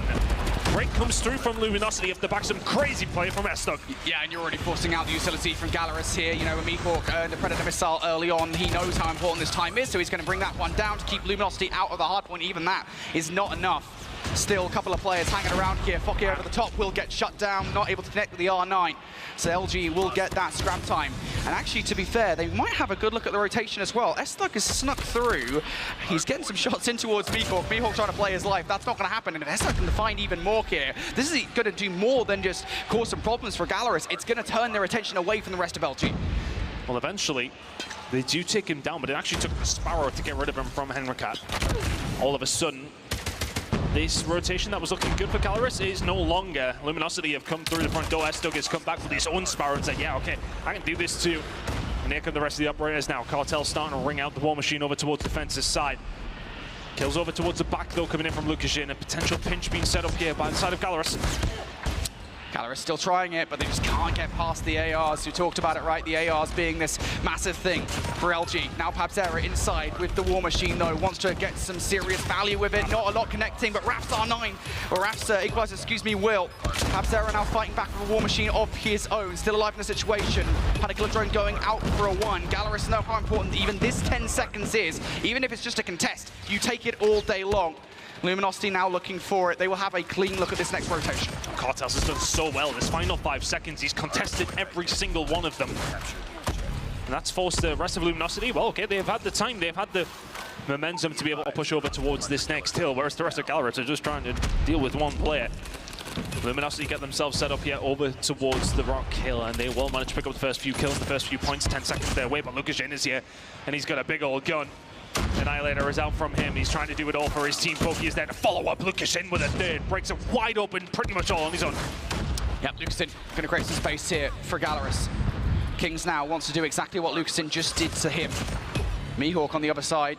keeping the rest of the reinforcements away. Mihawk is able to completely burn through the entirety of the Luminosity roster. That's 3 in a row for him. And Kings, despite having this Annihilator, hasn't really had a chance to activate with it and isn't even going to get a single kill with it. Gallerus are just overwhelming Luminosity here. They're getting so much time on this hard point, and they're about to take the lead. It felt like Kings was waiting for something to fall into his lap, whereas Lukashin was the one being proactive with that Annihilator. Finds 3 out of absolutely nothing, and then the kill feed is looking in one direction and one direction only.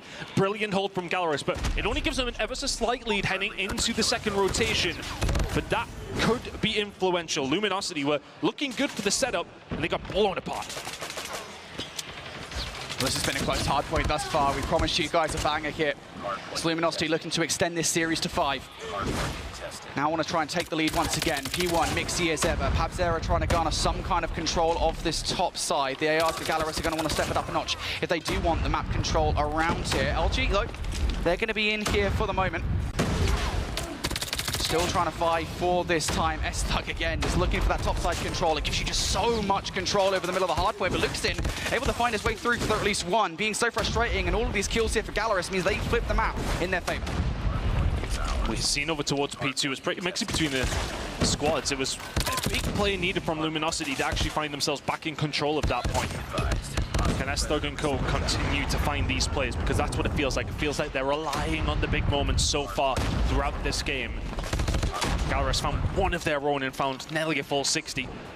Now the rotation over towards P2. That hill's going to be popping in about 6 seconds' time. Gallerus have the opportunity to set themselves up. They can lay down the land. They know exactly where LG are coming from. That kill tells you that exactly. Cartels can find one with his War Machine. Isn't going to find a whole lot else. Kings finds a couple though. Luminosity threatening. Yeah, you need to find something here. Cartel's actually looking for a flanking player here. That's created some space for the rest of the team to find their way through. Gallerus now forced in towards using their stuff. Pabzera fights 4. Hello, welcome to the party, Pabzera. Gallerus now, full investment here to take this time away. Luminosity split spawns round the back line. Looking to try and take it away from Gallerus. Fokke recognizes the urgency to push out of the hard point. Will only be able to find one, but Gallerus still in for the moment. Right play coming in from Fokke there. I mean, he has to push out one end of things, doesn't he? It becomes very, very difficult when you're dealing with players coming in from a couple of different angles. Lukashin can only find one with his Annihilator. It felt like he only had that about 2 seconds ago, but Gallerus will be the ones who pick up the majority of the time here. Trying to actually solidify something over towards the scrap time. Raph is just holding it down all on his own with the equalizers. Make it 3, not going to find the 4th. But he is going to stop Gallerus picking up the majority of that time. That, what, 10, 15 seconds? That's a 30-point swing potentially to the deterrent of Luminosity. But because Raph finds those moments, he finds that equalizer kill. It shuts that down. Now they have the rotation as well over towards Fences. They had a lot of luck here last time. Let's see if they can do it again. Yeah, this is the key one, right? This is the one where Fences is always messy. To get a lot of time off this hill would be miraculous, and Luminosity know it. Still going to invest in for it regardless. Jez will only actually find one there with the claw, but fortunately enough, the rest of the team here are still in the hard point to contest. Gallerus players in behind though. Keep an eye on Fokke, looking to cause some carnage. He's going to get cut short. Now for Gallerus, this is a one-dimensional attack from the front. Let's see if they can find a way through. Lukashin is the tip of the spear, and Mihawk is behind you as well with a knife in the back. Kings will be the only one who's able to find anything back, so Gallerus will get some control for around 20 more seconds potentially. Lovely invested by a couple of the players here. Operators across the board. Fokke will find another one. Lukashin behind him. Fokke looking for the third. Raph though will find 2 of his own. Finding tooth and nail for this one over towards Fences. If you are Luminosity Gaming, can you manage to find a way through? Yes, you can. Ways to contest, but last time around we've seen it. They did get the rotation over towards P4. They didn't do anything with it. This time around they have got bodies over there. They have to hold this down. Yeah, but you got to be careful. The Annihilator last time around from Lucasin was the problem. This time around he doesn't have one just yet. Predator Missile will be down, so now they know where these players are located.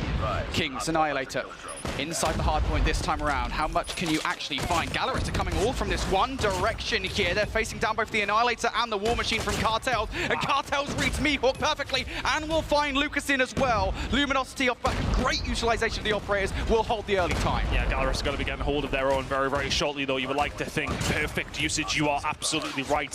So efficient from Cartels and Co. Gallerus are going to be in a position where they can do the same themselves. They're currently inside the hard point, 24 seconds to go. S-Dog, though, he's got a Sparrow of his own, finds a couple more. It just seems as if every single operator has been brought out here by Luminosity has been great, but Foki trying to do the same with the Equalizer. Can only find 2. Back and forth, nobody really gaining any sort of control. Foki would have found that 4th kill there. I know that's a lot to ask for any player with the Equalizers, but still, was not good enough. Luminosity still holding on for this one. Mikor, can he get anything done with the Purifiers? No, Raph on the other side. Mikor's still alive, by the way, with that Purifier. He's looking for the players to go through the middle of the map. He's not able to find anything whatsoever. So as we go into the second set, or the first set, excuse me, here, Luminosity just a few points in the lead over Gallerus. Henry Cat picking up 3 kills, though. That's going to give them a lot of breathing room. Oh, they're going to have so much time to now set themselves up over towards P1. And we do see teams pick up decent chunks of time on this Fountain Hill. And that's going to give Gallerus the initiation to be able to do that. Setting themselves up, still continue to find the kills. Luminosity maybe need to take a step back. We've got a dead even game. And it feels like Gallerus are probably going to have a lot of operators available here. You can see already Henry Cat has the Sparrow out, trying to do what he can with it too. Also available for Lucas Jean and Pabzera. Raph does have something available for probably the rotation over towards P2 in just a second. But it feels like both these two teams, they're trading back and forth when the operators are available. Right now, it's Gallerus' turn. I don't know if Gallerus will want to utilize them here with 10 seconds left, right? I think you want to try and keep those ones for this next rotation. You currently don't have control of it. Big kill on from Mikor on towards one player. Rogue Spawn coming through there from Cartels. It's going to give them an opportunity here to get inside the hard point. Jez will win the crucial one-on-one as well. And with those spawns now going Luminosity's way here, they've got an opportunity to hold. They're 9 points down at this point in time. Here come the operators. The operators are out, but they have a pinch being potentially set up here if you're Gallerus. Jez can find 2 with the core. Here comes Raph as a little bit of backup. Being pressed from 2 different sides here, water and of course from the car park. Up the ramp we go. If you're Pabzera, you start to fire into the smoke and see where you can hit, and absolutely everything is the answer. Finds 3 on his own, and not much left available here from the side of Luminosity. Lucashin now bringing out the Annihilator as well. 200 points is beckoning for Gallerus. Yeah, and you can find this one from the front as well. Fortunately, though, Luminosity do manage to get 1 player through. That has to be the savior here, while Gallerus just firing all of this downrange. Predator missile now coming down from Henry Cat as well. Cartel looking to just fire those pellets through the smoke as well. If they can do it, why can't I? Big plays from Cartels as he gets through for the back 15 seconds. LG wants it this time. Gallerus walking away with their tail between their legs. It felt as if they were holding that one down so well, but it's going to be Luminosity with an ever so slight lead by the time we get over towards the fences. Both teams to take a breath, take a moment. We're getting to the nitty-gritty of this map, and both these teams so evenly matched. P3 really has been a bit of a mixy one. It's going to be Gallerus, the first one's there, but Luminosity trying to find a way through from the other side. Can only find 1 in the back of Cartels. Lucashin found 1 of his own. Operator's going to start coming in as well. You can already see it's the Sparrow from S-Dog. Finds 1, but Foki shuts that one down, and now he comes out with the equalizers as well. Foki now holding it down entirely on his own. They got 1 player on the flank, but everybody coming this way. Yeah, and as long as they have a player back towards Fence's side, you can read these spawns perfectly. You know where Luminosity are going to be coming from, and Foki's just going to sit in a corner, and they're going to run right into him. Foki picking up all of these kills. Gallerus soaking up all of this time. This is normally a mixy hardpoint ton, and Gallerus is so certain of it. They're so happy with the time they gained. The operator usage has been almost perfect from the side of Gallerus. They're now finding themselves around 25 seconds away, but Raph finds 2 out of absolutely nothing. He's pulled that from thin air, and Foki answers back with 3, now 4, making it a 5th in a row from Foki, bringing it down with the shotgun, and that might be another nail in the coffin of Luminosity game, and Gallerus taking over when they need to. Yeah, they're not finishing things here regardless of what happens, but they put a serious dent in Luminosity's hopes and dreams. Rotational battles are paramount here, and Luminosity have put so much into the scrap time. Fortunately enough, though, they are going to win the gunfights over by Nu, but it's far from done yet. Gallerus, they're on their way. That breather that everybody needs, that the team needs to happen now for Luminosity, and they need to take these deep breaths, and they need to lock this one down, because Gallerus are finding themselves 16 seconds away from sending themselves to a Sunday. Lucashin is there with Pabzera. These 2 players have been the catalyst for this side of Gallerus time and time again. Mihawk is the only one who can find something, but he's got a flamethrower inside of the point, so you want to be careful if you're entering. They are going to get in, and Luminosity looking to try and find a break. They've got 1 more player to deal with. They do that just about in time. Gallerus have found a way back, though. They're not far away, but Luminosity in control and finding the kills. Yeah, Cartel's going to bring out the war machine as well. Through the smoke, doesn't matter. Just going to fire those pellets down just for safety. LG can't finish things here regardless, but you want to keep this time out of Gallerus's glass. Here we go. Raph on the other side. Look at the kills with the R9. How many LG players can you take down, Raph? Good goodness me. A couple more. Pabs are on the other side, though, looking to get it done. Gallerus now still looking for this time, but neither team can finish it here. Oh my goodness me, we are going to be coming into this final potential hill with the team separated by absolutely nothing. Stokes brought out the Sparrow, and that's going to give the onus over towards Luminosity Gaming. They are 12 seconds away. Gallerus, the only 13. In terms of operators, not a whole lot available, but let's go over towards Fountain, see how things go down. Smoke's going down here. Both teams trying to use it to get in towards the hard point here. Who can get it done? Who's got the top side coverage for the help as well? It's LG in the kill feed. They want to finish it. Let's see if Gallerus can find a way back through, because Luminosity have suddenly found the break. They are 5 seconds away from sending us to a map number 5. 2 seconds now for Luminosity. Gallerus trying to get themselves back in. Lukashin can find 2, but can he find any more? Luminosity still in control, but Lukashin, he's found a way through. He's got the Annihilator. Lukashin gonna get cut down though. Cartels with the kill. Gallerus trying to hold on for their lives. Fokke with the kill. LG still looking for the 250th point. Can he hold it down? Mihawk's all alone inside of the smoke, just trying to go back and forth between these two teams. Mihawk's still alive. Mihawk's still ongoing. Ow. 240 or so broken. Luminosity get wiped out. The Sparrow's brought in. Gallerus can still win it here. They can still get it done. LG, you've got to get in for the contestant. You've got to think about rotation as well. Gallerus looking for the kills to get the 250th point. Gallerus send LG home. North America is done. And Latin America goes marching on to Championship Sunday.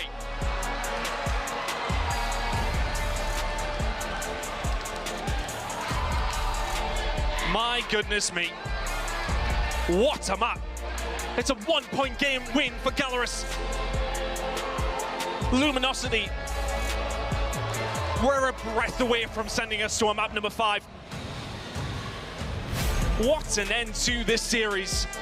And what has been the best series of the day so far. My goodness me. It just felt like it was just utter chaos throughout that final hill. It was back and forth between us. I didn't know when it was going to end. You didn't know when it was going to end. Nobody did. It came down to some final moments that we're going to have to see again.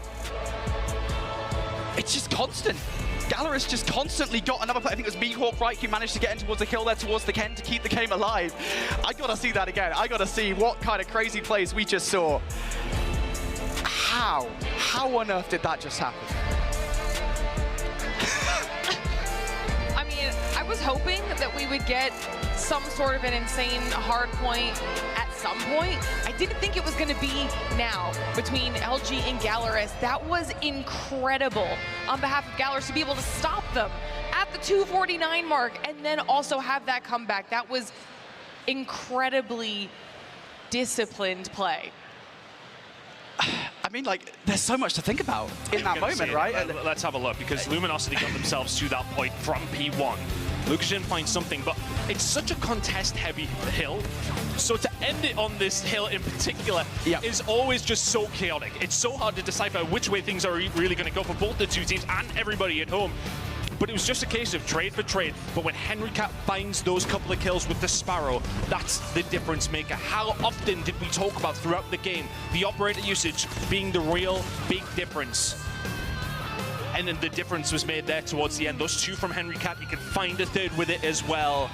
And what it means to those Gallerus players.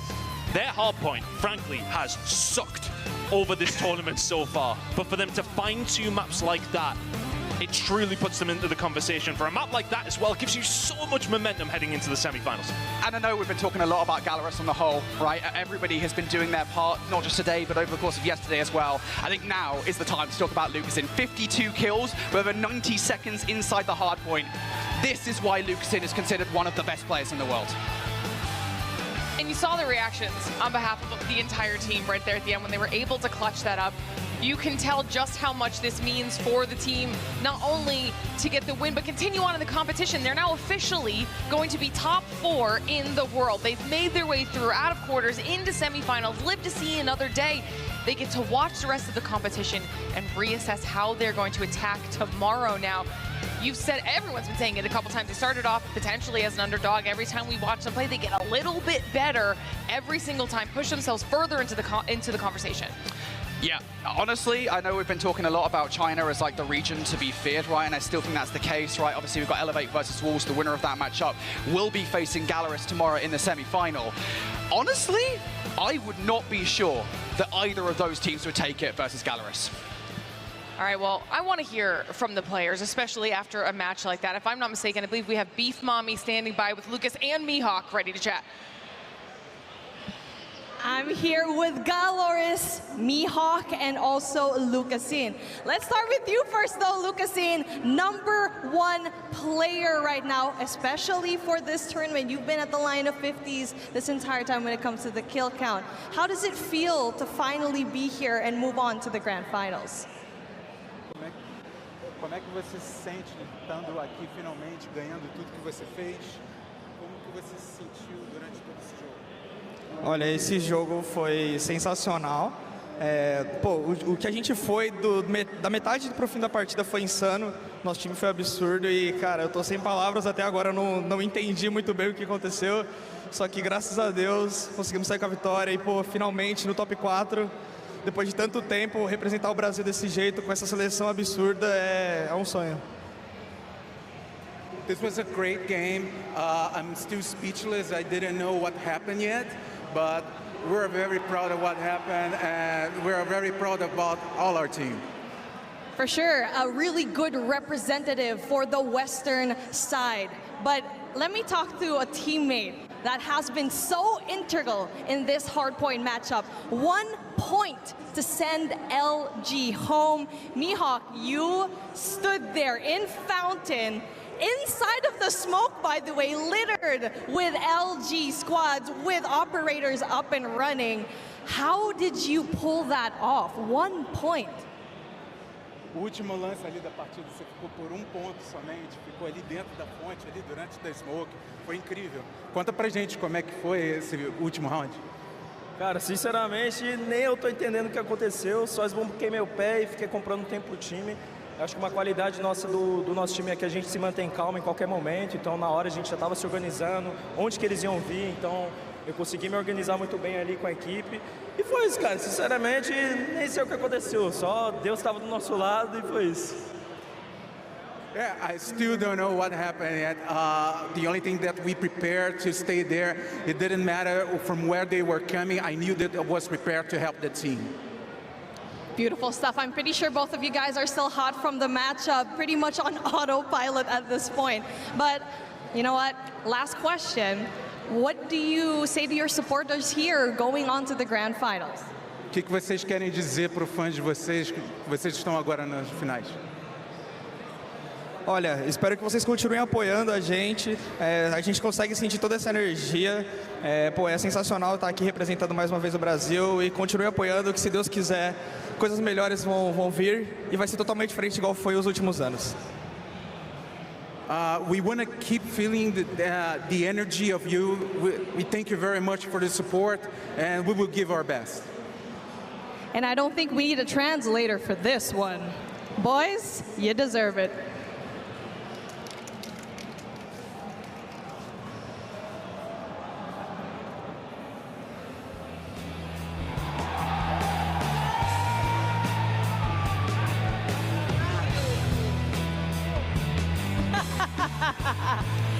Here we go.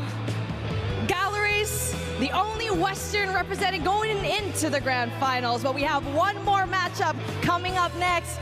The East, you're in the magnifying glass. Next up, we have Elevate versus Wolves. You wouldn't want to miss this. Pô, rapaziada, vamos amassar os caras, Henrique. Vamos amassar, meu amigo. Vamos amassar. É isso, mano. Amassa os caras, bora. Fechou. É isso. Bora, fechou? Fechou. É isso, bora. Amassa os caras. Fechou? Amassa os caras. É isso, chefe. Bora. Vamos, rapaziada. Amassa os caras. Que é galo, rapaz. The Snapdragon Pro Series is brought to you by Snapdragon Elite Gaming, Monster Energy, DHL, and the United States Air Force.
to the Call of Duty Mobile World Championships. CFDA getting a nice little selfie there after Galaris's incredible hardpoint clutch to keep their hopes alive in the competition, moving forward into semifinals. And now we have only one more match left on the day to determine the last team through to the next stage of the competition. The fourth team that will be the top 4 in the world in Call of Duty Mobile. This is going to be a great match to close everything out because it's going to be between Elevate and Wolves. Elevate being one of our undefeated teams, like we were talking about at the top of show, through that Swiss bracket. So this is a big match for both these squads. Wolves obviously being the defending champs. Yeah, I mean, look, if you're slated to have a banger to close out the day, it might as well be Elevate versus Wolves, two teams that did face off each other not too long ago. This is a reprise of grand finals of CDSI as well, and, well, it just wasn't really that close. No, it wasn't. It was a 4-0 sweep, and I think I have to eat my shoe on this one because I went out on Twitter and said that there's no way Elevate beats Wolves if they don't properly veto, and they blew them out of the water, so I get my get back. I'm not going to eat my actual shoe, though. Those are nice shoes, man. I didn't see that happen. I think I could eat them if I had to, though. We have a whole other day. You're going to need to be able to walk around and talk about Elevate, though. Okay, let's start deep diving these teams. Tell me a little bit about the squad. Yeah, look, again, like you already said, Elevate, they go through the Swiss bracket undefeated, 3-0. Search and Destroy was probably their weakest. They did finish 1-2, but they did win both controls, naturally speaking. Hardpoint has been a strong suit, to say the least, about Elevate. They put Karina on the map going in towards this entire event, and everybody had a massive target. Looking at Elevate as a whole, you could pick any one of these 5 players that could pop off at any point in time. Everybody wants to take down Elevate and make sure they know that they are truly #1. And that's the thing is, like, this Elevate team wasn't just impressive from a month ago, not even when they were at CDSI, but they also had the most difficult Swiss stage. They had to go through Godlike, Q9, and Stalwart. So all 3 of their games were versus teams that made it to the top 8, and they only dropped Search and Destroys. And in the process, it wasn't just that they dropped a couple of searches, they actually looked really good across all of the respawns, winning with some convincing margins in Hardpoint and a couple of really solid wins in 2 controls that they had played. So they're really knocking, I think, on every single door they need to go back-to-back in terms of championships. And then, of course, on the flip side, we've mentioned it a couple times, we do have the defending champs in Wolves, but maybe not as strong as we saw them last year, just based off of the level of competition we've seen across the board. Yeah, I mean, this is a shell of the former name that was your 2023 world champion, of course, but they obviously do have their strengths. That's why they still find themselves here. And to be quite frank with you all at home, they did have a fair shake when it comes down to their matchups, having to go through Galaris, having to beat Luminosity, lost that one 1-2, and then beating Vitality as the final match that we had on the main stage is no easy feat. They went the distance, but nonetheless, they can definitely find a lot of improvements between then and now. Yeah, I think the interesting thing about this Wolves team, you know, kind of looking at China last year, we had 3 squads, 2 of which we really looked at as being like, ooh, could be either of these 2 teams, that being Wolves and Q9. But this year in China, the Wolves squad has been by and far away the worst of the 3. They've only won a single matchup versus their other Chinese counterparts. Then, of course, them getting swept in CDSI had us all looking at the reigning champ saying, are these guys even remotely for real? We saw moments. It just comes down to, can they put the puzzle together here today versus a strong Elevate team? Absolutely. And of all the times to try and get it all figured out, this would be it, because a reminder for everyone at home, if they lose, they are out. Okay, we're in that single elimination bracket stage of the competition, so this will be the last match and the last hope for either one of these teams to continue on and continue competing for the $1 million prize pool, $400,000, the title and the trophy, to whichever team can claim it in our best of 7 grand finals. All right, now we gotta start talking about it. Next piece of the puzzle, we have to talk about this map pool. Who do we think it's gonna benefit? Who do you think could potentially maybe start off a little bit stronger? I'll start with you, Shift. I think the mind games from CDSI tilt a lot of natural advantage to Elevate because they were able to defeat Wolves on Summit, which was their most played map.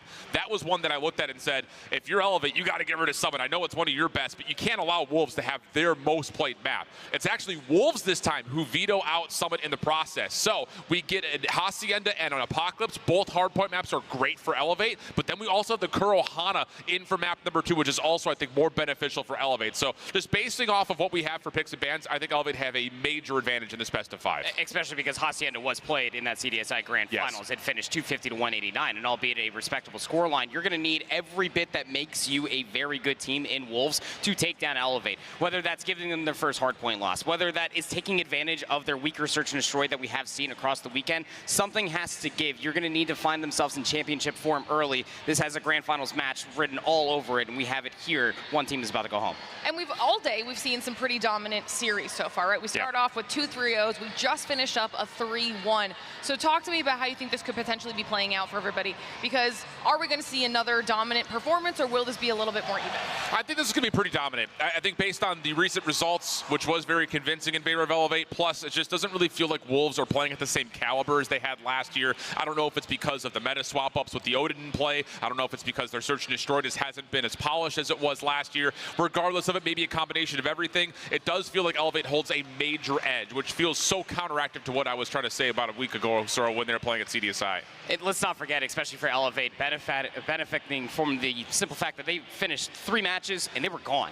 To go back and immediately learn from what they had been faltering on all day yesterday is in their search and destroy. So it's going to be a completely different team that we're going to be getting in this series today. I'm alongside with Shift. I think this one's going to be rather dominant.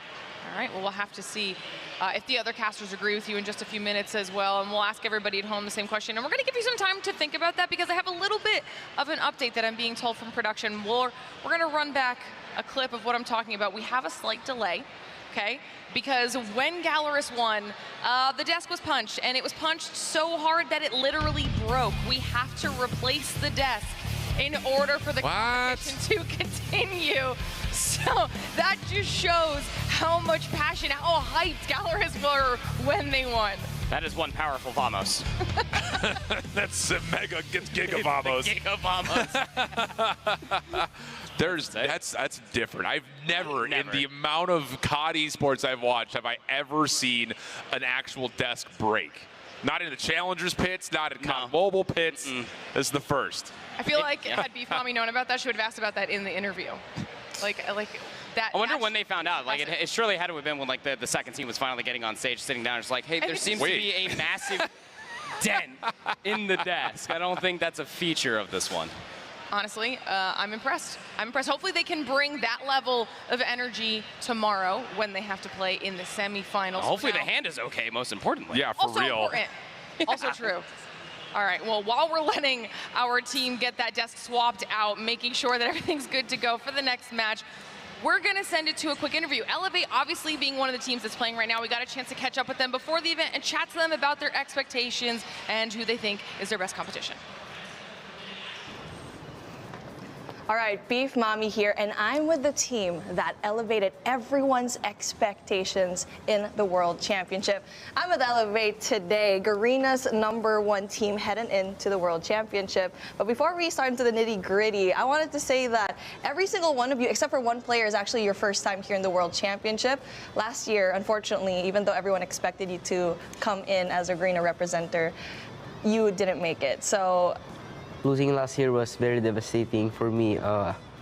It really affected me in general. So, but in time, I realized it wasn't for us. So I accepted it, and I realized along the way that the only way to go up is to go down. So right now we're back on the world stage. So we're coming back for everything. Love that, Susano. Last year, when we lost the game against Stalwart currently, I actually went outside and cried my eyes out. Then when I went back in, Yopi was taking a shower. I heard him crying like really loud, and I was just really sad back then. It was really sad. Is that true? Were you really crying inside the shower? Yeah, to be honest, yeah. I was crying that night.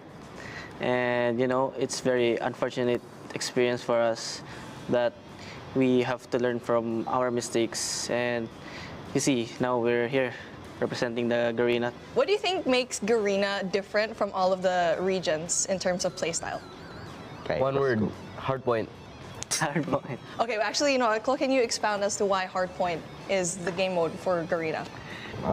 We don't have the patience. We just go running around the place and use our gyroscope. I mean, that's true. Actually, Garena was one of the first regions to use and utilize the gyroscope. What separates us from other teams, like particularly us in Garena, is we have a really fast-paced gameplay that I think no other team has actually tried to copy it yet. They're copying it, but they cannot do the original. Everyone knows that. Yeah, there you go. Confident in the respawn gameplay. And speaking of, search and destroy is something that is always brought up, especially up against like Chinese teams. How were you able to kind of, I guess, clean up your S&D gameplay? Because you are very confident in your respawn. Like Klaus said, we have no patience. And I think in S&D, we have to wait for the IGL calls. All right, thank you so much, Elevate. I really loved your answers. But yeah, that was Elevate Garena's #1 team. Let's see if they're going to clinch the top spot in the World Championship. Of course, Beef Mommy doing a fantastic job sitting down and hanging out with the Elevate boys. It's always nice to hear from our players before these events get to kind of pick their brains just a bit on how they think they're doing. Reminder for everybody at home, though, we are currently waiting for a broken desk to be swapped out so we can continue on to our 4th match, our last match here on the day. But if you're just hanging out and you're waiting with us here locally in Atlanta for DreamHack, while you're waiting for this swap, make sure you're checking out the floor. There's so much cool stuff to do here at DreamHack outside of just esports or gaming related things.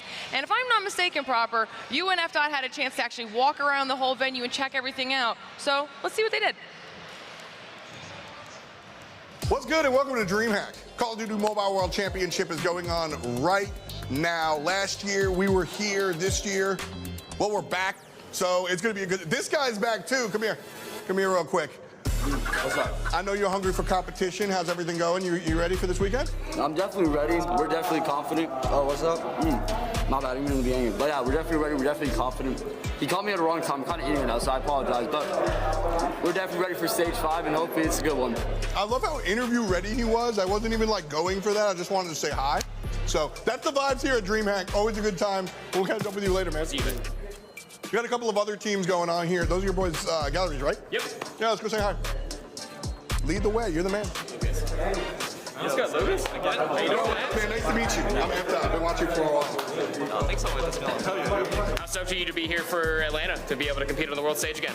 Yeah, it's really excited because the last year was probably the most difficult years for me. So this year is going to be so much exciting because they are my family now. So it's be insane to play this in again. It feels a little different from last year this year. Like, check me on this. Maybe I'm wrong. Last year, there feels like there's more energy. Feels like you guys are more familiar with each other. Like everybody's just vibing and having a good time. Is it more familiar this time around?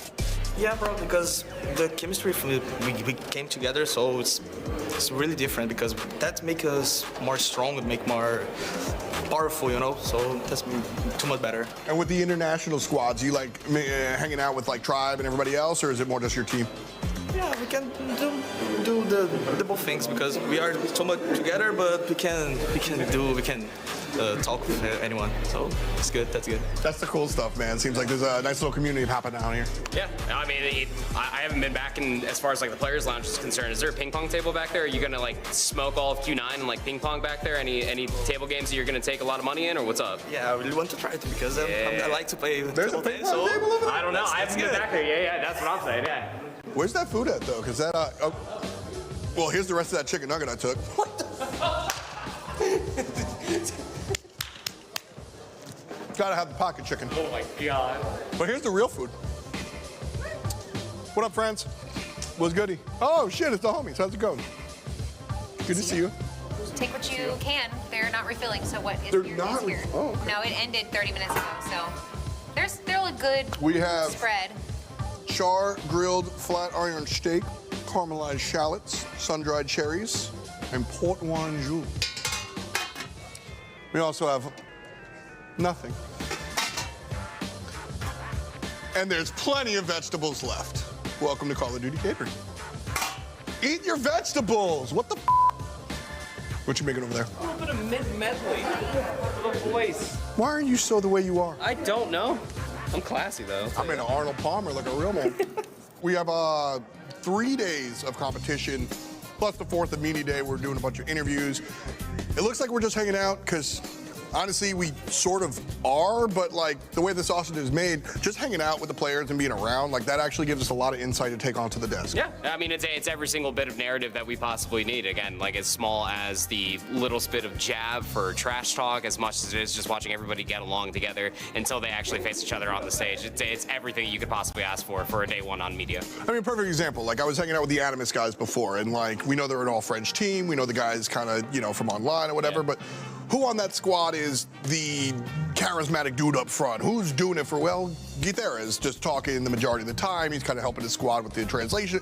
He's the guy in the server that's also doing that. You're not going to find that on Wikipedia, but you'll find that by hanging out. And I read a book once about commentary, and they said the most important thing about baseball commentary is showing up for batting practice, just so you can be around the guys, right? You got to understand their characters. I mean, they're more than just a bunch of competitive, professional Call of Duty mobile players. Like, there's a personality back behind the phone, past the thimbles that they wear on their fingers. Like, there's a whole lot of personality back behind there. And we're going to be seeing a lot of that as the weekend continues to unfold. Yeah, last year, the guys, I think, started to get a little bit more familiar. This year, you heard us talking to Lucas Jean.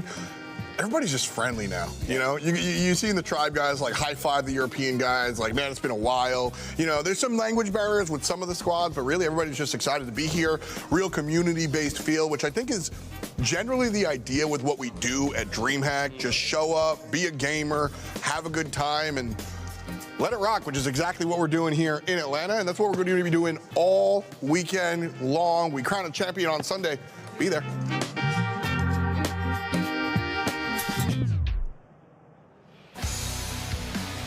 A little more behind-the-scenes action there from Proper and FDOT. Was it cool getting to just kind of chill with the players during Media Day and just chat with everybody? It absolutely was. It always is. I mean, you can't capture these players more in their natural habitat than walking around eating chicken tenders. That's probably very true. And he had, you know, FDOT had them saved, ready to go in his pocket. Yeah, in his pocket. That's wild. Just travel food, you know? All right, everybody. We've been letting you know that we're trying to get the desk situation swapped out because of the passion of our amazing Call of Duty mobile players. It's going to take a little bit longer to get it all finalized and done. So we're going to send it to a short break, make sure they get everything swapped and ready to go. So don't go anywhere. We'll be right back.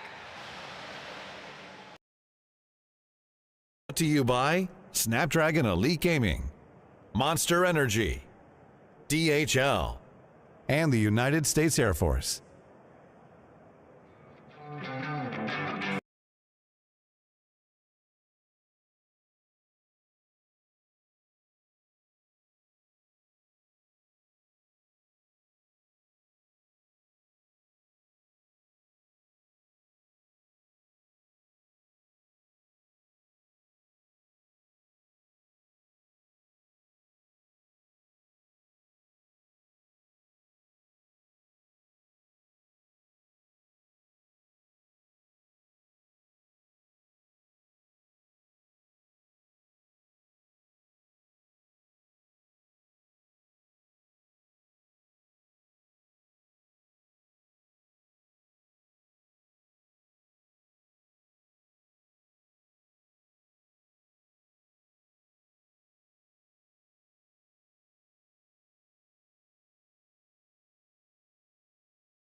Hey guys, Infinity here at DreamHack Atlanta for the Call of Duty Mobile World Championships 2024. We're here for yet another interview, and I have the reigning champions, Wolves Esports, here. What does it feel like to come into champs as the reigning champions? Is there more pressure on you guys coming into this event? 今年感到的压力还是有点大的，因为我们要卫冕冠军嘛，所以说今年肯定要更加努力吧。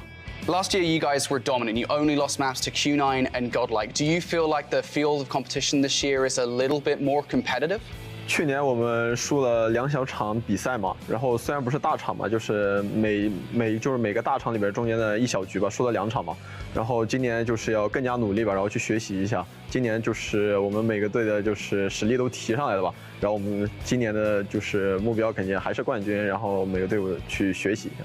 You guys at CDSI obviously didn't manage to take home first place. You did get pretty high placing in the tournament though. What have you guys focused on then from CDSI ahead of champs to improve?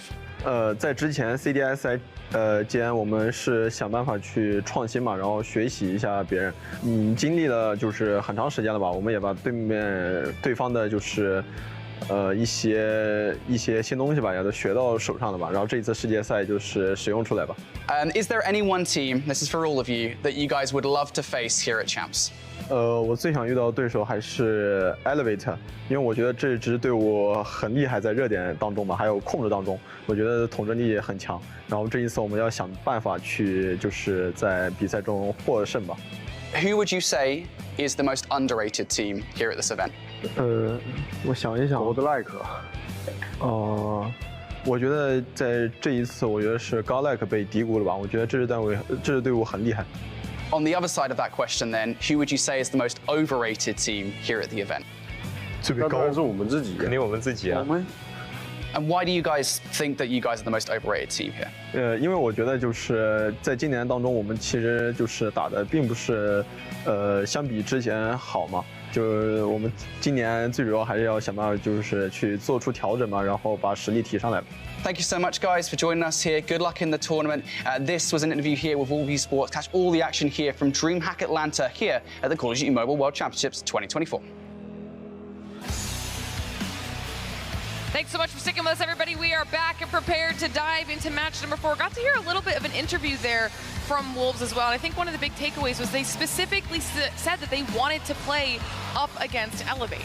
Well, I mean, I'm not utterly surprised. You know, before that interview all took place, the last team that they faced on a main stage was, in fact, an Elevate, and they did get slammed out of the tournament 0-4. So I'm not utterly surprised to see that they probably want to get the run back. Yeah, I think the biggest thing about it, as much as X-Rock came in as the #1 seed from China, so that was kind of, for a lot of people, the #1 team coming into this event. Elevate shocked the world by doing what they did at CDSI, so there is this battle of, was X-Rock going to be better? Was Elevate going to be better? Wolves only getting one chance to play Elevate before means that this matchup means a lot more to them, if that's what it feels like. Well, we're coming back into it, so we're going to take a look again at these maps, talk about them one more time before we dive into the competition, starting things off on the Hacienda Hardpoint.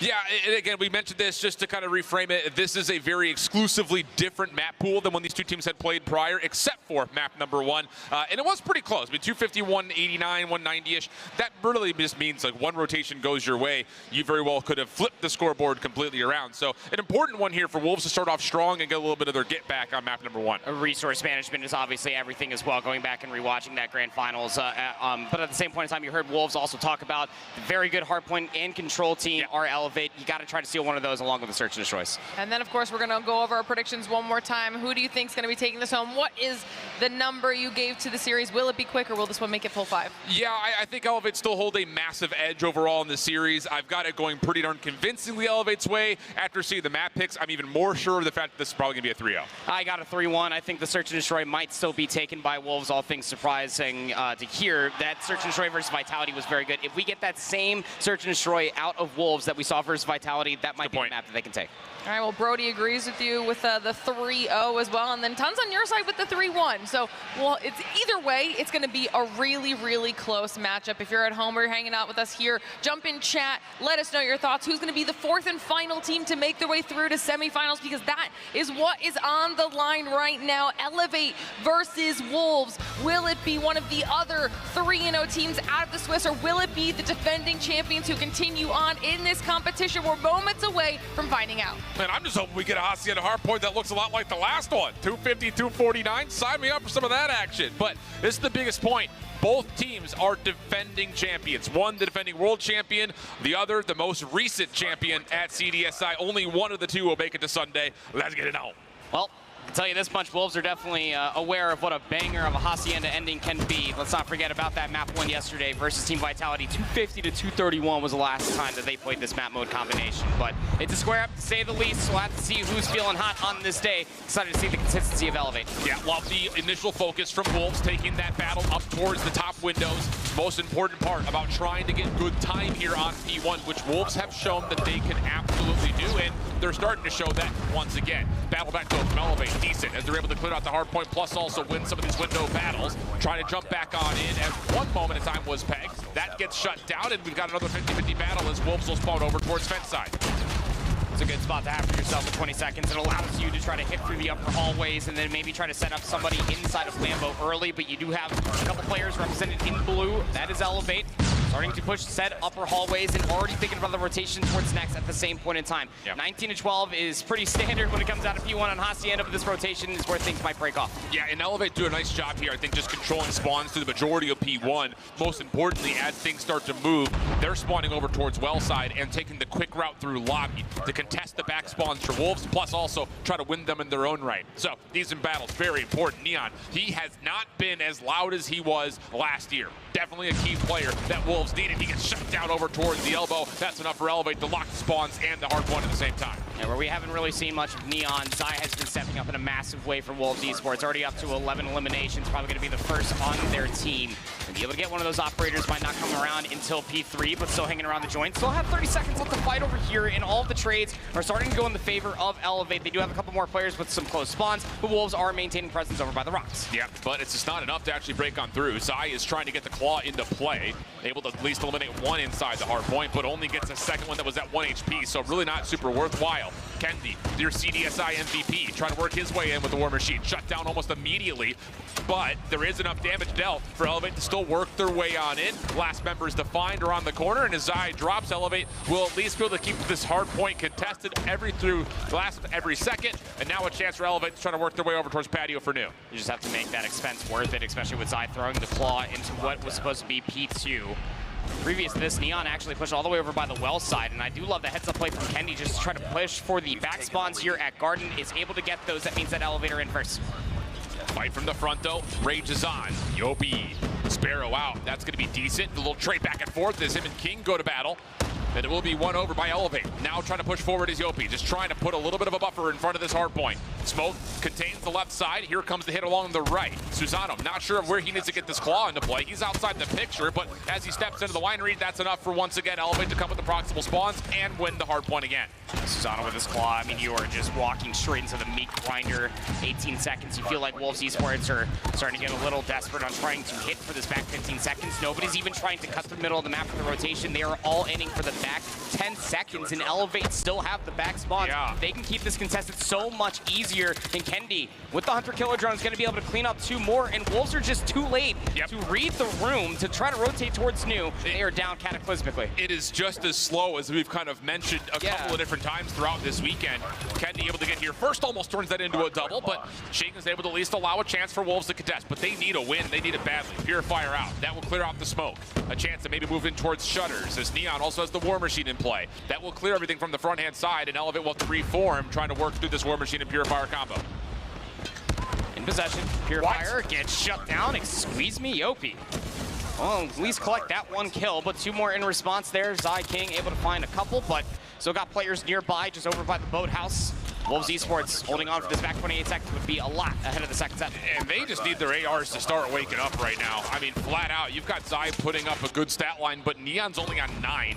Whereas on the other side, you look at the AR players for the side of Elevate, they are all over the kill feed. So it's just been one of those things that Elevator just controlling so much space so early that it doesn't give Wolves a chance to do too much at range. Finally a good moment here, but it comes at the cost of Zai's second claw.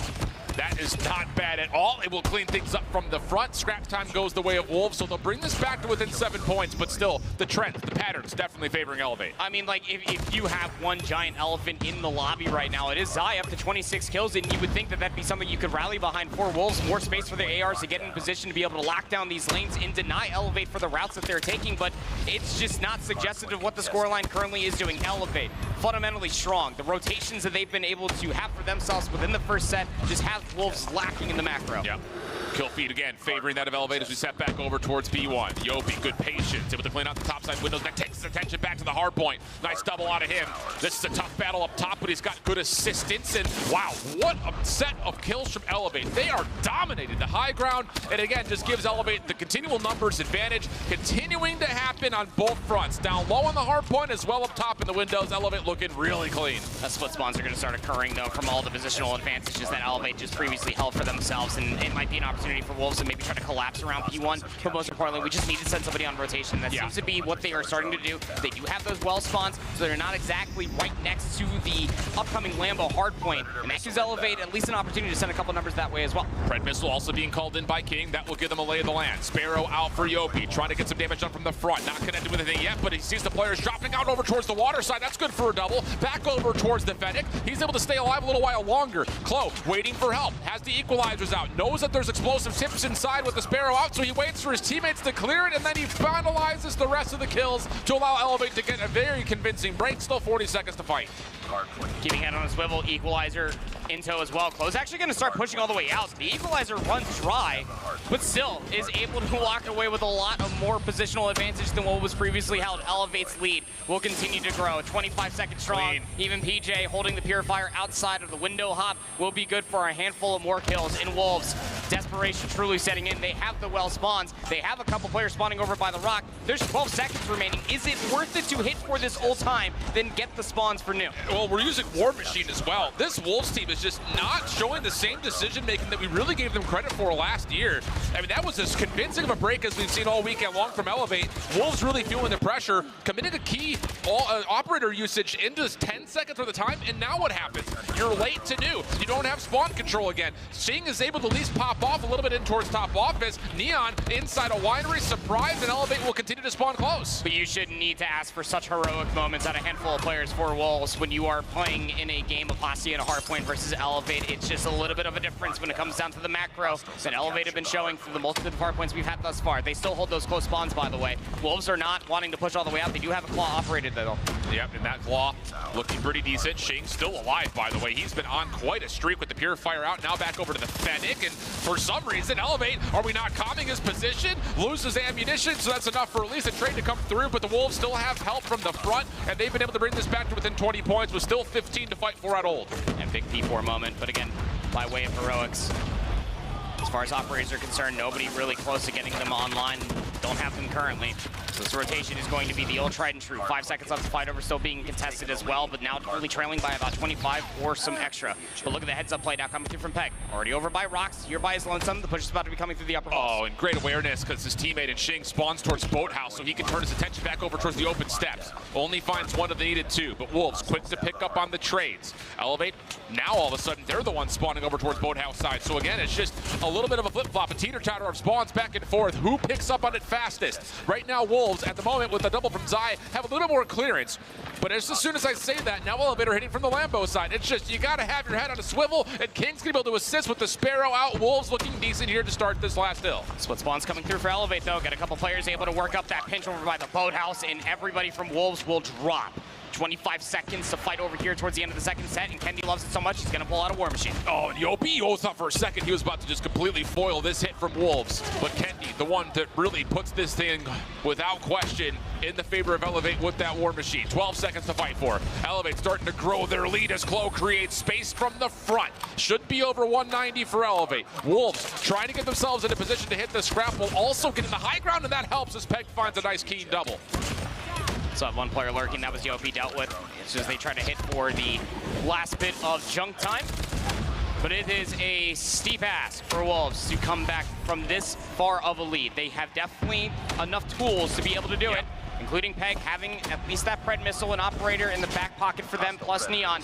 Need to be timely and showcase better operator usage here in this final set comparatively to what we've seen so far. That's a massive Pred. It gets 2 on the hard point and actually forces Yopi into a weird spot to where the Sparrow doesn't really find much value.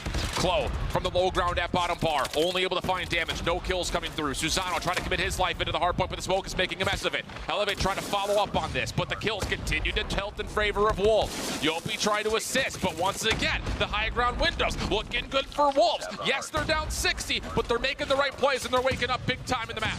12 seconds remain. We really need to start seeing someone from Wolves starting to position themselves, maybe try to come through open staircase, but they're all just focused inside of the time. And Elevate are able to reap from such a benefit as well. It's going to force a north to south spawn on the right side of the mini-map, and at the end of P1, Elevate will clean house. That gives them the free rotation to new. This is the game right here, but Wolves at least have 4 of their 5 operators to play with on this break. It has to be perfect. Purifier out early for PJ. He'll be responsible for water, trusting that his teammates can clean things up from the back. Neon doing what he can with the War Machine, has found a couple. That's enough to get Xing involved. That's now Zai in the mix. Okay, this is starting to work out. Wolves breaking from the front, but they costed them 3 of their 4 operators. The only thing left remaining is Peg and Elevator still spawning close. Do you pull out the equalizer here? Have to. This 40 seconds is so vital. Immediately calls in, starts just running straight down driveways, able to find himself too, and then turns his attention back inside of the Lambo garage. And that is a clean sweep coming through for Wolves as far as kills are concerned. Can they continue to hold? Can they continue to keep them trapped on this side of the map and get a rotation to new as well? Peg is just running circles. He's just going in and out of garage, running laps around him. The follow-up from King is good. 14 seconds of scrap time, looking decent for Wolves. Elevator committing to the scrap time. They're not rotating over because they still have well spawn, but someone has to make the move on spawn to go. Wolves are still winning every single gunfight. Now on rotation is Zai. He's going to take a bit of a 50-50 battle on the backside. Wolves should spawn close as Elevate hold the lead. They will get those back off as spawns, but now you just have to clean them out. Pred missile going to be called in there from King. Doesn't find anything besides PJ, but it needs to be the space to work for this pinch as well from Xing. It's looking decent. The timing of this pinch is looking solid. Kendi from up high has the War Machine, but can't see anything. The smoke in his way. Susano down low with the claw, though, cleans things up. 226 to 196. Spawns will flip. Elevate now holding from the high ground. Streak starting to be earned by Kendi. Klo off the pitch with the equalizer. May have just put the nail into the coffin on map number 1 as Elevate wiped the floor. One more hit for Wolves that has to come from behind. They're all going to be trapped back behind of this garden house, and they just need to pull out all the stops to try to break through. Shots are good from Yopi Sparrow. Last couple of Wolves members dealt with as the smoke dissipates. 10 seconds remaining. 15 more to fight for on the hard point, and Yopi's got his attention in the right spot as the Pred missile locks things down from patio. Elevate gonna take map 1, 250, 196. A lot closer than what it was suggested of being at the end of the first set of hard points, so that is a massive prop.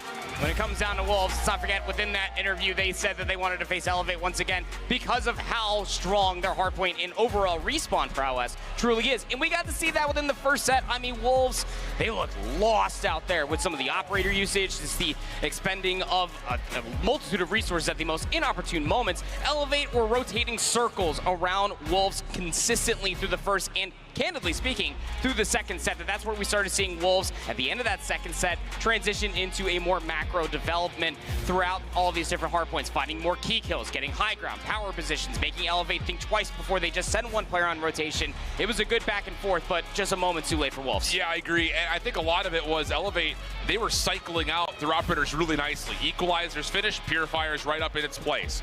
Sparrow finishes, War Machine's up right in its place. Yeah. You're continually getting this forward pressure with the operators that are up close and personal, while also maintaining some choke point control by using your explosive operators like the Sparrow and the War Machine. So really good stuff from Elevate, especially I think to grow their lead initially. Like you said, Wolves did start to kind of make good changes in terms of how they were tempo-wise playing around the map, but it definitely was a day late and dollars short. Also, does it help that Klo finds himself 44 and 38 for the overall best KD, but everyone essentially pops for over 40 kills.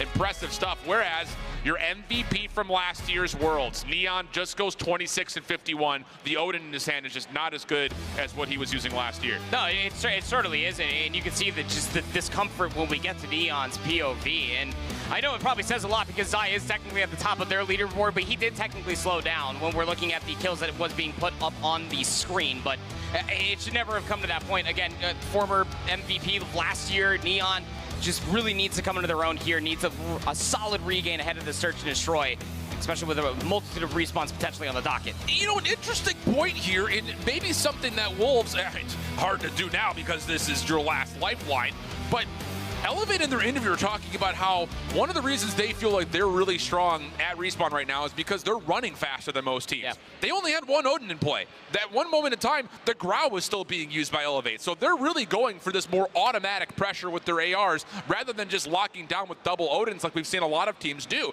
And honestly, yeah, it's kind of the SKS conversation from a couple years ago. Sure, your instant TTK advantage by running an Odin when you hit shots is really high, but if you're not hitting shots, it's okay to use things like a Type or a Grau or another MG. Just get something more automatic in his hands if he's struggling with the single tap weaponry. Yep, no, I agree. I think it's also just the comfortability when it comes down to the weapons, the average proximal distance for these gunfights as well. It's where a lot of people would rather have the MG being the bolt hose that it is. The margin for error with the MG, even comparatively to the Odin, is starkly different given the single tap and its nature of the Odin. But something does have to give. You almost feel like that this isn't the moment in time where you're just going to say, screw it, change everything, use this weapon instead. But you have to somehow figure it out. Either you match their pace if you're Wolves, or you try to slow it down by any stretch of the imagination. Yeah. And it's unfortunate to say, in the most forehead statement of the day out of me, at the very least, is you just have to hit those shots forehead. Yeah, it's just really interesting that that evaluation hasn't come through yet for this Wolves team. Now, to be fair, you know, kind of watching them through Chinese Masters as well as at CDSI, they were, I think, on this current map pool, the most successful hardpoint team out of the three Chinese squads because, again, Slums was being played, Raid was being played. You know, they were really deferring to playing a lot of Summit and a lot of Hacienda before this event. But against this type of speed, they're not finding the same kind of success that I think they were hoping for. Now, with that told, we can transition away. Look at the Kurahano Metro. I love this call for Elevate to get this in the pool, or at least allow it to be picked in the pool, because flat out, you just don't want to play Wolves on Tunisia. You really don't want to see firing range versus them either, but you put them on a map like Kurahano or Takeoff where they have not historically had a lot of reps, it should tilt in favor of Elevate in a major way. There are some reps in potential of some VOD to go back and think about when you are Wolves preparing for this matchup, and honestly some fellow countrymen, because let's not forget that Elevate yesterday did face up against Q9 on Kurahano. They did lose to them 3-7, so there is some data to be able to walk away from it. And again, going back to the overarching conversation from the patent aggression that comes out of this Elevate squad and why they found so much success in recent time, Search and Destroy on Kurahana could offer that snail's pace. You can slow it down pending that your sniper rifles don't over and egregiously chow through some of these very longer lines of sights, and you can manipulate the utility to really dictate the pace of those three different lanes. It'll be interesting because we've also seen a lot of teams that don't have a lot of rehearsal reps on this map just default to saying, let's play the sniper battle at mid, see who hits their shot. So we'll see if that roll of the dice comes through here. And I think in particular, you have that conversation, and your first chapter of that book starts with Neon. Can he light things up like he had all last year? That was one of the main reasons that he got his MVP, was because of his performance in Search and Destroy. Wolves have to have him show up right now.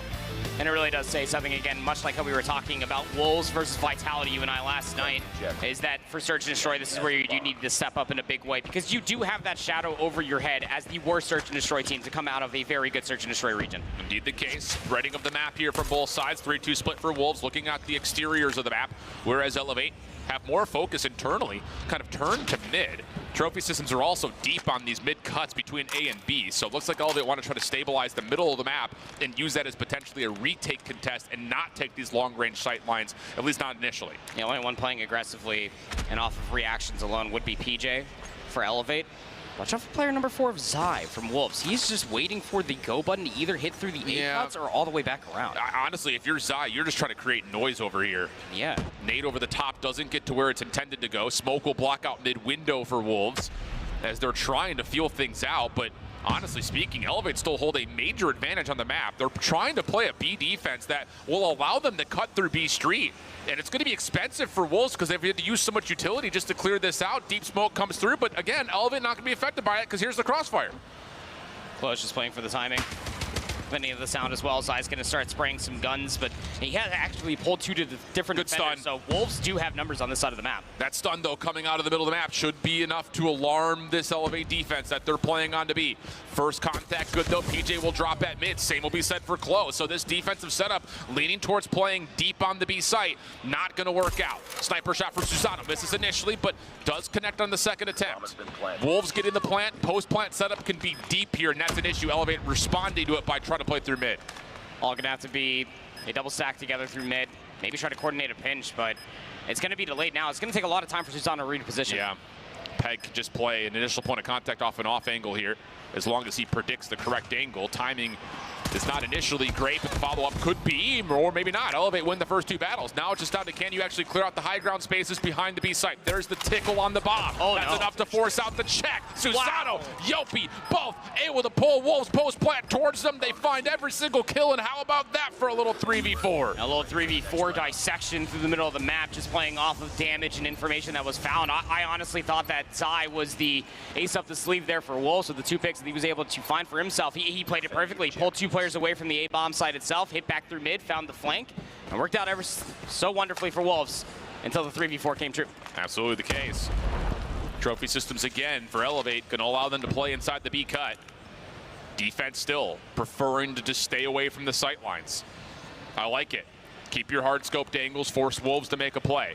It's difficult to get nades back to this position. Yes, there's a trophy there, which makes things even more difficult, but just getting it onto this corner, so tough to do. And Susano saying, I'll take that advantage all day. This is going to be the mental warfare, at least on this half, so long as Zai just continues to cause a ruckus on this A Street. And it's currently trying to be set up for a very similar attempt over by B. That nade will cross paths with another nade, and most teams will not get any information from it. Nade smoke all going over towards Kendi's direction. He's just going to try to spam through, see if he can connect on anything, as the defense now has to be alerted to a play towards B. Problem is, Zai, who continued to try to play at an island, does get taken down this time by Susano. So 5v4, major advantage towards Elevate as we're underneath the 55-second mark. And they're going to try to rewrap this all the way over towards A main. Susano, don't bite off more you can chew. Angles being held, catches Fiani. He was trying to reposition. That timing's immense. And now you've got Yopi in a spot where he can be kind of, you know, whatever he sees is what he can do. What a shot from King. This little jump peek, that will work out. Peg able to find one before dropping, keeps the numbers advantage in favor of Elevate. Follow-up good from Yopi. Man. And now it's just down to Shink, who does have the bomb, could plant this for potential to tilt the 1v3 more into his name, but this is still a difficult post-plant for him. Gonna have to try to isolate a handful of players, very active players on the map as well, Yopi and Clo. Never want to count out Kendi as well. Does find the first, expects the second, but not the third to come all the way through. But, I mean, that is how you utilize your numbers in a 1v3 retake for Elevate. It got super close. Jing almost made it come all the way through. But this is, again, back-to-back rounds where Wolves did have every slightest bit of the advantage. They tried to get back through mid, thinking that they pulled enough defenders back over towards A. B was not the case of it being fully vacated from the mid being held, and they lost their numbers along the way. I think if you're Wolves on this offense, you need to have the awareness to know that both the scopes are playing on safe angles on the outsides of the map. I would love to see Wolves do a little bit more focus to try to pull something in towards mid, smoke that mid window, try to get these mid-cut advantages by playing through mid, not just playing through the outside of the map, because once again, Susano's on one angle, Kendi's on the other. This time, Susano gets overwhelmed. Too many numbers to deal with, and Wolves are off to the races today. It's full-on sprint, but watch the mid cover through the smoke is currently being shrouded for Yopi. The timing off of the nade. Clo does find that first blow, but now Yopi gave up his position. And this is smart. Clo, I'm sure, dictates the comm that, hey, I threw this on the bomb, so they do not plant now. But Peg, pushing forward, takes down two. Means that you've got a 2v3 situation. Long wrap on the way from Kendi, and whoa, he's giving himself up. Oh, whoa, what a shot! So now it's just down to 1v1. Peg versus Kendi. And it's going to be, initially contact for Kendi. Misses the shot, takes a lot of damage, but both players will survive and reset. Regen's going to come through. Peg has the bomb. He wants the reach out as well. He's just laying prone around the backside of the box. This timing is everything. Oh, they are about to be He's not going to flick through it. We saw. Oh, the timing. Kendi just holding himself in a corner, was looking to see maybe there'd be a plant for me to move, but gets caught, and Peg comes away with a massive clutch. And it's a bold call still to hang around that area of the map, knowing dang well who you were going up against. You know that Kendi's probably going to be watching that box with a sniper rifle. Peg did have ample opportunity to get the hell out of dodge, which is why Kendi was no longer looking at the backside of the A site. So Wolves finally break the mold from a massive clutch out of Peg. Same situation with the scopes here for the defensive elevate. I would love to see a little bit more focus from Wolves at mid. It's just essentially SMG and MG42 peaks. Nades are out. That bounces into the corner. Kendi able to connect for the first, and PJ is still very comfortable here. And wow, this is no smoke coverage. We're trying to find contact through mid without trying to really toss any utility or smokes to deter this elevate setup at all. And that's enough for Kendi to come back, find a couple of kills, and now Elevate have dominated the early stages of this round. You got a sniper and an SMG. Peg and Jing. This would be Herculean to say the least. Clo, he's got a nice little timing. The head peek cannot get away with a kill. And after Peg found said kill, was able to get away, reset his life. There is time to try to dissect this defensive setup, but I like the response at Elevate. Look, we lost one number, just go back to a standardized setup, cover the bomb sites, buddy system. Yep. And PJ is in a spot to where if he sees contact, he can finesse his life a little while longer. This time instead, he gets the timing. Peg drops the spam just in case. But Xing is not in the ballpark. Instead, he's over towards A Street. And there will be an opportunity for him to plant here and try to tilt this back into his favor, but I say that with such hesitation because it's still a 1v4. Nice little campfire moment going on over by that B-bomb site. A little powwow, if you will. Sorry, Chloe will fill you in on what the group chat says at the end of this round. Yeah. Xing is taking ample time and just making sure everything is cleared. Will commit towards this plant. We'll have to see how the numbers advantage will work this time for Elevate. Yeah, he needs to get one and get away. Get a reset in. He's not gonna have a chance. Yeah, Elevate just sprint at him. Just like holding the free scope, you just see 4 different blue players just run. Yeah, for real. Yeah, man, this map is really difficult from the offensive perspective. It's just, you know, the thing about it is you can tuck these trophy systems defensively into these corners to where you have to bounce these nades perfectly for the trophies to even be activated. So it's just one of those things that the defenders stay so safe for so long. That's why I'm kind of looking for Wolves to try to hit something and hit something hard. You know, smoke back towards mid window, throw your stuns and your nades into one of these mid cuts and try to push it through that direction. But easier said than done. Here's a big set of nade focus over towards one corner, but again, it just puts you out in the open. PJ for one. The follow-up is good, though, for Xing. Trades back and forth as Chloe tries to have the final word. Not going to happen. We'll go 3v3. It's just a cadence that we have not seen out of Wolves, to your point there, so far, these 4 rounds of play. But that was probably the most aggressive up front that you could possibly have seen out of Wolves through the 5 rounds now. You have numbers. 3v2 on the map. B-bomb site starting to look juicier by the moment, but it seems that it's just going to be a retake. Kendi, Susanna both have sniper rifles respectfully, looking for a pick. Yeah. Pushes on the way in. Smoke still holding that towards the outside of B Street. Peg on for the plant. Here comes the push forward for Susano. Pardon me? Sure. Trade is out, though, so now it's just down to Kendi. 1v2 situation. Not unfamiliar to these grounds, but it's difficult to say the least. Misses the first onto Dion. Second will not be so fortunate, and he gets a hit marker. Oh, brother. Woo. I believe both you and I were there for a second and thinking that that was just mere pixels away from having that second kill and potential for a 1v1. If Kendi's alive, you feel like it's always possible. 3-2 goes to scoreline. And then we go back towards a very aggressive look over towards A main. Last time they did this, they did not commit. Very standardized defensive setup, but the entire play for Wolves is just to have Peg on an island, create as much ruckus as possible for B. And this is different already in terms of Wolves. They have been dealing with a lot of resiliency early through this A mid cut. Now there's nobody there. So this throws a lot of question marks into Wolves' mind. Is there someone playing up through mid? Nope, it's Yopi with a shotgun, which you thought may be in the proper spot to find some effectiveness. Not the case. 2 sniper shots will land. Wolves now in a 5v3 for the post plant. Chloe may decide to try to chow this quickly. Tried to catch one on the exit. First sniper shot misses, but now he's stuck. And there's nowhere for Elevate to go. A 3-3 happen. Considering how it looked early, that is unreal good for Wolves. Yes, it really is. Again, when it comes down to it, Search and Destroy has been the weakest game mode for Elevate this entire weekend so far. 1-2, but still undefeated. And top 2 seed coming into the single elimination bracket. But Wolves really did impress me last night, the way that they looked versus Vitality in that map number 2. They can definitely get in your heads when it comes down to the aggression and how accurate they can be. 3 kills for Zai is not the sexiest KD ratio in the world, but he's setting his team up continuously. There's still a lot of free space for Elevate to work over towards A. They've got some deep trophy systems down as well. Wolves are just letting them have the map, essentially. And you don't want to let Clo have the map, because then he starts to do stuff like that. Smoke on the way in. Wolves try to use this as a chance to retake and contest this bomb plant. Ching on the corner doesn't quite get affected by the stun like Elevate had predicted, but the trades are good, and Elevate just run through A. And that's the aggression that we were asking out of Wolves. We saw a bit of it when they aggressively hit through mid to B, but it wasn't anything like that. And again, Elevate has one game plan, one MO in mind, and that is just to run you down and outshoot you as well. So Wolves have to respect that that is a very possibility. These early stuns and nades need to be timely to be able to get the information, but it seems instead of A Street, why not go down mid? Shoulder had been seen by Kendi. I love this call, but time's going to run out on this play as that smoke on the A cut is going to dissipate. So Elevate need to make a decision here. You don't want to be stuck at mid.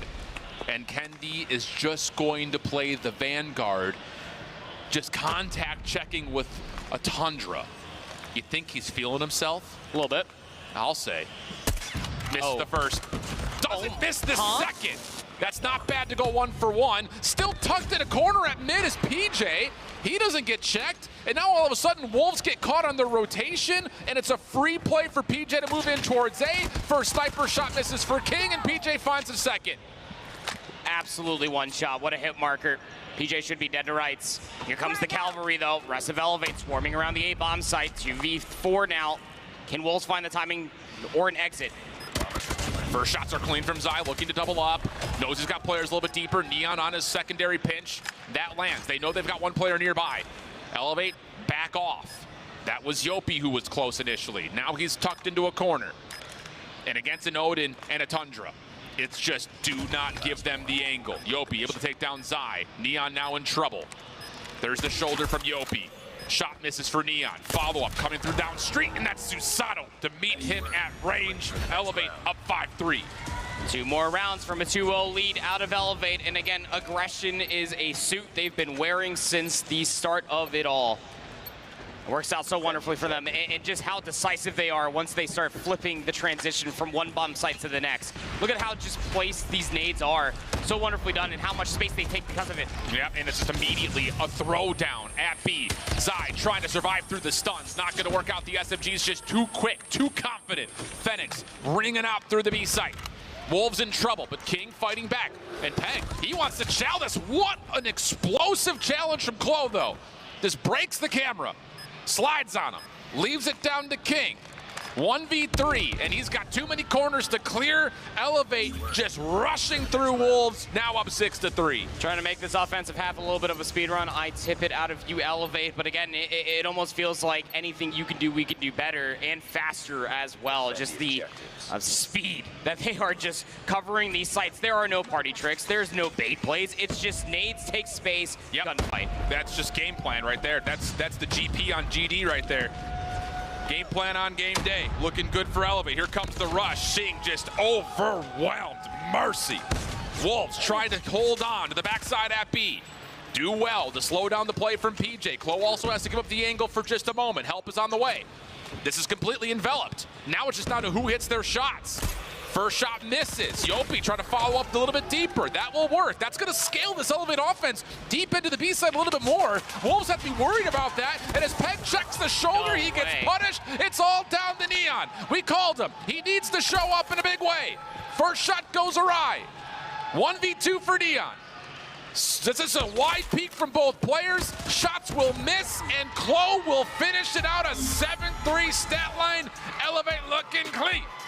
It's the one map mode combination that needed to be a guarantee for Wolves to stay alive in this series. We knew that they had to try to steal away a respawn. They themselves in their interview were very, very much so admitting to how good Elevate are at respawns. But when Elevate get to a Kurahana where we had some question marks. It was going to be a very good look for them regardless. For things like that, when you don't see a body, you don't even connect with any information off a stun, they don't even hesitate. Not even just to confirm the information, but just to get in your face and run you over immediately. The ability that Elevate have been able to showcase at CDSI, here at Worlds, is nothing but respect for how quickly they get in and how quickly they work together to get those team shots, to get the kills, to get the bomb planted. It's fundamental COD, baby. And I think the thing about it, you know, kind of hearing the conversations around the community about Elevate in the opening moments of CDSI, their search and destroy, it's like, brothers, we kind of figure this out. But by the time they started getting into the playoff bracket, hey, let's just get a good game plan for our map pick, win that, and then we're good to win the series because our respawn is so good.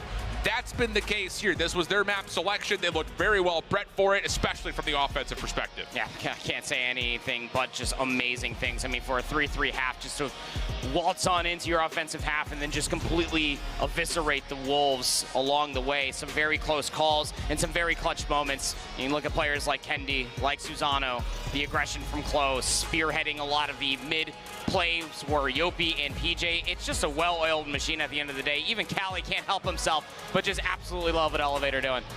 It's clean stuff, man. It's clean stuff.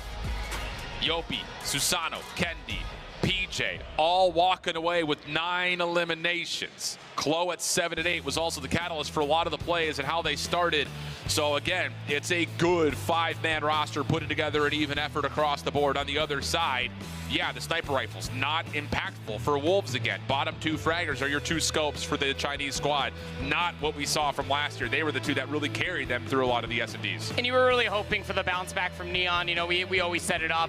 Maybe a better player once he gets a sniper rifle in his hands. And for Kurahana Metropolis, it surely should have been panning out that way. But when you're getting stunned, smoke checked, naded, and displaced continuously just from the team nades that are coming through from Elevate, very difficult to do even at the highest level of Call of Duty Mobile. So it's do or do not now for Wolves as you find yourself down 0-2. And now you have to reverse sweep Elevate.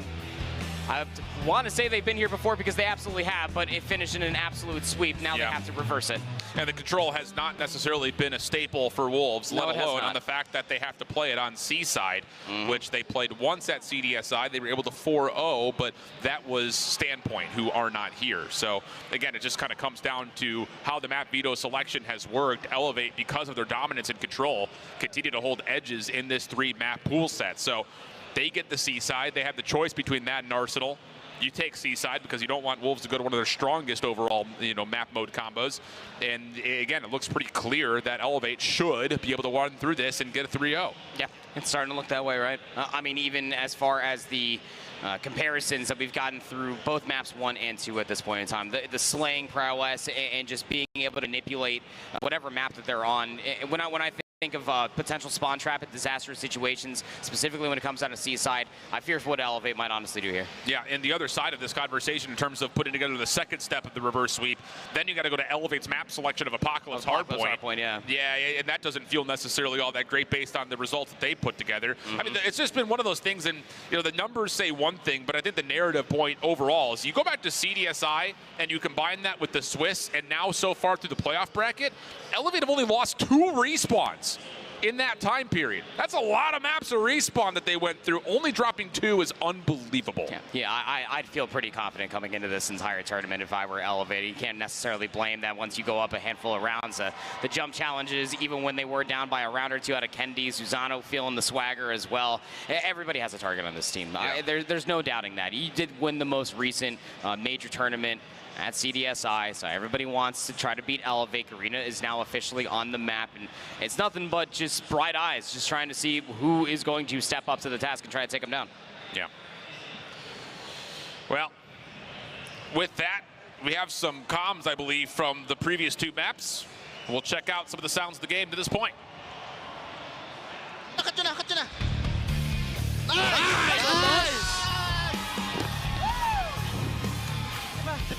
Nice! Okay lang. Fucking hell, okay lang. Nice try, boy. 2-3 lang tayo, 2-3. Magko-commit. Harap mo. Magsisiti ako. Tara, PJ, bigyan ako. Last hit. Isa pa. Landed, isa pa. Nice! PJ. Nice one, boy. Nice. Backside tata, backside tata. Baka kung ano kung... Kailang, hawak ko, kaliwa. Outside. Yeah. Nice! Last two. Let's go, mamaya na. Nice. Last. Niyan. Niyan lang yan. Sige, plancho. Huwag kayo matay. City. Perfect po. Kaliwa. Hapel. Kaliwa. Nice! Energy high for the Elevate boys, and why not? Up big 2-0 so far in this series, with the swing map going, again, very favorably towards their direction based on the history. Seaside for our control coming up here. And it just feels like by how we've seen Elevate play this map over the course of their region qualifiers, over the course of CDSI, they've got a really good handle for it. Oh, absolutely. I mean, you're looking at just the usual suspects coming through for Elevate, and why they've been able to find so much success. It's going to sound like a broken record, I'm sure, to you all at home by the end of the day, unless you're like us and are just such a massive fan to be able to see this Elevate team do super well. I think that it's just, when you're as confident as ever, when you go back, because I'm sure that they've also realized the simple stat that you just said of only losing 2 hard points across a very short and yet elongated time period, yeah, you're going to be feeling pretty darn confident going into the Seaside. Everything pans in your favor. Yeah, been really convincing stuff, man. So, who knows? We may have another region claiming the crown of the best COD mobile team in the world. Started off with North America, really dominating the conversation. Last year, India on the map, with China taking what felt like a trophy that was pretty much going to go their way eventually, just kind of seeing how things trend. But now all of a sudden, Elevate really coming into form for this Caribbean region. Definitely a chance to see them escalate in towards the #1 spot, not just in the Eastern region after CDSI, but in the world. And that's after, by the way, again, their Swiss schedule was stupid hard. They played 3 teams that all made it to playoffs and beat them all. So Wolves, a team they've already seen before in the last couple of weeks and have dominated. They're looking to really cement that if they could put them away here at the 3-0 tally. The 2 games that went all 3 maps yesterday for Elevate both ended on raid. It's the first time that they're playing Seaside all weekend long, but to Shift's previous point, not exactly an unknown venue to them. No. That's going to be PJ on an R9 as Elevate defensively going to have to respond to the quick pressure from Wolves, hitting the U stairs already in towards this bottom B point, and it's looking pretty decent. Even kills to this moment, but 2 ticks of progress locked. Great date, I guess.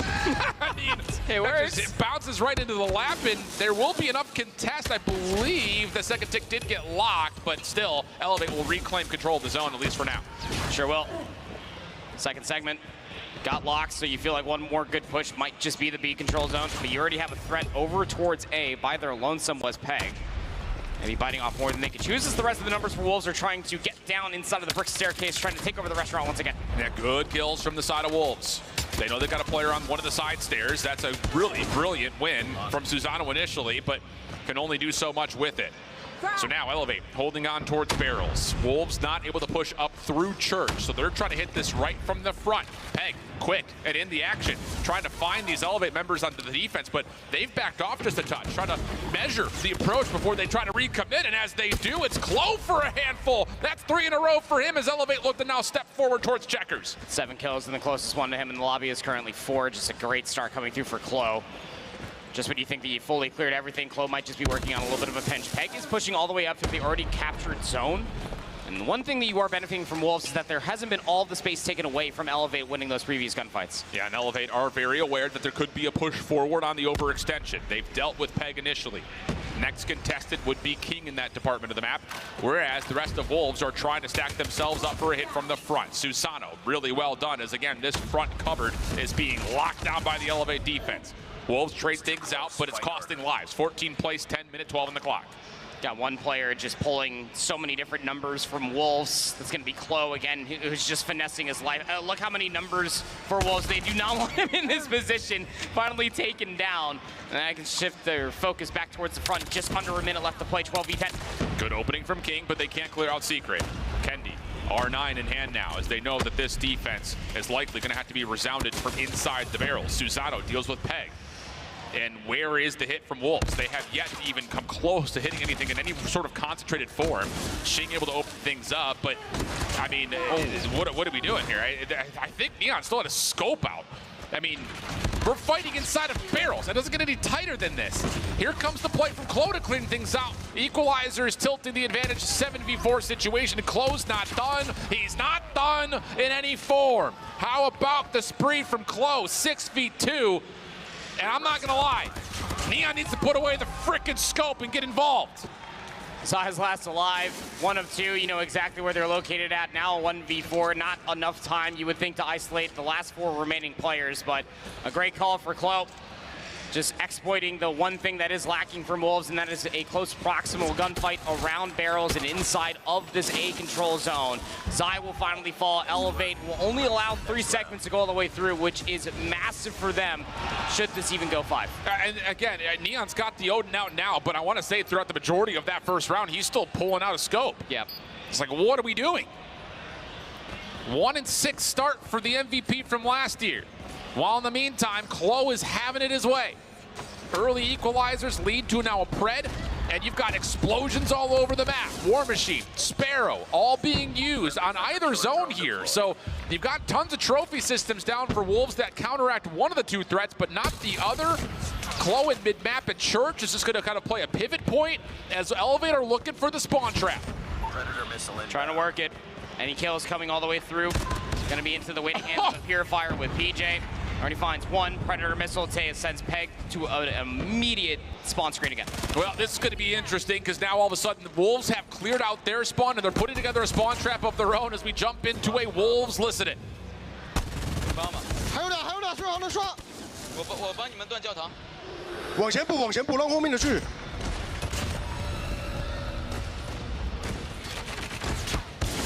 刷不成了 ，A 去了。我走了，能不能省个大招？咱家注意死角，咱家左边死角。跟他掰吧，哥们儿。咱家左边死角死了。在家等着呢。就架着。别了。给我狙了。跑。去个吧台吧。等花箱应该快好了。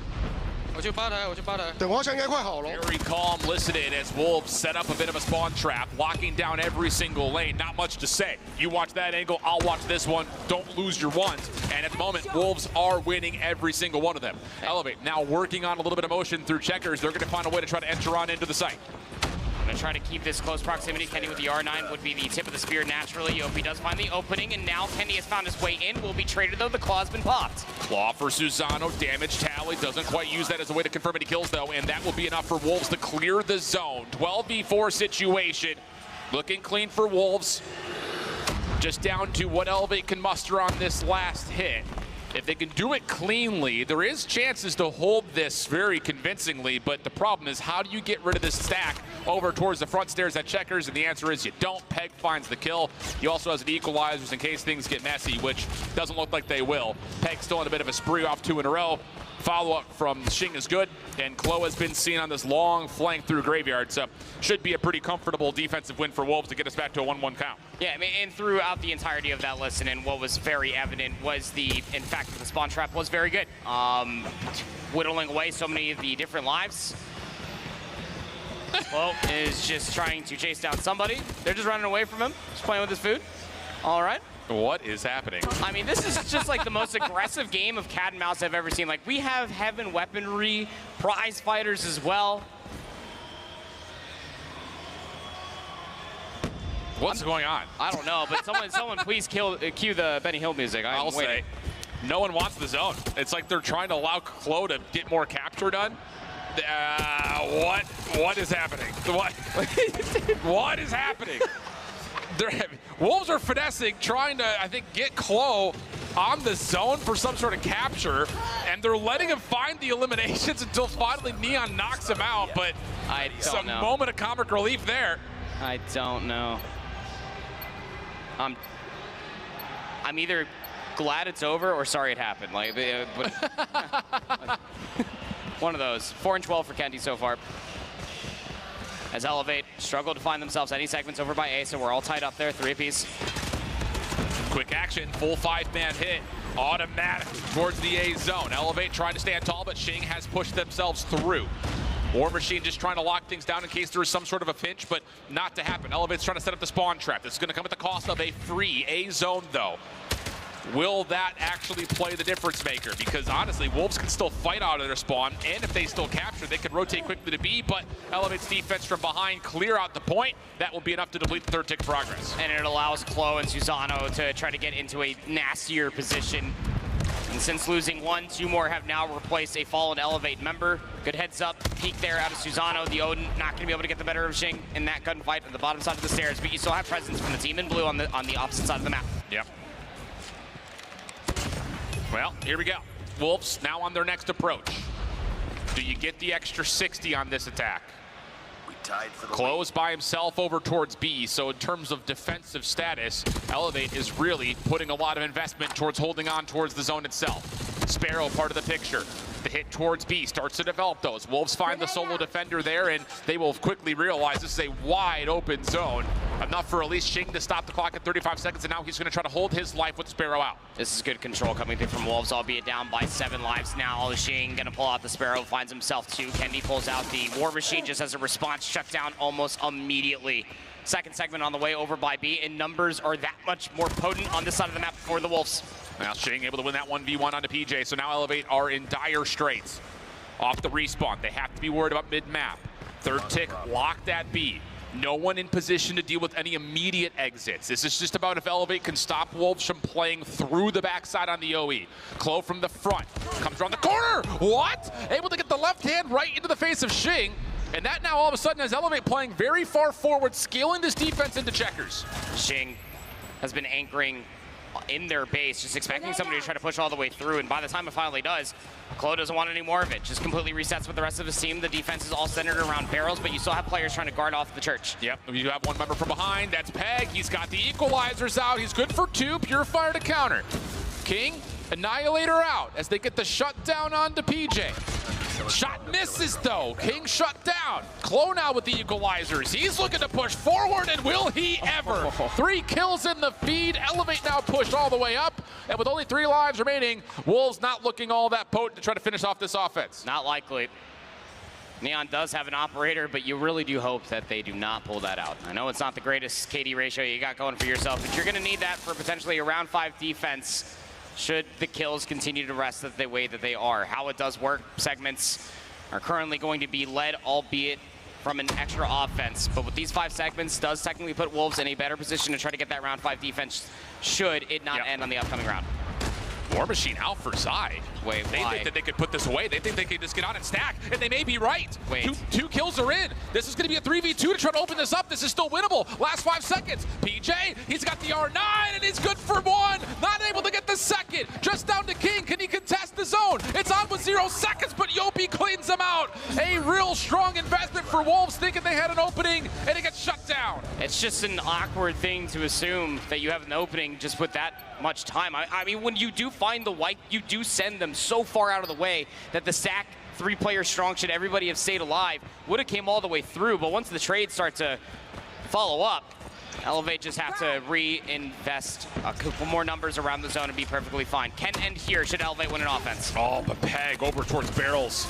Able to find a couple to open things up. It leaves Clo by himself with a 1v1 versus King, which he does win. Clock will stay paused at a minute 16. First tick of progress looking likely to get locked here at B. Follow up from Elevate. Try to clean out the middle of the map. Well, also, PJ is just trying to make sure there's no spawn trap. He's done well on the top side of Fountain, at least initially. But Shing has the final word. Gets himself 2, and now Wolves have to be considerate about what's coming off spawn from Elevate. Yeah, sure do. Have a couple players already pushing past the well, though. Do Wolves just trying to at least meet them. Kendi finds a nasty one versus Zai. There's a lot of stray gunfights happening all the way across the map. You still have 2 players over by the B zone. That's going to have to be chalk. You do have King putting himself into a position to maybe find a couple exits. Let's find the first. But Elevate stave off the spawn trap. Live starting to get pulled back a touch for the Elevate offense. 18 plays 21. You've got a deep member in Yopi playing through Church to clean up on the Zai forward. Now all of a sudden, that's Susano looking in towards the zone with help. But Yopi takes himself out of the picture with the Sparrow. That could have been huge to stop the Wolves' defensive rotating in. But now it's just down to Kendi to spam this back alleyway through Dark. and it will not be enough to find many eliminations. Claw on the other side from Neon. That'll be good to open things up and get Wolves back in for contest. Do need to try to use this Claw for maybe another kill or two. You would love to have that. Extend the life lead from 17 plus. Another 13, try to get them into single digits if possible, but the Claw will have to be put away. No operators online for all 10 players within this lobby. But you have a minute and 35 to try to exasperate the numbers of Wolves to try to find a way in. Long route on the way from PJ, but the hit from the front is not developing. Good shot from Kendi, little pixel peek from him. Shake, proactive with the Sparrow, able to find one, turns back over, Trophy System denies the final bolt, but still, the kill is in. And now PJ is trying to cause a ruckus inside the spawn. 13 plays 9 though. The hit from the front starting to develop. Yopi, how much can he finesse inside the zone? A couple of the Wolves members still alive, Neon in particular, playing the backside of the pillar, and that's enough for now Zai and Neon to start working things back with the War Machine coming through. Wolves looking good with an 11v5 to try to finish off this round and set us to a 5th. And War Machine might be an over-investment again, but hey, Zai might honestly earn it by the end of the next round as well. He's pretty good at getting score in a game of Call of Duty Mobile. Still 5 lives remaining. Clo pulls out the equalizer, thinking that might just be the opening required, and they're just running straight into him. Yeah, I mean, Colo's going to turn this into a 4v4 if he could just keep farming these kills off spawn. Yeah. So now it's just down to what actually happens from the front. Colo's not going to lose any of these gunfights, not with an equalizer out. Oh my now gosh. it's down to what's happening on the zone. What's happening on the zone? Elevator finding the kills. It's a 2v2 situation. Second tick of progress is in. Third on the way with the double stack. Like this. Who can get in? PJ has a purifier out. Does he predict the right doorway? He sure has. Yopi falls the first. Now it's just down to the 1v1. Peg saves the day. We're going to round 5. What a call from Clo just to put Elevate, who were so far down in numbers, in a position that almost had them winning. In that moment of time, Peg, for the 1v1, had to get both kills at the end. Was lighter HP, but the shots were that much more pure. We go again. Rules of the trade available for both teams. Hunter Killer drone already out. EMP also was charged up by Yopi, but that's it. No more score streaks, no more operators for Elevate. Wolves working on their second tick of progress, looking good for it with Peg and King still holding on to operators. Huge tools for Wolves as they try to finalize this A zone. B zone's gonna get fully captured. What's the exits look like? You got an Elevate member in your spawn, by the way. Oh, what's that you say? Oh, there's 2. Kendi and PJ are trying to keep these players at bay, and Kenny's just gonna find 2 immediately off the spawn. Here comes at least one more player to try to get these Elevate members away, and King's actually gonna invest the Annihilator to just try to win these gunfights in their spawn. Does have one spawn member come up to just try to help things out, but while all this is happening, Wolves are developing a spawn trap of their own. That's over towards Bakery side. King able to get the Annihilator to not just clear out the spawn, but also clear out the front closet. Elevate trying to deal with Neon around the back, and the boxing gloves will do the trick. Now over towards Dark. PJ versus Shing. Advantage PJ with the health pool. And that's enough now to get Elevate in the zone. Yopi making sure there's no hit from the front as the Sparrow cleans things up. Peg trying to get the equalizer around the back, and he's going to put some pain into the Elevate spawn. Isolated gunfight over on the left side of the map, and Clo's actually going to be able to win that one as well. Equalizer out from Peg. Just waiting for kills to come all the way through. Well, Kenny's just going to be the first, but immediately traded out. Nice investment from Yopi there with the Sparrow. Now you only have 2 more operators left to go through, and that's Elevate not only with the positional advantage, but also the resources too. PJ in a bit of finesse, trying to get himself back in towards safety, trying to contest this left side closet. Good for the first, almost transfers for more. Claw out for Susato, spamming things down. Bolts are firing all over the place. And that's enough to keep the Wolves offense at bay a little while longer. But the Claw gets expired. Good patience from Wolves. We're still in a 13v15. Kendi now the next one up with the War Machine. And it's the resource management coming through. One gets expired, the next one gets pulled. Trophy system out, but Kendi still finds 2. The trophy systems can only stay alive for so long. 35 seconds left to play. 3 operators online for Wolves. Just comes down to the timing and the effectiveness of when they decide to use these under the 30-second mark. Long flank from King. This is going to be potentially a 1v1 between him and Clo eventually, but the hit from the front starts to get forced as Shing, when the War Machine for Zai, start to be used together. Peg pushing through all the damage. PJ, the last one standing. He's going to fall, but Clo, are we joking? Clo's still alive, but only for so long. It's just the Claw left. 6v6. Neon's not stopping the clock. Neon's not stopping the clock. Eventually, Wolves get on, but that's a lot of time drained. Kendi on the way forward, shut down by Neon. Neon still doing a little bit of work. 5v5 action. Yopi on the re-entry, not able to get there. The Purifier shut down. 4v1. It's just down to Kendi. The stack is in. Kendi's trying to hustle to get there. Can he find an angle? Peg holding it down. Wolves will survive into a fourth map. We go again. And you never really want to count out Zai getting just a war machine round after round. Always good for it, always generating score, but yeah, some sweat has to be dripping down their brow the way that you were able to at least clean up those last few kills from Neon, but instead of just holding inside of the zone, stopping up that clock, wanted to hold a further position. It only benefited going 1-for-1, but it meant that you did have to pay some respect and slow up rather than just sprinting straight into the zone, into barrels. It made you think twice about it. The Wolves, step in the right direction so far. You took away the control, but still so much more to do in this entire best of 5 series, but a good step in the right direction. Absolutely the case. The heroics in round 4, I think, take the cake. And then the efficiency kind of in round 5 to make sure that spawn trap had good value, especially on a peg with the equalizer initially. Massive. So many small moments. In terms of even the first 2 rounds, offensive wins were right at the precipice. So a very tight map back and forth, but Elevate will drop their 3rd respawn in the last month and a half. And now we go to an APOC hardpoint where, again, Elevate will feel really good about their chances to put the series away here. This comes down to, did Wolves wake up a little bit and get ready to go for a map that they are not bad at for any stretch of the imagination? You might need to go down there and tell those boys of Wolves that exact stat, because they might need it. They looked a little baffled at the end of even winning that map just to stay alive in this series, just for how impressive this Elevate squad truly is. 39-26 out of Clo, who was always a thorn in the side of the spawn. But as far as slaying is concerned, Zai in the respawns for Wolves all weekend long has been consistent from their CDSI performance as well. Just needs a little bit of help, and we could probably see a lot more out of this Wolves team. Yeah, absolutely the case. But a better performance from Neon in particular, I think, especially the heroic moments that were required from Wolves. Peg continues to show up when it matters most, and Zai, who has been the statistical leader for this Wolves team, has been impressive. They're going to need that in a major way, though. APOC coming up next, a map that Elevate have really utilized a number of different moments. Not so far this weekend, to be fair, but watching them play it a couple of different times over the course of CDSI, there are some very convincing results, including a 250-39 win against Stalwart earlier on in the playoff bracket. They also had a beatdown of Vitality and a convincing win versus Q9 on the map. So they've played some really solid stuff over the course of the last month and a half. And with that, we will step aside for just a brief break before we jump on in. So don't go far. Get yourself refreshed there, friends. We've got map 4 on the way right after this. 大家好，我们是来自中国队的 Wolves。这一次我们来参加亚特兰大的使命召唤手游世界锦标赛。这一次我们是来拿世界冠军的。Yeah. The Snapdragon Pro Series is brought to you by Snapdragon Elite Gaming, Monster Energy, DHL, and the United States Air Force.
Nakakalaw, bar. Last hit yung claw, bar. Cut yun na. Nice!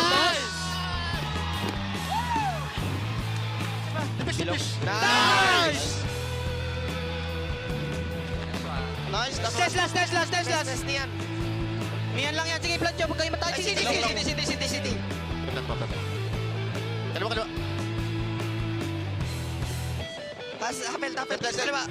Nice! Ball ko respawn trap. Kaya patayin ka. Kaya wag yun na patayin. Nice nyo, kaya magdamitas. Nice one, Kelo. Nice one, Kelo. Ako chapel.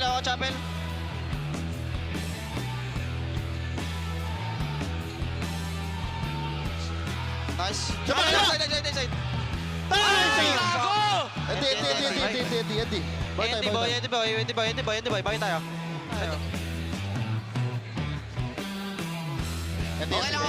Eddie boy. That's okay. So far. Welcome back to DreamHack Atlanta and the COD Mobile World Championships in the quarterfinal stage. Elevate Wolves squared up in what has been a good one to this point. Elevate started off 2-0 up, but Wolves' heroics in round 4, round 5 of the control has them their first map win and what would be one of what needs to be 3 check marks boxed up if they want to pull off this reverse sweep. And it all now comes down to the focus of an Apocalypse hardpoint for map number 4, a map that tilts in favor of Elevate. It was their hardpoint selection.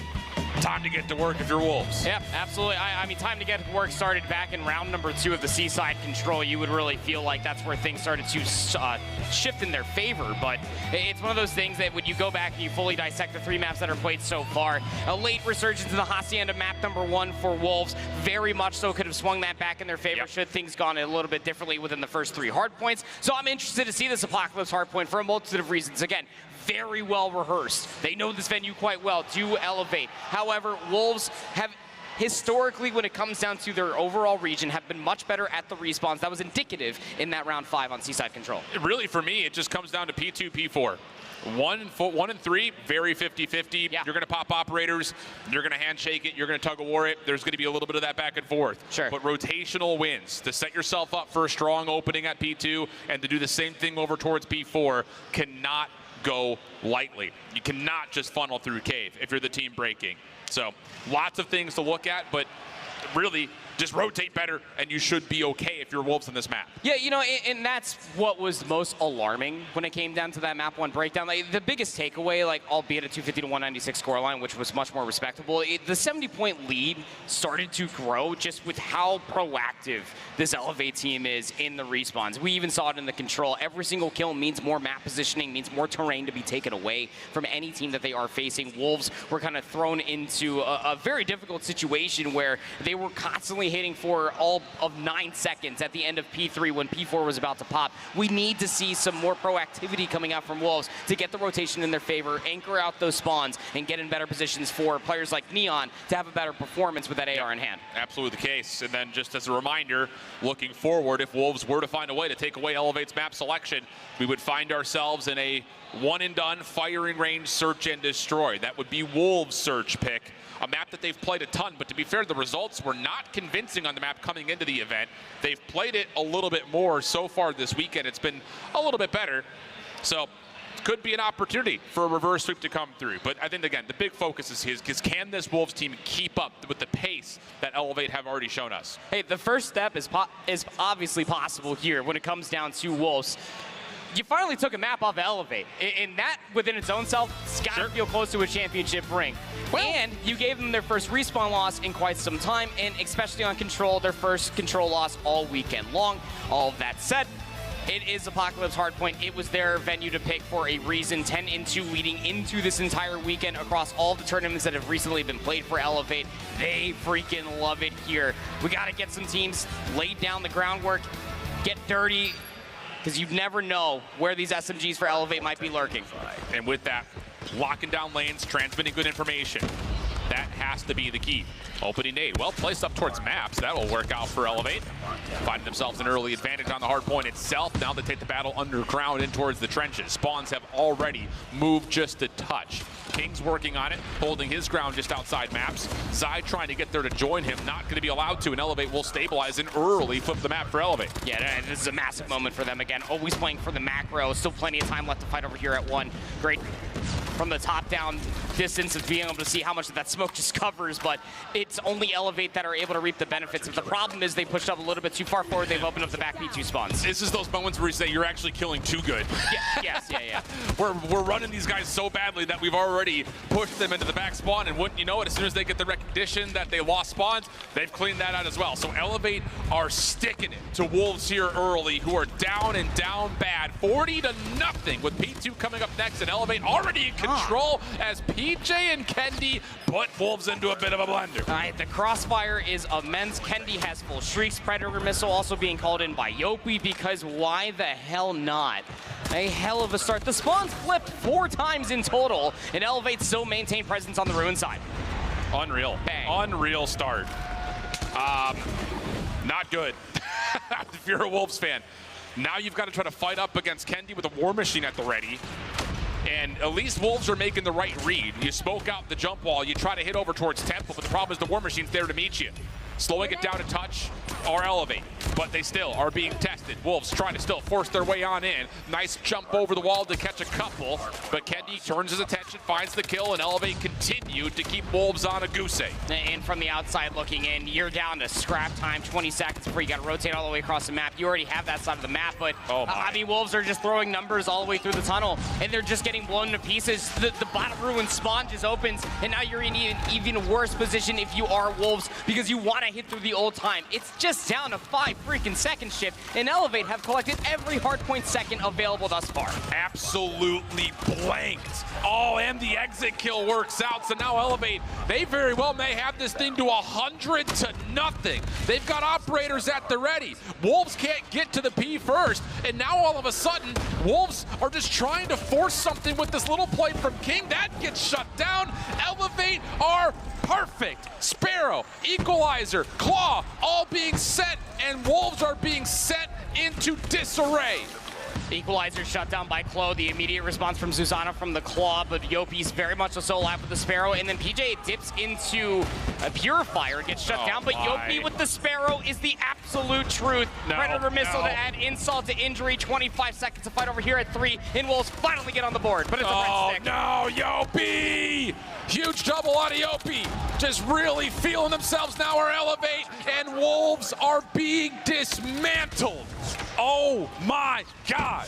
PJ around the back, not able to keep this thing at a convincing scoreline. Do you say that now that Wolves have earned 5 seconds? I don't feel like it's good to say. No. There are many different steps, but we are very much so at square one for Wolves. I mean, a 2-for-5 kill feed trade is the most convincing kill feed that we've seen from Wolves this entire game so far.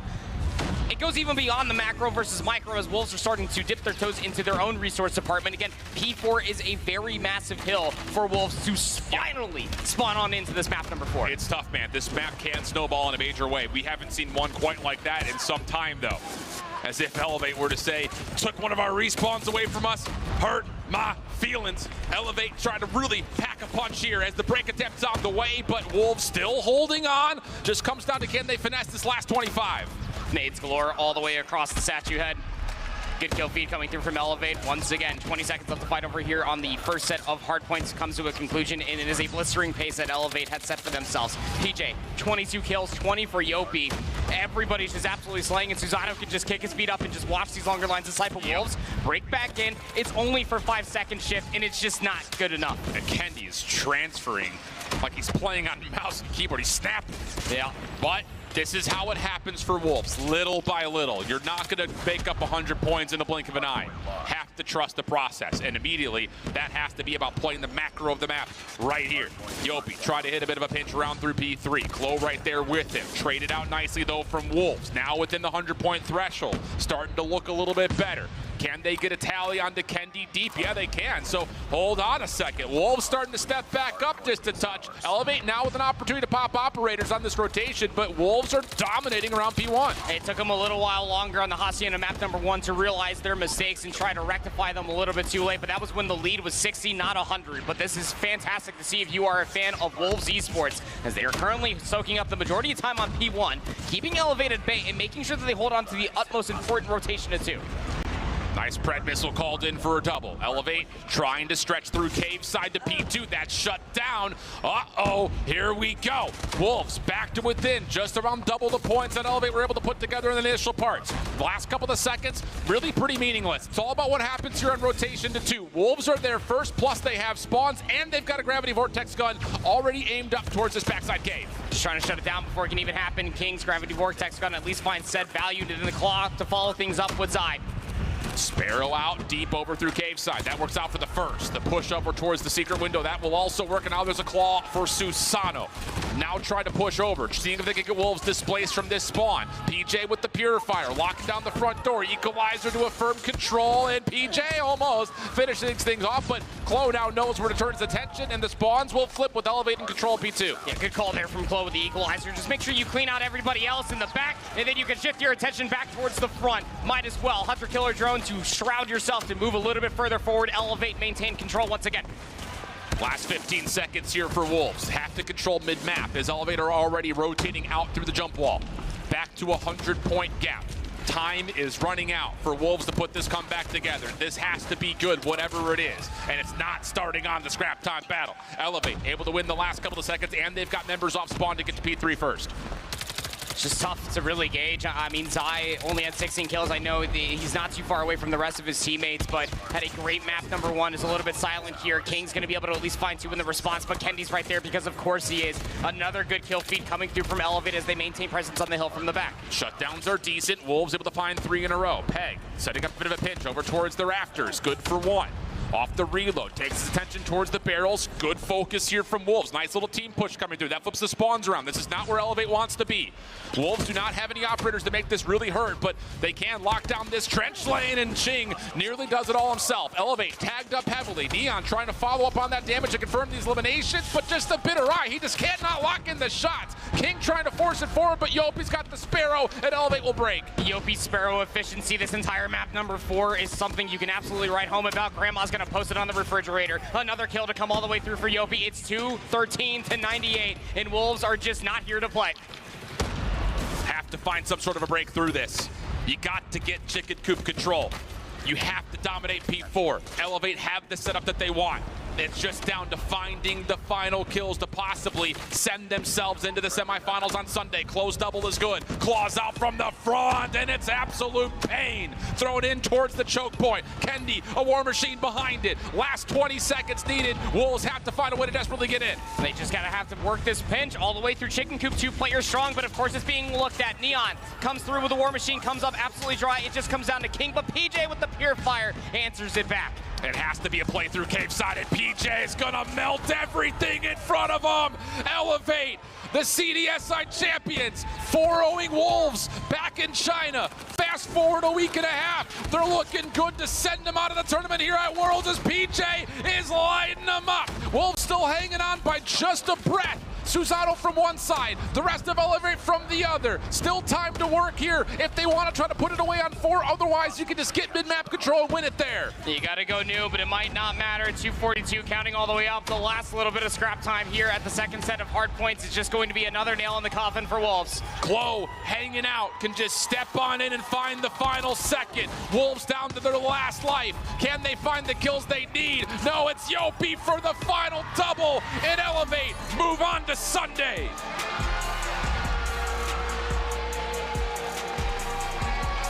Got it done at CDSI. It was 0-4. come here to Atlanta for DreamHack 2024. You lost the control.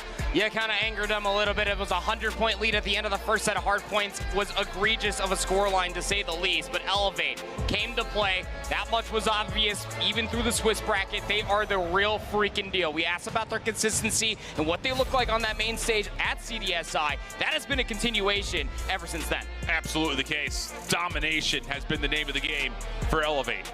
Moments of concern, sure, still kind of hang around in the search and destroy leading up to this matchup, but that performance on Kurahara, I think, knocks all of those concerns out of the ballpark. Sure does. Yeah, you lose your first seaside control, but we're dealing with a 1v1. Yeah, I mean, that's just going to happen versus your defending world champs out of Wolves every now and again. But to come out and blank Wolves and have them at 115-0, mercy.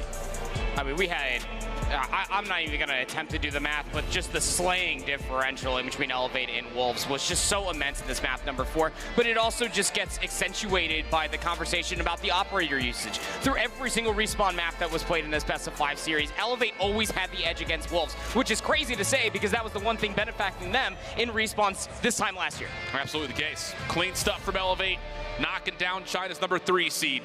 For Wolves, it's a year that is filled with just not being able to get over hurdles. Could not get over Q9, could not get over X-Rock, only beat them once between the 2 squads overall, and now a chance to go up against Garita's best. They fall in 0-2 form in overall series count versus the number 1 team out of Garena. Elevate absolutely determined to show why they were undefeated out of our Swiss bracket, now coming through here in a dominant fashion to continue their way through, now in the semifinals, and they will be facing off against Galeras tomorrow. This is going to be a very, very fun Sunday to kind of end this entire competition. That's a saucy one because, again, just looking at how Elevate play both their hard points, it's only a single Odin in the picture. Everything else is full automatic rifles that they're trying to use for their long-range battles. So going up against Lucazin, the king of single tap, what does that look like in that battle? Well, we're going to find out here tomorrow. Before we do that, though, it's time to close out the day, which means one more interview with one more winner. F-Dot standing by. Thanks a lot, I'm here with PJ. Thanks a lot, friends. I'm here with PJ, and PJ is certainly here with us. You and Elevate, you went crazy. But here's the thing. All of these teams are talking about how good Elevate is. They think you might be the best team here. Does that give you added pressure, or does it make this more fun? It doesn't give me any pressure because why do I have to think of what others think about our team? So we just want to be ourselves. We just want to play. We win as a team. We lose as a team. And over here, you've got a team on the stage, but you've got a squad in this front row as well. Talk to me a little bit about who these people are and why they're supporting you so loudly. Some of them are our supporters from other countries. Some of the one particular family here is actually Tribe Washi's family, supporting a Philippine team, and we have some Filipino too. And thank you and shout out to all of you who are supporting. Please keep supporting us throughout the playoffs. We'll do our best. We promise that. It's about family, and it's about bringing pride to the region. You're certainly doing that, man. Congratulations on the win, and good luck tomorrow. Thank you. All right, so we've got Beef Mommy standing by with the rest of the bracket. Thanks for hanging out. Thank you so much, F-Dot. I'm with Chloe right now. My dude, what an amazing performance from you and the squad. How does it feel like to be the highest placing Filipino team in the Call of Duty Mobile World Championship? Of course, we're prepared. You know, it's good. It feels good, and I think I see the trophy. He sees the trophy, y'all. It's right up there on stage, but you still gotta go through 3 more teams tomorrow. And when it comes to support, of course, when it comes to really hard moments like that control game, how do you handle that pressure, especially when you have to go have that mental reset? What? How do you do that mental reset? What's your motivation? Is it your family up and on stage, or the family that's literally taking a video of you right now? You move on. Whether you win or lose, you need to focus to the next game. What do you have to say to the family that you have here with you, not only on stage again, and also the one that's over right here? Super cute, by the way. Mom and Dad, I love you. Thank you for coming here. Yeah. All right. Thank you so much, Chloe. You already know what to do.